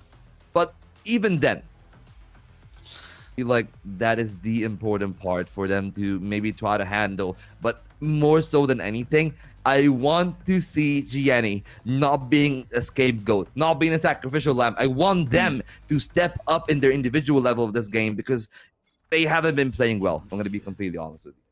They haven't really had that chance or that space control. I know it would be nice to see maybe, you know, that post up towards the mid, even just to kind of, you know, replicate. We've seen that kind of counter aggression. We've seen it a decent bit on Lotus, and we've seen it so much in the previous series. It was between the two different teams, obviously, but maybe that counter aggression, just get Gianni set up in the mid and play off of that a little bit more, so that when DRG are kind of prepping, you know, their execute, you get someone like Gianni to swing in that little bit faster while the guns are unequipped, while the utility is more available. But the longer these go, as you said, you know, Gianni hasn't really been able to show up. Some of it has been gunplay. A lot of it has unfortunately just not really been given the chance. And speaking of given a chance, DRG are walking onto a B site completely free. Yeah, that's not a chance. That's the giveaway. That is generosity in its peak there from EDG. But again, you know, they're playing on the much weaker buy. They're relying on those pistols, and sometimes when you do that, you end up having to make big gambles like those. So it's not the end of the world for them, but they will at least need to prove themselves in a capable retake. They have ultimates, but I wouldn't want them to use it unless they find a killer too early. And with the spike going down, they're setting themselves for a retake. They're 3 strong from spawn, one of which is going to be the entry of Gianni, but seems like the read is good from DRG. You're relying on this so much, but as you said, the read is good from DRG, the utility being immediately popped. First of all, Gianni goes down and Vukashu just keeps it going. Can good for one. But again, Vukashu is just catching you left, right, and center. The Stingers are not going to do anything to this Vandal. And that's going to be the most important thing, you know, just keeping hold of your guns. Didn't let a lot of damage happen over from the side of EDG. And now, it's going to be up to EDG to actually prove themselves. It's the buy-in. And Kong elects not to buy the undercut for the Vandal. I like that call. I think it's the best thing to do on that kill contract that you have. And will it be EDG actually able to play that game right? Because Spirit early on using the interventional drift, they go for the kill contract, but it does catch something. Unfortunately for him, Kong, he'll keep the 100%, but it's just the Oracle. If he'd somehow lost the 100% to the Oracle, that would have been pretty hype. Nightfall comes as Gianni bursts out. But again, when you're dealing with someone like Spirits who just refuses to miss their shots, you know, that was meant to be the opening aggression side. And instead, it's the blender. EDG eventually managing to find that space, but it took a little bit longer than they'd maybe want. The Neural Theft getting popped. Both members now find, you know, Flex and sitting towards that pillar. Smoggy limboing under the shots from Flex in there. And the swing, Vukashu is good. He cannot be that good. Oh, thankfully somebody else other than Kong stepped up there a little bit though. It's a good trading protocol. I know that this much is what I would actually expect on the normality from the side of EDG, but I feel like the Nightfall definitely did play a big part into that one. But again, a lot of work on Chichu. So we're still down to that one too. Still, the rest of the team are pulling their weight, but it's 11-11. And if there's ever a time for someone for EDG to maybe have a big round, it has to be there. DRG, quick on the A site, and I'm pretty sure that is a judge in the hands of nobody. So they will need to make good use of that. They're going to go up to the heavens, so they evade the judge for now, but they should be in the sights of Chichu. It really should. But again, looking at EDG here, a little bit concerned to, you know, play at a pace that you would expect from them, you know, at this point. Or DRG, sorry, you know, they've given this time for EDG to rotate towards. They had that space and that control initially, and because of it, the frags initially go the way of EDG. DRG immediately answering back. Nobody getting just a bit too antsy and being forced, essentially by his own hand, into trading a free kill out for it. Speaking of trades, Smoggy and Nick both making their names seen in that kill feed, and Smoggy has to do something that we would not expect. He hasn't been having the best game. He's been okay, but not indicative of something of that caliber. And I think we have to look back at nobody and ask why. There is no answer to that one, unfortunately. This is why I tell you, like, this is what I think of EDG. Like, they live by those kind of plays, and they will die by those kind of plays. And for them right now, they are on the brink of being pulled back into an ascent. This is the end of the road for EDG, the final round of regulation, and the best that they can muster is 2 rifles. And they keep being Kong on the Stinger. If I'm Chichu there, or if I'm Gianni, I would actually be thinking of dropping the rifle over to Kong. I'll be completely honest with you. I think he's been having a stellar game, and I know that Gianni is going to be very good with that Phantom to actually do a lot of damage, but that hasn't been the case as of yet. That hasn't been the case individually, but they still have a chance on the side of EDG. They just need to hold them strong, and they've been holding them towards the B side. It's the double duelist trying to work their way up mid, but it's an excellent read from Flexen, and DRG completely shut down Kong in what could be the beginning of the end. It's another shotgun attempt here, but thankfully Smoggy this time around backing up instead of proceeding forward. Yeah, not making the same mistake that nobody did. But again, speaking of a mistake, nobody getting very anxious now. You can tell the pushes are coming through, trying to make these like clutch Hail Mary plays, hiding in the cage. Actually, Chichu very much being able to make out in Kangshu. Unfortunately, due to that low HP, fragging his own teammate. And the shots, the Bucky, but you can only get one if you're Smoggy. And now Gianni, it's all on you to either bring us to OT or bring us to Ascent. The timing isn't there. Flexen's behind you. Could have went for the knife, honestly, not opting for it. And we move on, ladies and gentlemen, to Ascent. Now, you keep your respect. You still got one more game to play. But DRG, well, it's been very good from EDG on the attack side. It's been a lot of work from the one man that is Kong, the other man that is Chichu. But a lot of questions to be asked for the rest of the team here, especially nobody. I mean, yeah, I mean, the fact that didn't work once is one thing. The fact it didn't a second, I mean, you really got to consider that. And it's honestly a bit wild because you've got another member of your team doing the same thing, like lurking with the shotguns and getting far more value off of it. So in theory, all you need to do is look over your shoulder and go, I'm going to do what he does. But for nobody, it's just not landing. Yeah, well, that has been the case. Let's see if they're going to be able to do that, though, on the next map, because now things are changing. Maybe I want to see Gianni on a different role. I understand the double duelist. I understand the Neon ISO. But do you run it 3 times? That's going to be the real question. I feel like they have no other option because that's what Gianni plays for the most part. And that's what they've lost with the loss of Simon. But they've been showing really good signs on the Lotus. If they're able to find that earlier form, they might be in for a lot better game still. I think it does come down to that. I mean, they were very comfortable on that Lotus. It was just as the map started going on, you could just see the EDG, and it's very uncharacteristic of them, but they were starting to crumble, maybe by a little bit into their own pressure. They really didn't want to move on to this third map. I mean, you can tell just in the way they started playing, in that over-eagerness, in that over-aggression. I mean, we see the amount of swings at the start of the match, and even like later on, that were cohesive, that were 2, 3, 4 people's swings, and by the end it was very much down to the one, and we'll hear the teams talk about it. Can you play back clone? Play the tennis clone, bro. Yeah,我去帮放假人，东东没看到人。打不到这。Clone here? Yeah. Did it? 我一把。东东没看到人。You call me. Can you spot me maybe? 你还是跳一下，你回来跳一下，上去，你回来跳一下 S 1，回来跳一下中路。我封烟。尼克，我来了，尼克。没事，他不会过。你先到。我封烟上去。好，中路2个的，现在。中路。我靠中路，来，我靠中路了。我们现在是冲个上去。在我脸上，拉我了。好。哎，拉人吗？对，不用跑了。我能震中路，没想打。他在前点，可以打，来，我正后排，正。就来一个 only one。边面。I think for you. Backside, you backside. Nice. I40. Nice. Can play short. One. 两个逼到。走，对面，我帮不到你。他 speed。半血。开光。好，没有，我这边直架，你想办法补枪。我双架。Nice 了 ，Nice. Let's go, bro. Nice trap, bro. Very clean stuff from them there. You can hear, like, you know, the half HPs and stuff, you know, the I can't help you and things. It's very coordinated, it's very clean. And of course, if there's one man who's been doing it all, Vukashu.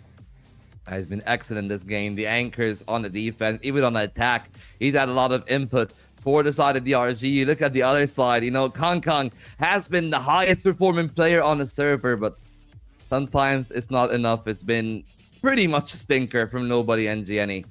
8 kills each. 22 deaths for the Neon. They've tried. They've opened some space, but I would say sometimes it was okay. But this map in particular, this Neon was a little bit jarring.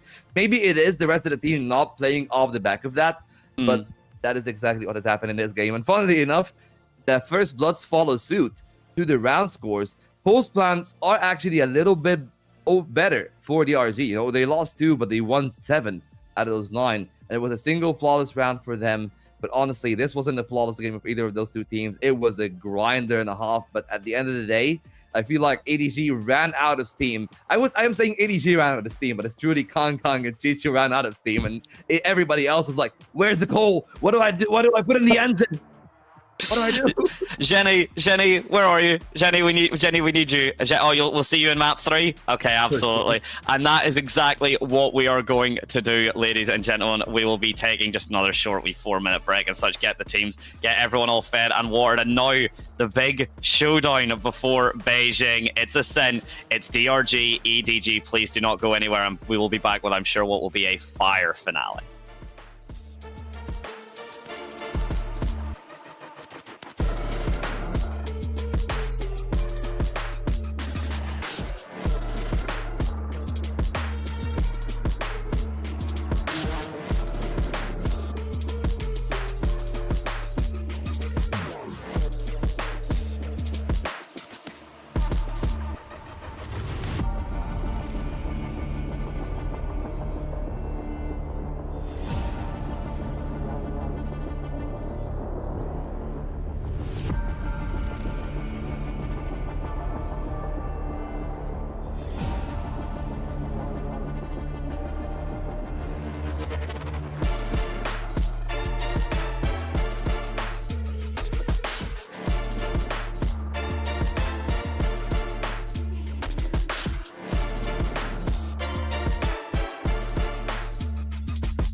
And ladies and gentlemen, here we are, the last game, EDG versus DRG. It's going to Ascend. I think we weren't really expecting this to go from the way the last game started off, but of course myself, Mad Dante, my boy Volts, I finally learned which way to point. I've finally done it. And Volt, take us through kind of what we can expect from the last game and also what this last map should hopefully serve us up.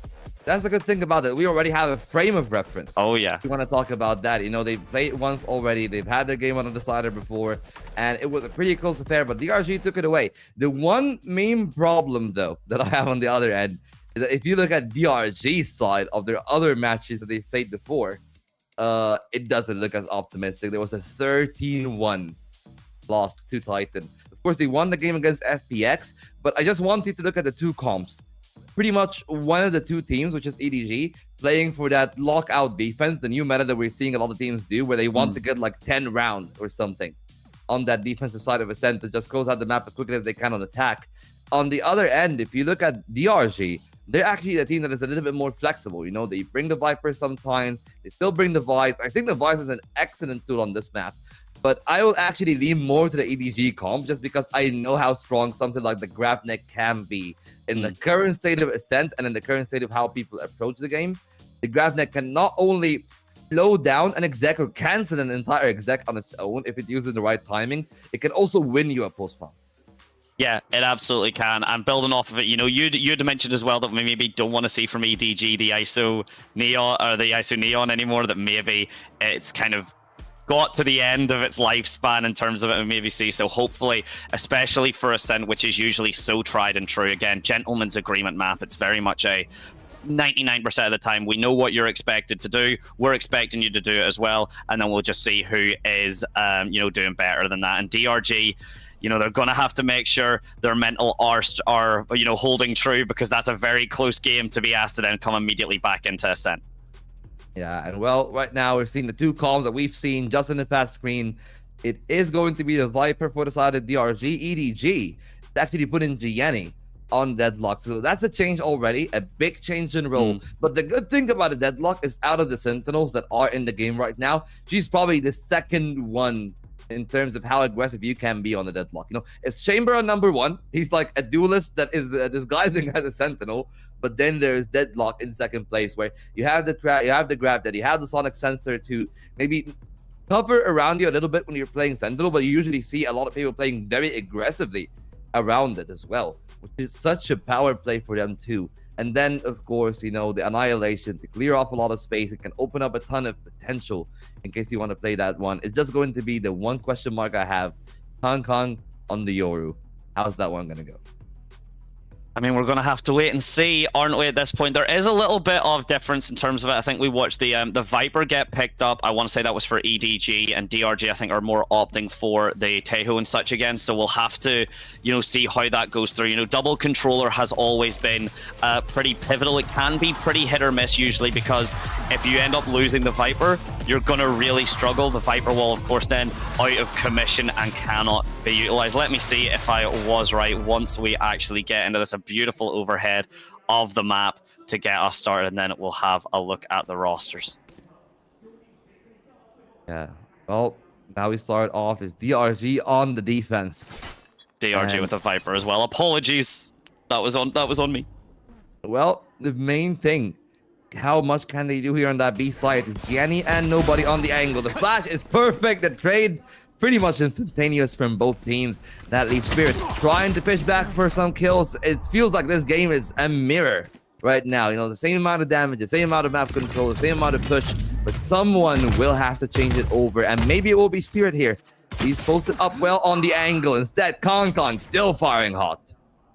Oh no, and that, to be honest, that's reminding me a little bit of the end of Split in terms of these aggressive peaks that you don't really need, especially on the defense side. You know, there's no refrag capability there yet. Even if Spirits gets one, he doesn't have the gate crash to jump out, so likely forcing himself just 1-for-1, and that's the best case scenario, unless, you know, something miraculous happens and he walks away with 2, maybe 3. But now with the advantage towards it, and all the space controlled actually towards Tree, and yet still it's going to be a B push for EDG. Yeah, and they are actually pulling back out of investing that much util. Instead, it's going to be Nick with a massive shot on Chichu.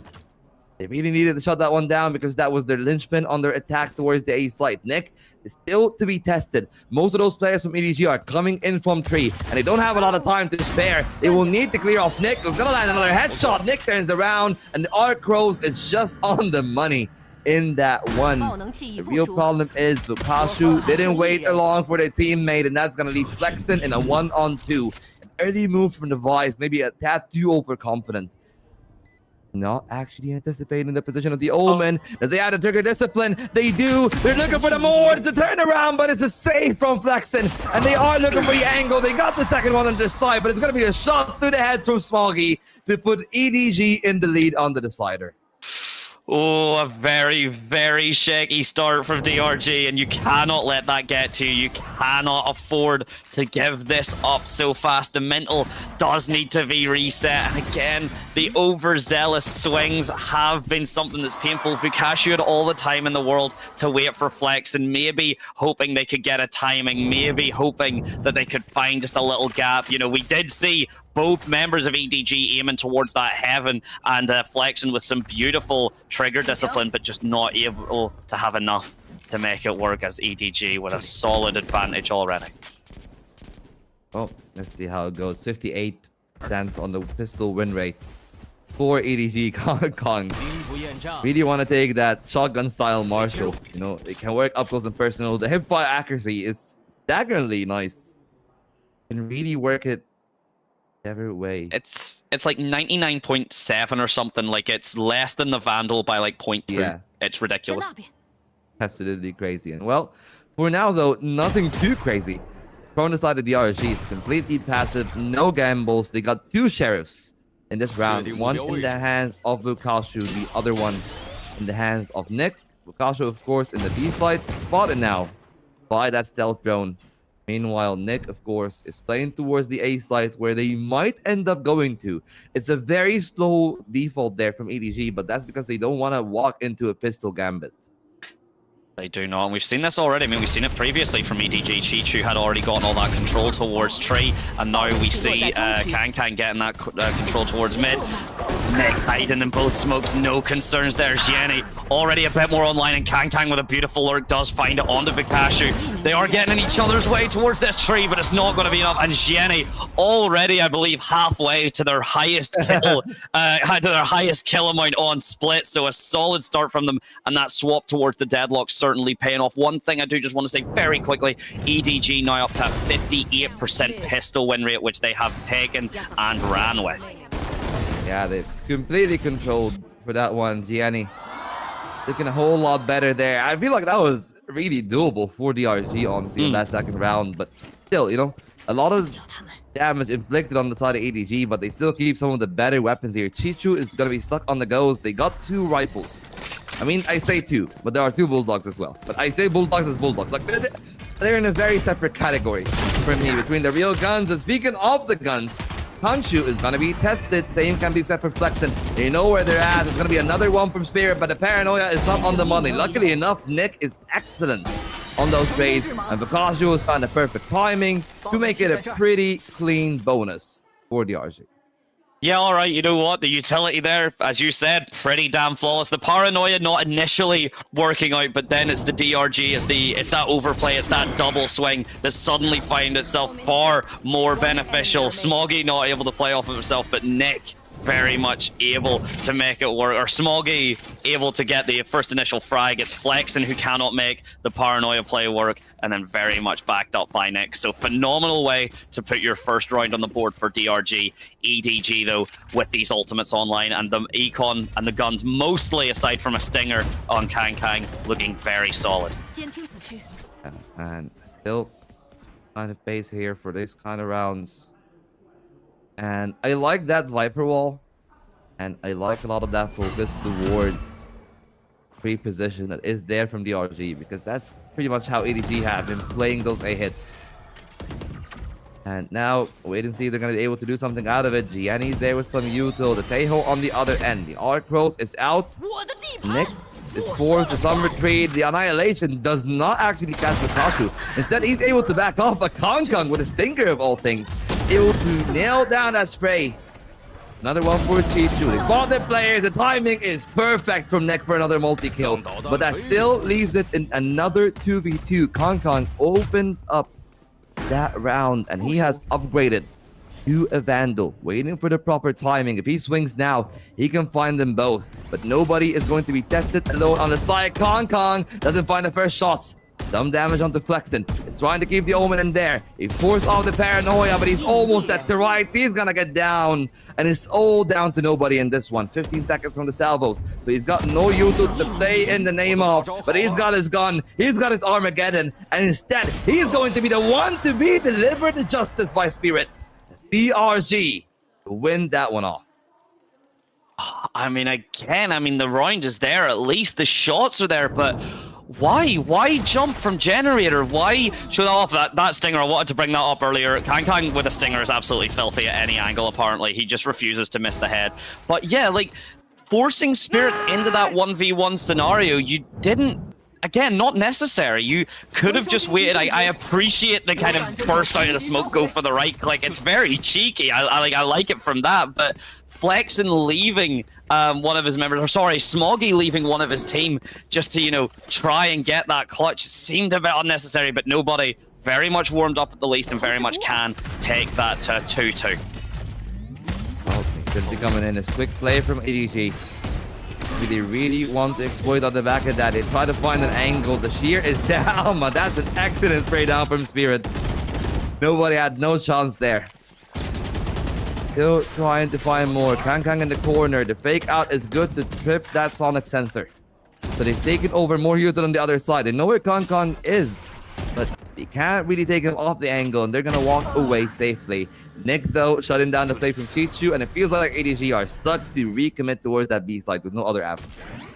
Yeah, those mega lurks from oh my days, those mega lurks from Chichu are starting to get kind of read out and figured out by DRG. You may just want Chichu just to be part of the squad now at this point. It was a lower buy, so it does make sense to try and like force that extra bit of map control. But yeah, Nick, no concerns there. The shots coming through, everyone just being popped as they come through that smoke, and DRG suddenly on the lead. And if they have been able to keep that mental going, if they have been able to keep this composure, they may very well be the ones to go towards Beijing.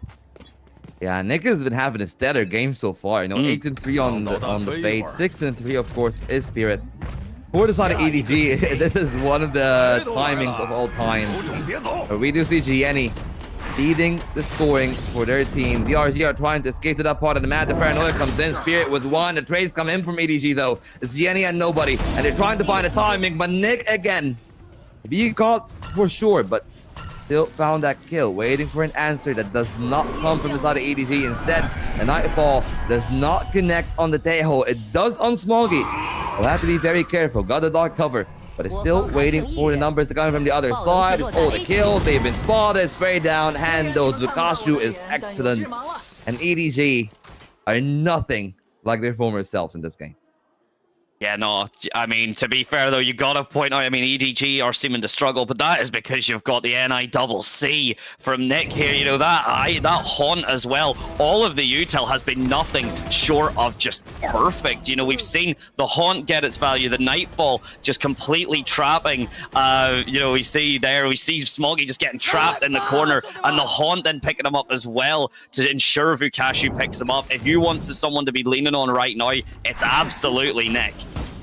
Yeah, well, for EDG though, really looking to have someone to rely on. Chichu's not having a good game so far on the attacking side, 1-6. You're hoping to maybe rely a little bit more on Kang to, again, on the Yoru, maybe not having the same degree of effectiveness as you'd usually account to him.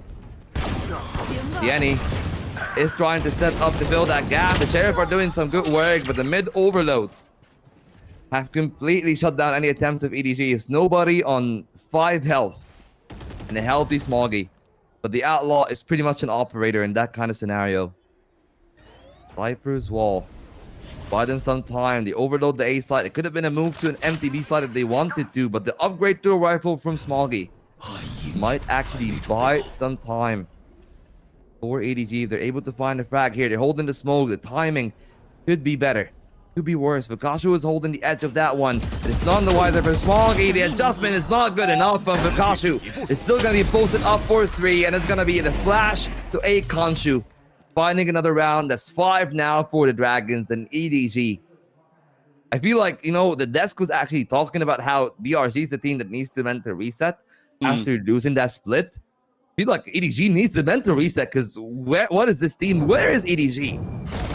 EDG do seem to be struggling, you know. I was saying, you know, that over-aggression that we were starting about, that seemed very reflective of how DRG were currently. You know, we've seen those initial kind of pushes, those solo takes, but now DRG, like, without, like, a timeout hasn't even been used. We may see one now. Here we go from EDG. But DRG were able to analyze and adapt to that just during the rounds. They didn't need the timeout for the coaches to say, look, okay, there seems to be a bit of, like, over-aggression. There doesn't seem to be opportunities for, like, refrags or, like, you know, just ideal positioning to be used. Meanwhile, EDG are now really having to rely that this timeout can find anything for them. Yeah, absolutely. They're going to be hoping that that can be the case for EDG, that maybe not just the timing, that maybe Kankan can step up a little bit more, because in that split, he was the main factor that they were competitive. In the Lotus, him and Gianni were the two big players. Chichu as well were chiming in. But right now, Chichu is not performing and Kankan is not performing. It's Gianni that is playing a good game, and they will need to eventually step up to add to EDG's tally, because one man cannot lead a team's worth of firepower. Chichu is nowhere near the right track in this game, and it seems like nobody in Smokey, maybe some of the weight will actually be laid upon them to maybe alleviate some of the fragging potential that they will need to fight against. Yeah, and that really is the aim of the game right now. It just seems to be that DRG have it. Your normal show-ups and the fact that Kang and Gianni just haven't really been able to make much work since the initial pushes, but that's what you wanted to see. Again, not necessarily EDG doing anything right, but DRG a bit overzealous. Now that's doing something right, even if it is a bit lucky. Kang falling is absolutely pivotal with that now. Both Yoru's gone, no dimensional drift shenanigans, a bit of a harder entry for both sides, especially if Mikashu just keeps seeing you through smokes. Again, smokes are a suggestion for this man. Anything is a suggestion. Peek him, he will punish you. Go through a smoke, he will kill you. Dare to enter his sight, he will use his arsenal. He will bring you down to smithereens. And now it's down to the final three on the side of EDG. Chichu. Maybe now the team is starting to flounder just a little bit more, but they will need to bring up their full strength. 40 seconds left on the timer. They've been pretty slow in most of their approaches. And of course, as they can tell, the rest of DRG are nowhere near the A side itself, so that Steel Garden is nothing more than an early alarm system for the defense that now have made their moves. They're 4 players strong. They got their own Steel Garden to play for, and even from the shadows, you know, I'm saying it just for you, Madante. I don't think it's gonna be used. I don't think it's useful, but they're gonna plan down the spike, and it's gonna be a quick retake from DRG. I just want one time for it to be used some way, please. But yeah, it's just a rough ult to use. Now the Steel Garden comes through, everyone's trapped. The utility again from Nick Vukashu, reading that slightly later lurk from Smoggy, and yeah, whatever EDG discussed in that timeout, it wasn't the plan. It wasn't the cookery, the chef's kiss, the ability to set something into the kitchen. It just seems a bit burnt as spirits with a super aggressive alt pick. I mean, Cashews just... You're meant to respect the smokes. One enemy remaining. Yeah, you're meant to. That's the thing. There's the gesture, man. And even if they push the smoke, as they can tell, Vukashu very excellent on that tracking. Top level player, and it's a top level game from DRG. Maybe for now, EDG are gonna be hoping that this buy, I want them to throw all pretense. I just want them to run them down. They're not doing that. Now they've done that. Kangkong to find the kill onto Spirit. Clean, no trace, because the Viper Spit was being applied by Kongshu. And this is maybe the first time in, what, 7 rounds? That I feel like EDG have gotten a clean opener. Yeah, something like that. And you don't have to play around the Viper's Pit easier. But now DRG, that over-aggression I had criticized them for, did initially work out. The Haunt as well. Nick just deciding not to fire, honestly. Had the lineup towards Kang there. The Haunt very much giving him all the sightline he needed, but just getting a little bit nervous, maybe just getting to him. And now Kangshu and Vukashu, that 12 3 and 4 with a snake bite online and the arc rose as well. There's a possibility here. It's not likely, but it does exist. Well, gonna be attempting to make it happen there under Ang. Kong pretty low on health, but Smoggy is holding the angle. It's a high, low, and a third player behind them. And they're trying to break that one down, but instead they will be the one. Be dealt the kill shot. It's a crouching Vukashu. It will still take on all challengers, but unfortunately for him, he doesn't have the time to maybe take the round to DRG. And it's gonna be a third for EDG. Vukashu just giving away his life. They already have more than enough money. That's not the concern for them. But the real concern is going to be EDG crawling their way back with clean openers like that, and Kong maybe coming back to the forefront. Yeah, it's a good start. I mean, again, the exact same play from Spirit's just not quite working out. I do really love this responsive aggression here, even if EDG did capitalize on it very solidly with that tree control. Really like that aggression from DRG there again. Understanding there's going to be that Vise lurk. Understanding that you want to try and take as much positioning as possible. I mean, Chichu has been going 1 and 9. Just hasn't really had the opportunity to do much for the side of EDG, which is a shame because EDG, not necessarily 100% reliant on Chichu, but if Chichu's been having a good or even middling game, EDG really take that boon and run with it. Well, speaking of taking something and running with it, they've taken the drift and they're trying to run out the defenders. Flexen is known to be in the smoke. They haven't cleared him out yet. He's on the right side now. Got some backup in double IC. Is going to clear the enemy team. That's 2 kills in the shorty. And that's DRG wiping off any smirk of EDG's mouth.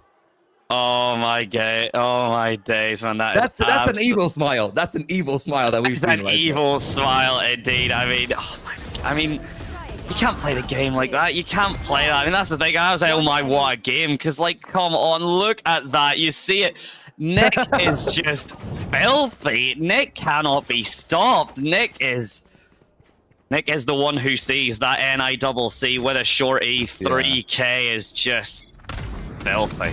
I like how Muggle is like, what can they do at this point? You know, even Muggle like laughed it off. You know, he's like, there's no further hope in this kind of situation.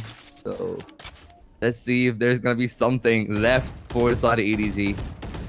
Set up their sights. Maybe the B side is gonna be their hope this time. Kongchu is gonna take down Smoggy. That's no more smokes for the comp of EDG. They'll need to fight that off. Spotted by the Arcros. Thorns are used, and they're waiting for something to be presented by DRG. But I love how DRG are like very nonchalant in the way that they responded to that one. It's like, okay, we know that they're there, but we're not gonna really stress out about it. It's like, they're there, we're gonna deal with it, but maybe you're too nonchalant to the point that you let Kong actually find an opener, and now you're gonna have to be careful, because if Chichu finds that shot, it might be a different game. Oh, and instead, yeah, Chichu actually is able to find it, gets Flex and down now, and now Spirits as well. You've mentioned how the Outlaw is basically an AWP. When you look at these HP values, that is absolutely the case now. Spirits, no hesitation to try and push back in, but Vukashu actually getting picked up. You'd said that we would hope Kang was able to come online a little bit more, and that's absolutely what we're seeing from him now. The utility from Vice coming through. The Seas doesn't find anything. It's all going to come down from this drop. How do you play this if you're DRG? You know how it's EDG is just waiting for the utility in the swing. That's one. The Outlaw swings, and it's Chichu. Who are you to try and come to this A site? No, sir. Well, I mean, it was Chichu that came to that A side and said, I am Chichu. I am him. And he opened up that side. Of course, the first kill from Kong was very important. Then Chichu find the opener there, and then to close off this round on the A side. And they are just about to reach the point where maybe this game is going to be completely different. You know, Vukashu on attack and DRG on attack might be a very different beast. I feel like 5 rounds is a very okay tally, especially considering you're playing double Sentinel on the side of EDG. Once you get there, this game might be completely different, but maybe DRG will want to pressure this round a little bit extra. They got the Nightfall, they got from the shadows again. I love how this always held for the entirety of the map, and nobody's like, yeah, I have Omen ult, sure. It's just use it as a Sova drone. I don't care. Just use it, please. It can be useful, but no one else. We see it with Smoggy as well. Like, I would genuinely love to just see like Smoggy use it just for the back of B site and go, okay, Vukashu's there, or even just so it gets shot, so you know that someone's there. But the other ults that are a bit more useful, of course, you've got the Nightfall, as you said, and it is the last round of this half. So anyone that dies, you know, you've got Chichu with only one ult orb needed for that Steel Guard, and you really want these to get online, because if you lose any of these and not get value with them, then that is just such a travesty as this mid push now comes through. It's a very patient last round, 40 seconds left, and no one has even made contact with anyone yet. Oh, that's the thing about a round like this. You know the amount of weight. The Nightfall comes in, Armageddon on the side itself, but Nick has already made his way past it. 2 from main, 2 from 3. They're trying to bide their time. Nick has had to ride that one out, and he's taking it out in the time where Concon is going to come in with a swing. They wait for the smoke to fade, and Smoggy will make it clear that EDG are here to play. But Vukashu might be the answer to anything that they bring. Down to the final 3-on-3. The mesh is no more. The wall is no more, but the retake will have to come very soon from here. They take on one of those sonic sensors. They got no more ultimates on the side of EDG, but other than that, Steel Guardian that is used now. DRG are trying to drop down. Spirit with a pistol, but it's gonna be Gianni to clear the round away, and Vukashu can do nothing but be killed by EDG as they make the game approachable. And from where we started this first half, maybe EDG have something left to say in this run. I mean, they'd hope so. They've never once fallen out of the regionals. They've never once lost their opportunity to try and hold that cup. So for DRG to be the first ones to take it from them would certainly be a factor in this. The same way the last time this was done, of course, DRG walked away with the victory. So that could be something that EDG have to try and keep out of their minds. They cannot let this focus on them that they've already lost once. The DRG, they cannot let it get to them. So with this 5-7 half, it is very cozy. We see the cams coming through. There we go, the meme cams coming through. Everyone trying to reflect it. It's gorgeous. It's very damn wholesome. The audience,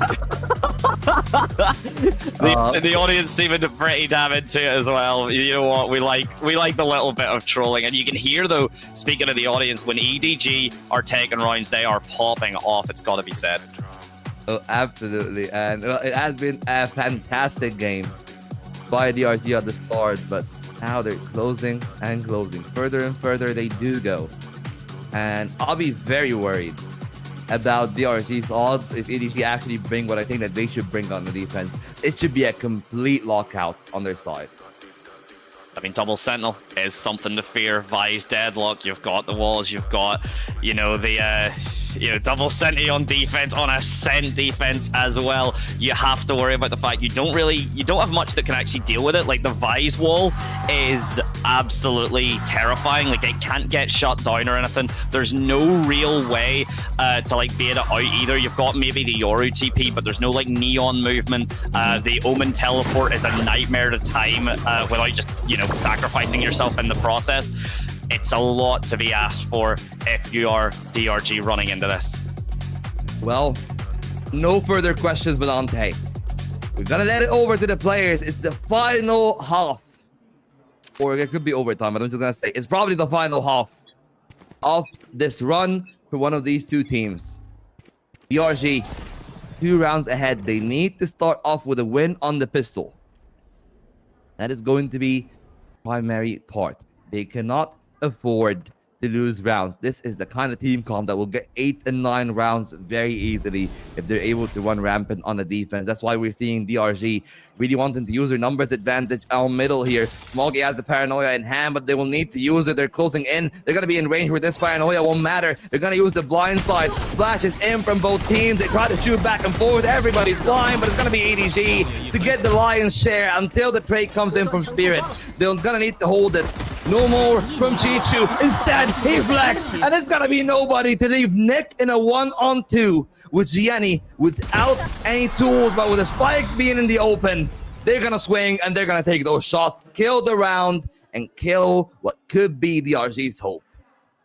I mean, yeah, this is the thing. This market is absolutely closed for business. EDG are not going to sell you anything. Not that DRG can afford to buy it if they were. I mean, we've seen that nobody. It was very fortunate spraying through that smoke, of course, off of the back of the information. And now you see the buy-ups, you see the outlaws. That is 58% win rate for EDG on the pistol rounds. An absolute filthy stat to go against them on this last pistol round of Shanghai. Well, they're going to be able to push from there. It's a complete pistol save from the RG. A spike plan will go a long way. A couple of kills will also go a long way, but for now, just farming orbs. Pretty calm, pretty cozy. Kong control the middle, and the rest of the defense is on B. The 2 sentinels on the A site is pretty much a complete lockdown, but the B site might be an avenue where if they find a kill, it's gonna be over. I mean, yeah, these initial frags, first bloods are going to matter even more than they already do because they are pivotal to start with. But when you've got these types of rounds, these, you know, momentum builders that you need, it's only more. And speaking of momentum builder, it's KK, it's Kang with 2K to start us off. On it, that's the Vise wall I was mentioning earlier. Put Spirit down, no fear at all. Spike in the mid, the swing from Bukashu at the very least is able to pick up a consolation pick. Nearly with a classic is able to find another, but now the salvo falls, Bukashu follows. Well, that is pretty clean from EDG. They didn't make any mistakes, and Kong is starting to fire up more now that they're on the defense, which is very important for them because they will need a lot of help in the rotates on either of those two sides that they get overloaded, and that double shot pretty much on the money. Didn't feel like they were threatened that much on the trade. Just a single shot from Bukashu, who is keeping himself in this game. Pretty competitive. 17 now for the Sentinel. 15 for Nick, but it's going to be Spirit for me and Nick, the two people that are going to be early on in the entry pack that might have higher expectations now that they're on an attack. I mean, you gotta have Spirits get this. You've gotta have that control come through. The flash comes through over the magnet, and you'd asked. Spirits will absolutely deliver. Ask and you shall receive. That is a beautiful first pick. Takes out Deadlock as well. That sonic sensors and such are now deactivated. And with one Sentinel in Vise, who mostly has that set up towards the B site, you may finally have the control. You may finally have the resources to take this A site, but instead DRG opting not for Bukashu, cleaning up the tree, making that environmental just slightly cleaner, and now DRG gonna capitalize. Oh, they're trying to capitalize in any way that they can. They go into the empty site now. Of course, without Gianni, no further util there. 2-8 nobody in that hole. They'll only spot a drone. Trying to use the salvo to buy some time, but right in their faces is Spirit to open up that site, to close off the door. Maybe deny a retake attempt from Chichu. Carried down by that C's. Now back to full health. They try to spray back and forth between the two of them. Spirit is going to be the one to actually take some damage. There's going to be Kongshu that haven't been spotted by Kong. That's a big mistake because the barrel was definitely out there, but they didn't spot it. And now Chichu will have to back off. DRG will be presented the 8th anyway, but at least Chichu is going to make sure that it's not a flawless. Oh my days, very, very scary. Yeah, Kongshu there, just getting maybe a little bit fortunate there walking away. This initial spray, absolutely phenomenal. That from Bukashu, making sure that that tree line is as green and no one is wasting any oxygen over there as they are finally able to gather themselves some breathing room. DRG need to do that a lot more though. Again, this composition so much favors EDG. Even on a weaker buy, you still have to run into them with all this utility. You know, forcing them down into that lower buy is not as big a deal as you would think. Yeah, but hopefully for EDG, they'll prove your words true. That is not the case yet. They'll still have to work it out themselves. And for now, it's pretty capable from DRG because they have the luxury of the time. Eventually, they won't, but that's how you probably want to play this map. You know, the mesh barrier is going to expire eventually. They're going to back off to the A site, but it's not going to be an easy entry because you know the deadlock is there. Usually, it's either the Tejo or the Omen. with the deadlock as well. Now you got both and another rotate to come in from Vikashu. They're gambling on the A site, and their odds might be right. There's 50 seconds if DRG actually double rotates back. They might have the right timing, but now they're sending some util, and their information will be known, but it needs to be a fast push, and they're gonna rely on Spirit. Yeah, they really are. It's difficult to have a fast push. You've got the sonic sensors. One of them has went down from the salvo, which is excellent. You do see 2 members of DRG actually lurking towards that mid now, trying to take control of Tree. It'll be basically fully down to Jenny to try and cut this push off before it really begins. As the swing comes through, the sound sensor activates. Good for 1. A second on Fukashu. Nobody brings it down as well. The 3 frags going through as all hell breaks loose on this A site, and it's Smoggy to walk away. 8-8. You cannot get closer on this 3rd and final map. This defensive comp really, absolutely taking off the game by complete control. So for the way that things are going right now in this kind of situation, I don't know if we are actually going to see much more of DRG, because this defensive comp is starting to take on control of that game. It's going to be 8-9 most likely. Of course, there's still the drift. There's still the few guns that they have. They're 1 away from the Steel Garden. So if Pikashu's given that orb, it will be good. But as you can tell, EDG don't want to give away any of those 2 orbs for free. Instead, it's going to be Spirit to trigger over most of those sonic sensors. There's still 1 more to find. The shorty is not going to find the kill. Nobody in GNE is going to hold that one strong. And they're going to keep holding onto that A site instantly, trying to swing for the answer. Good work from Khonshu, but as they recover the Vandal, they brought down by Konkon. It leaves Flexen and Nick both in the A site now. And both have a big task ahead of them. That they do. They've got a decent bit of util. We do see the C's. We see 1 Prowler online for Nick, but doesn't seem like he wants to opt to use it. Instead, he swings. Good for 1. That is all he finds. The spike not down, actually. Nick was the one to walk away with it. That is a big blunder, to be honest. You don't get the util. You don't get the extra credits for that plant as well. That's massive. A big blunder, to be honest.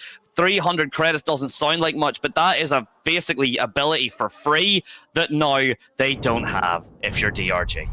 Why did we let descent into the veto? I have seen enough 10-2 halves on defense. I like, here's the thing, because I feel like if it was Pearl, I would 100% wanted to see that. If it was anything else, I would have actually been, oh, maybe it's 50-50, 60-40, 65-35 even. I would still take that for DRG. But when they only got 7 on the attack, and when they didn't demolish EDG early on the defense, that's exactly how it's gonna be. That's the first time out for DRG. I'm happy that they're keeping both of them to EDG's defense, because they know how strong this comp will be, and they will need to get more adaptations going. They haven't been able to break that Deadlock Teho, Deadlock Omen, Vice Teho, Vice Omen synergies, and those duets are pretty much unbeatable on this map, unfortunately, especially with the way that those agents play. They give you enough space and control to know that it's usually either going to be A or B at an end of a round, and when you have all 3 or all 4 in a single site, as you've seen in that round prior, you can't get in. Where was the space that they were supposed to fight? You're relying on that salvo to try and take down the to try and take down like the sound sensors normally, and you don't even have that because Nick's opted for the Fade, and the Fade has been doing really good work, don't get me wrong, but when you don't have something that can break the that extra bit of utility, sound sensor has went from a bit of a pain to arguably the strongest piece of kit that EDG currently have, if there's no way to currently break it, which DRG don't have. They have to just kind of face rush it. They have to just give themselves up to try and break it and pray that their gunfights are going to edge out. But when you're against EDG in these confidence setups, in these confidence positions, that's a tall order. And have to hope they'll actually be able to bring that one up completely. They're gonna be able to win that one. Konkon still got the drift, and it's another move now. It's a full commitment again, this time towards B. They've got the information with the drone, so I really want to see them pulling away. on the side of EDG. The first smoke is in. And this arc rose is at least going to guarantee that nobody's actually playing in the cubby. So they know to play in the side itself. A drift comes in from Kong. And I'm pretty sure that's going to pull the rotations. You can see all of them on that side. A flash in from Kong when he walks into the garden. And he has to back off. That play is stopped. The shear will dissect them into 2 parts. And they haven't pushed over yet from EDG. They're very patient in the way that they're approaching that one, but Flexin is in an excellent position. Nobody's going to clear them all down, but Kongshu's giving them some hope. Shut down on Flexin to leave Bukashu and Kongshu to try to clean that one up. Bukashu's trying to be the hero. Down to a 2-on-2 now, but Smoggy locking off the site. And it's a devastating 180 hold. Rigiani is going to lock that one in. EDG are 3 rounds away from Beijing. You cannot afford that, DRG. We're sitting there. It was a good theory. They actually did have it, but that round purely came down to that fight in the back of Boathouse there. That position from nobody, very solid. No concerns there. You've caught me in the seas, but you're going to have to still get me with the bullets, and you can't afford to do it. You weren't able to, so we see the pop-off from EDG. Not quite as big. They almost seem like they're kind of expecting it, and with the econ from DRG looking completely empty aside from one, it looks like just the buy hasn't been coordinated. Fukashu buys up a gun, all the other members with a Vandal. Meanwhile, the previous round was the exact opposite. It looks like DRG have just completely crumbled against this comp. I mean, but I understand why DRG will still want at least 1 Vandal in this round. You know, it gives them enough firepower where maybe they can try to snowball a lead. But this defensive comp, as you can tell, very little space for you to maneuver. You can't scale up as much as you want on those positions that historically were the positions where you would play the map. And I feel like that's the thing that we will have, actually. We will need to have a complete restructure of how you approach and attack Ascent.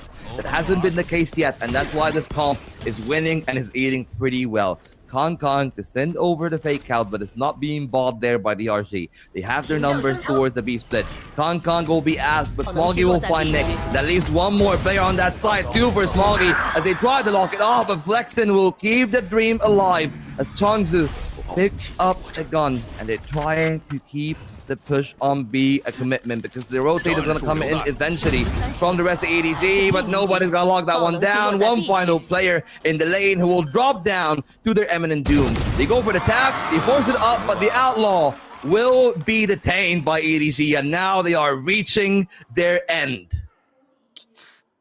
It is in sight for EDG. It looks like Beijing. For DRG, it looks like home. This initial shot there, just phenomenal. The random shot, actually, we didn't get to see that initially. So if that's how the way it goes, that's just a really unfortunate Kamchu can't quite hit the shot. The Outlaw, don't think it would have mattered. 150 HP is enough to tank that to the chest. And now we see Kang pulling out the operator. It's a full buy for everyone on board, but 4 ultimates on the side of EDG, 3 for the side of DRG. You've got to make something work, and a super aggressive defense from EDG to start with. Oh, this is probably it then now. Final buy from DRG. They're unable to find success with this one. The game will probably be over. The defensive comp have completely locked down the map. Look at the position of Kong, by the way. He can still back up, and he can play even more passively. So he's paused the heck. Kong might be riding over. He has the silver bullet, and he will deliver it over to the Dragons. He is still slaying, still killing on the right corner and the right read. There's still a minute left for DRG, but they are still testing the swordsman. Want to talk about Chichu's positioning there as well. Kang can walk down the mid, because even if he does get swung, Chichu just refrags. And now the refrags need to come through. The timing for the Magnet's absolutely woeful. The Annihilation pops through. It is going to steal. I don't believe... Oh, no, it does. It actually bounces off and manages to steal another member of DRG. Nick just has to watch Flex and get dragged away to his imminent demise. It's a beautiful positioning from the ultimate. It's a beautiful position for EDG. And for DRG, it's do or die for these last 4 rounds, sorry. Well, it just feels like it might be a curtain call here, because you're going to look at this next buy once it comes into your screen, and you're going to think, how are they even supposed to win this one? But before that, there's one final timeout they're going to take. You know, it's going to be match point here. for them, so they need to strategize in any way possible. I just want to see what kind of buy that is there for DRG. Like at max, I am anticipating that they're gonna have like maybe Guardians because of the loss streak, but it doesn't even feel like that's gonna be it. I feel like EDG might have just controlled that one, and they've gained the pace, they've gotten everything right. I don't ever know if there is a way for Dragon Rangers here in this game. Is there a way? Do you see a savior? Is it Fukashu? Fukashu's playing good, but can he save them? All right, you want my unironic? Like, I think it just comes from a clutch omen ult. if you want to really think at this point, we've not seen From the Shadows do anything really in this series. We haven't seen it do anything. We haven't seen it gain info. We haven't seen it gain space. We haven't seen it get a cheeky frag. I honestly believe at this point it's the only thing you can do. Even just to pop it and put it somewhere random to put the extra thought into EDG's head that there may be a weird angle, that there may be someone lurking around. You know, if you've got Flex and just sitting there maybe in your spawn, is it likely? No. Is it something? Yes. And looking at that buy, as you said, it's all Guardians except for one as we get into what could be the last round of Shanghai. Sheridan might be calling here for the RG. We'll just have to wait and see if that's going to be the case. They're keeping their numbers close on the A side. They got Fukashu on one leg, Kangshu on the other. But they don't have a lot of ultimates here. The Armageddon comes in, and the rest of the players are stuck in the angle. It's going to be an escape for Flexen, so the Armageddon clears the angle, but it doesn't do much else. Instead, we see the rest of the RG trying to scale up the catwalk. They are now spotted by the drone, and that will halt them for the time being. But they have other avenues. Do they go to mid or do they go back to A side? It seems like it's going to be the latter as the spike goes to there. It might be the final split of this entire stage for DRG.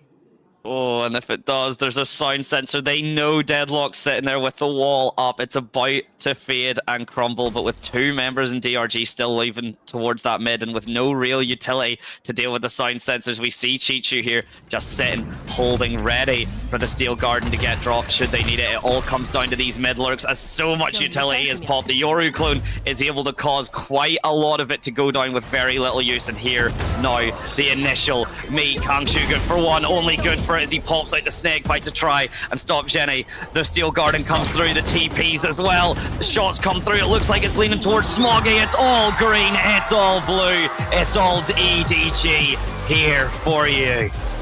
Nobody is higher than EDG. Even the Dragons cannot ascend the legacy, the mythos of this roster, and in the pantheon of the Chinese scene. No one seemed to figure them out. No one seemed to best them. They continue to go on their wins, and much unlike the last game, this is an absolutely demoralized Dragon Rangers. You can see the fear in their eyes. They have, of course, fought as valiantly as they can. But I'll repeat it again. This was an excellent performance from them. They just lost in the veto in my books. Yeah, I mean, that comp, I mean, we were talking about it. I mean, it really, there's not much left to say other than EDGG. I think it really is that simple, very clean, very just solid understanding of that composition. And I mean, a lot of people have been doing studies on that composition. You know, that composition can go like 11-1. As long as you're moving over to defense, you've absolutely got that chance to still go 13-11, and EDG played it. I won't say flawlessly. DRG could find small little gaps, and they did get a couple rounds in, but for the most part, EDG, a near masterclass, it has to be said. Yeah, it is perfect performance. Kong there, maybe proving me, especially more than anything, wrong on the Yoru, especially on the defense. I feel like that's where it shined a whole lot more. Attack, that is where maybe I'll put some blame on the side of Dragon Rangers. He definitely had opportunities to make it better than 7-5. It was individual play, of course, from EDG that got most of those kills, you know. And I'm going to give a lot of credit to the person that I didn't think had a good game too, to Yenny. Was really the main man when they were on the attack side.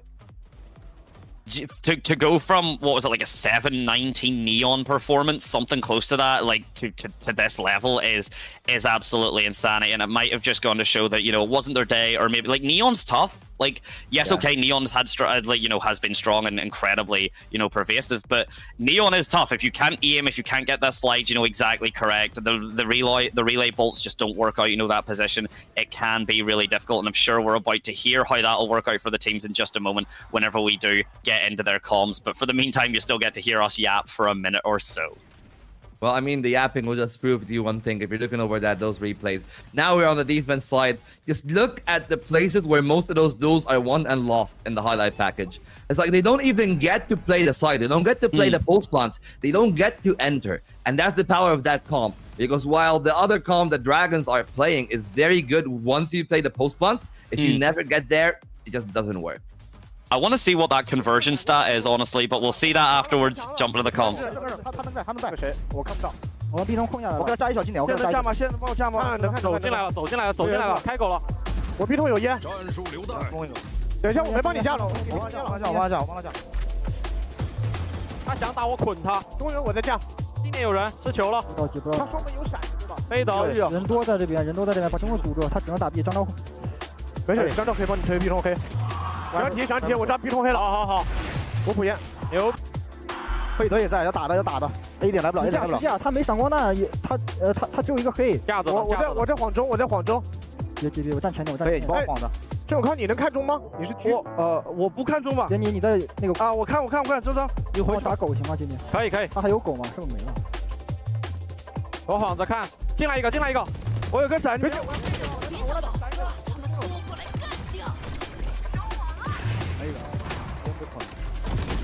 给烟了，假身，闪一个，杰尼，来 ！There we have it. The man of the hour, the man of the hour, right there in our eyes. That's such a recovery. And honestly, I'm feeling like they'll be counting their lucky stars because Jenny's under a lot of pressure, He's got big boosts to fill, and he completely is changing the identity that this team is playing with because he fills a very different role to what Simon has usually been playing. But it seems like that they're adapting to that one pretty good now up against DRG. It wasn't the same, of course, against XLG, but they still got one more chance. Billy Gaming, of course, the winner of this earlier matchup, will be heading with them to Beijing, where they will be squaring off for the third and final seed for Masters Toronto. But now we have got to give an epiphany to the man on the left side of the screen. Not you, Madante, just a little bit to your right, Vukashu, who has been having an excellent series. But unfortunately for him, it just wasn't enough to give him the lower finals tonight. No, it wasn't. I mean, looking at these stats as well. So you see the conversions there. DRG were given precisely one bomb plant, which they could convert. And that very much goes to show the power of the composition. 2 flawlesses as well from them. EDG only having won the first bloods, just very much leaning out towards them. And no clutches from either side. So once the team had the momentum on the round, they were very much keeping it. Also, I want to bring up, it was 51%, maybe 52% headshot ratio for Jimon there. So incredible stuff. And we get to see then how the maps worked out. EDG very comfortable and happy to break it because DRG won Ascent last time. So bringing that new comp in is massive. Yeah, and I honestly I'm looking also at some of our translations, what happened in the team comps. They pretty much knew how to play around the deadlock ult. They also knew, which is another important thing, in hectic rounds like these, counting util is the important thing. They knew that the Euro didn't have any more flashes. They knew it was only the paranoia that was left in the play, and they were still confident, despite the little trip from Gianni there that I felt like would have almost cost them the round if Gianni was taken off clean. They still hold on pretty well. They found their swing, they found their play, and the fact that Gianni is making such a comeback in this third map is particularly important. And now, guys, I'm going to shut up because Beat also going to take over for the interview. 大家好，我是 EDG 的 Smokey。欢迎 Smokey， 今天也是同一张地图，同样。So today's like the same map, same comps and Lotus. And how did you guys follow review? 昨晚是做了什么样的复盘呢？就是昨天。And he said that our stuff that we practiced in scrims we didn't play yesterday. 整体的状态不是特别好，然后就包括像今天就是。 So today they said that if they like practice, brought out stuff they practice, and they just play better together. 更加的好就可以赢。Yeah, and they made a lot of mistakes yesterday. 对，就像你刚刚 They've played more flexible today. 很多次的转点拉扯效果是非常棒的，但是还是想聊一下阵容啊，因为其实，在莲花古城这张图很少。And then they're asking about the single initiator so on Lotus. 想知道你们的体系背后的考量是什么样的呢？就是我们所有地图的阵容都是由 And then they said the whole team 加上整个教练组去。 like understands and finds like the best comfort for the 5 of them. 配套的就是属于 EDG 自己的东西吧。对，希望能够打出来每一套属于 EDG 自己的东西。那聊一聊图二，其实一开始还是进展比较顺利。And they said that you guys were like pretty ahead on split, but then you kind of like slowed down. 问题出现在哪里呢？就是。 还是那句话吧，就是自己平常。And they said as usual, like the stuff that they practiced during scrims they didn't bring out. 可以就是一直去想尝试着去把自己的那一套游戏理解，包括逻辑去打得更好，但是就是可能总是差一步吧，然后就是被追分追得比较严重。 对，可能在实行方面稍微有一点点的小失误。And yesterday you lost the ticket to Toronto. It was a bit sad. And today, like you guys seem like much more hype and excited. 他们两个的状态是异常的兴奋。 And how do you guys motivate and cheer each other on? 加油打气的呢？ And then it's like we've already arrived at the spot. There's really not much more to lose. 今天确实表现也非常的棒，能不能再给 Smokey 一点掌声？ 对，我们非常期待在之后能够看到更棒的。And your next match is against BLG. Is there anything you'd like to say, BLG? 有没有什么话想对 BLG 说？王浩哲之前给我们加过。And he said, YZ like gives some like words of motivation, and he's not gonna say anything mean to him. So let's just all play our own best games. 自己的东西就好了。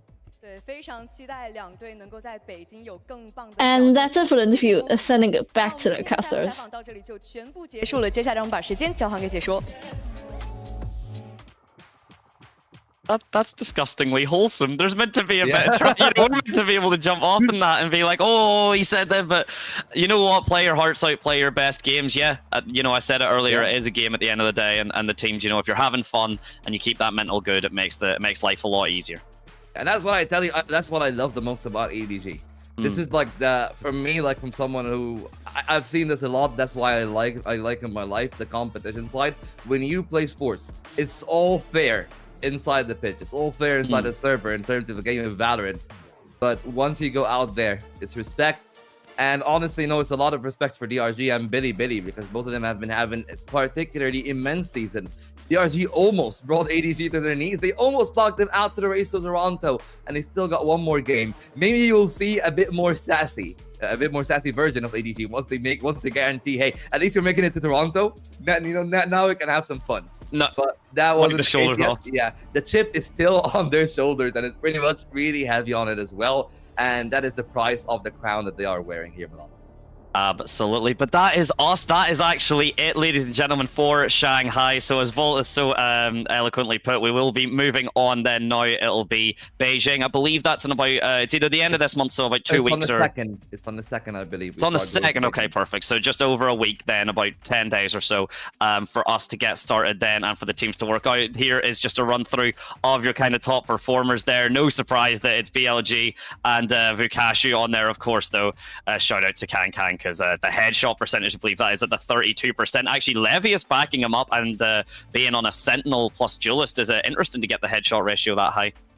Yeah, and actually the highest ACS of the day is YZ. It was a pretty dominant game for them at 2-0. So for the fact that Kankan is able to maintain such a high ACS and such a high KD in this close of a game, to tell you enough about that one. But we speak about KD, I think that's like 2.94.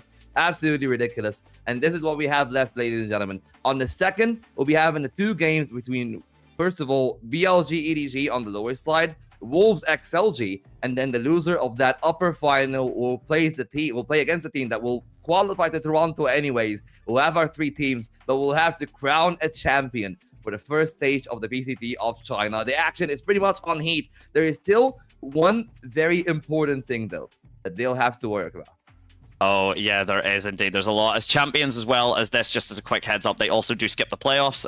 So they skip those initial kind of brackets as well. So the champions there do get, or the groups, sorry, not the playoffs. Sorry, what am I talking about? This was the playoffs. But this, here we go. We got the timers and stuff here. So Wolves, XLG, BLG, EDG on the 5th. And then we'll get to see the last teams as well. It is going to be so damn exciting. I cannot wait. Absolutely, absolutely. Well, it's actually the second. I'm sorry.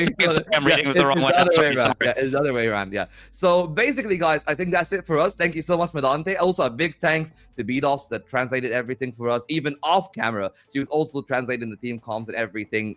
And it has been such an excellent time, guys, here at the start of Project Horizon. It has been such a great launch. We thank all of you that are coming to here. And hopefully, we'll see you next week with a better look and even a better chance at having more entertaining games. But, well, for now, this is it for us. But don't go anywhere because we'll be raiding Chobra, who is watch partying the Pacific game that is between Zeta and, if I am not mistaken, it is Nongshim on the other side. So that is also going to be another massive game to qualify another team towards Toronto. It's a heater and a half that has been going on in conjunction to that one. So I hope to see you all at Chobra's team. And with that, guys, adios.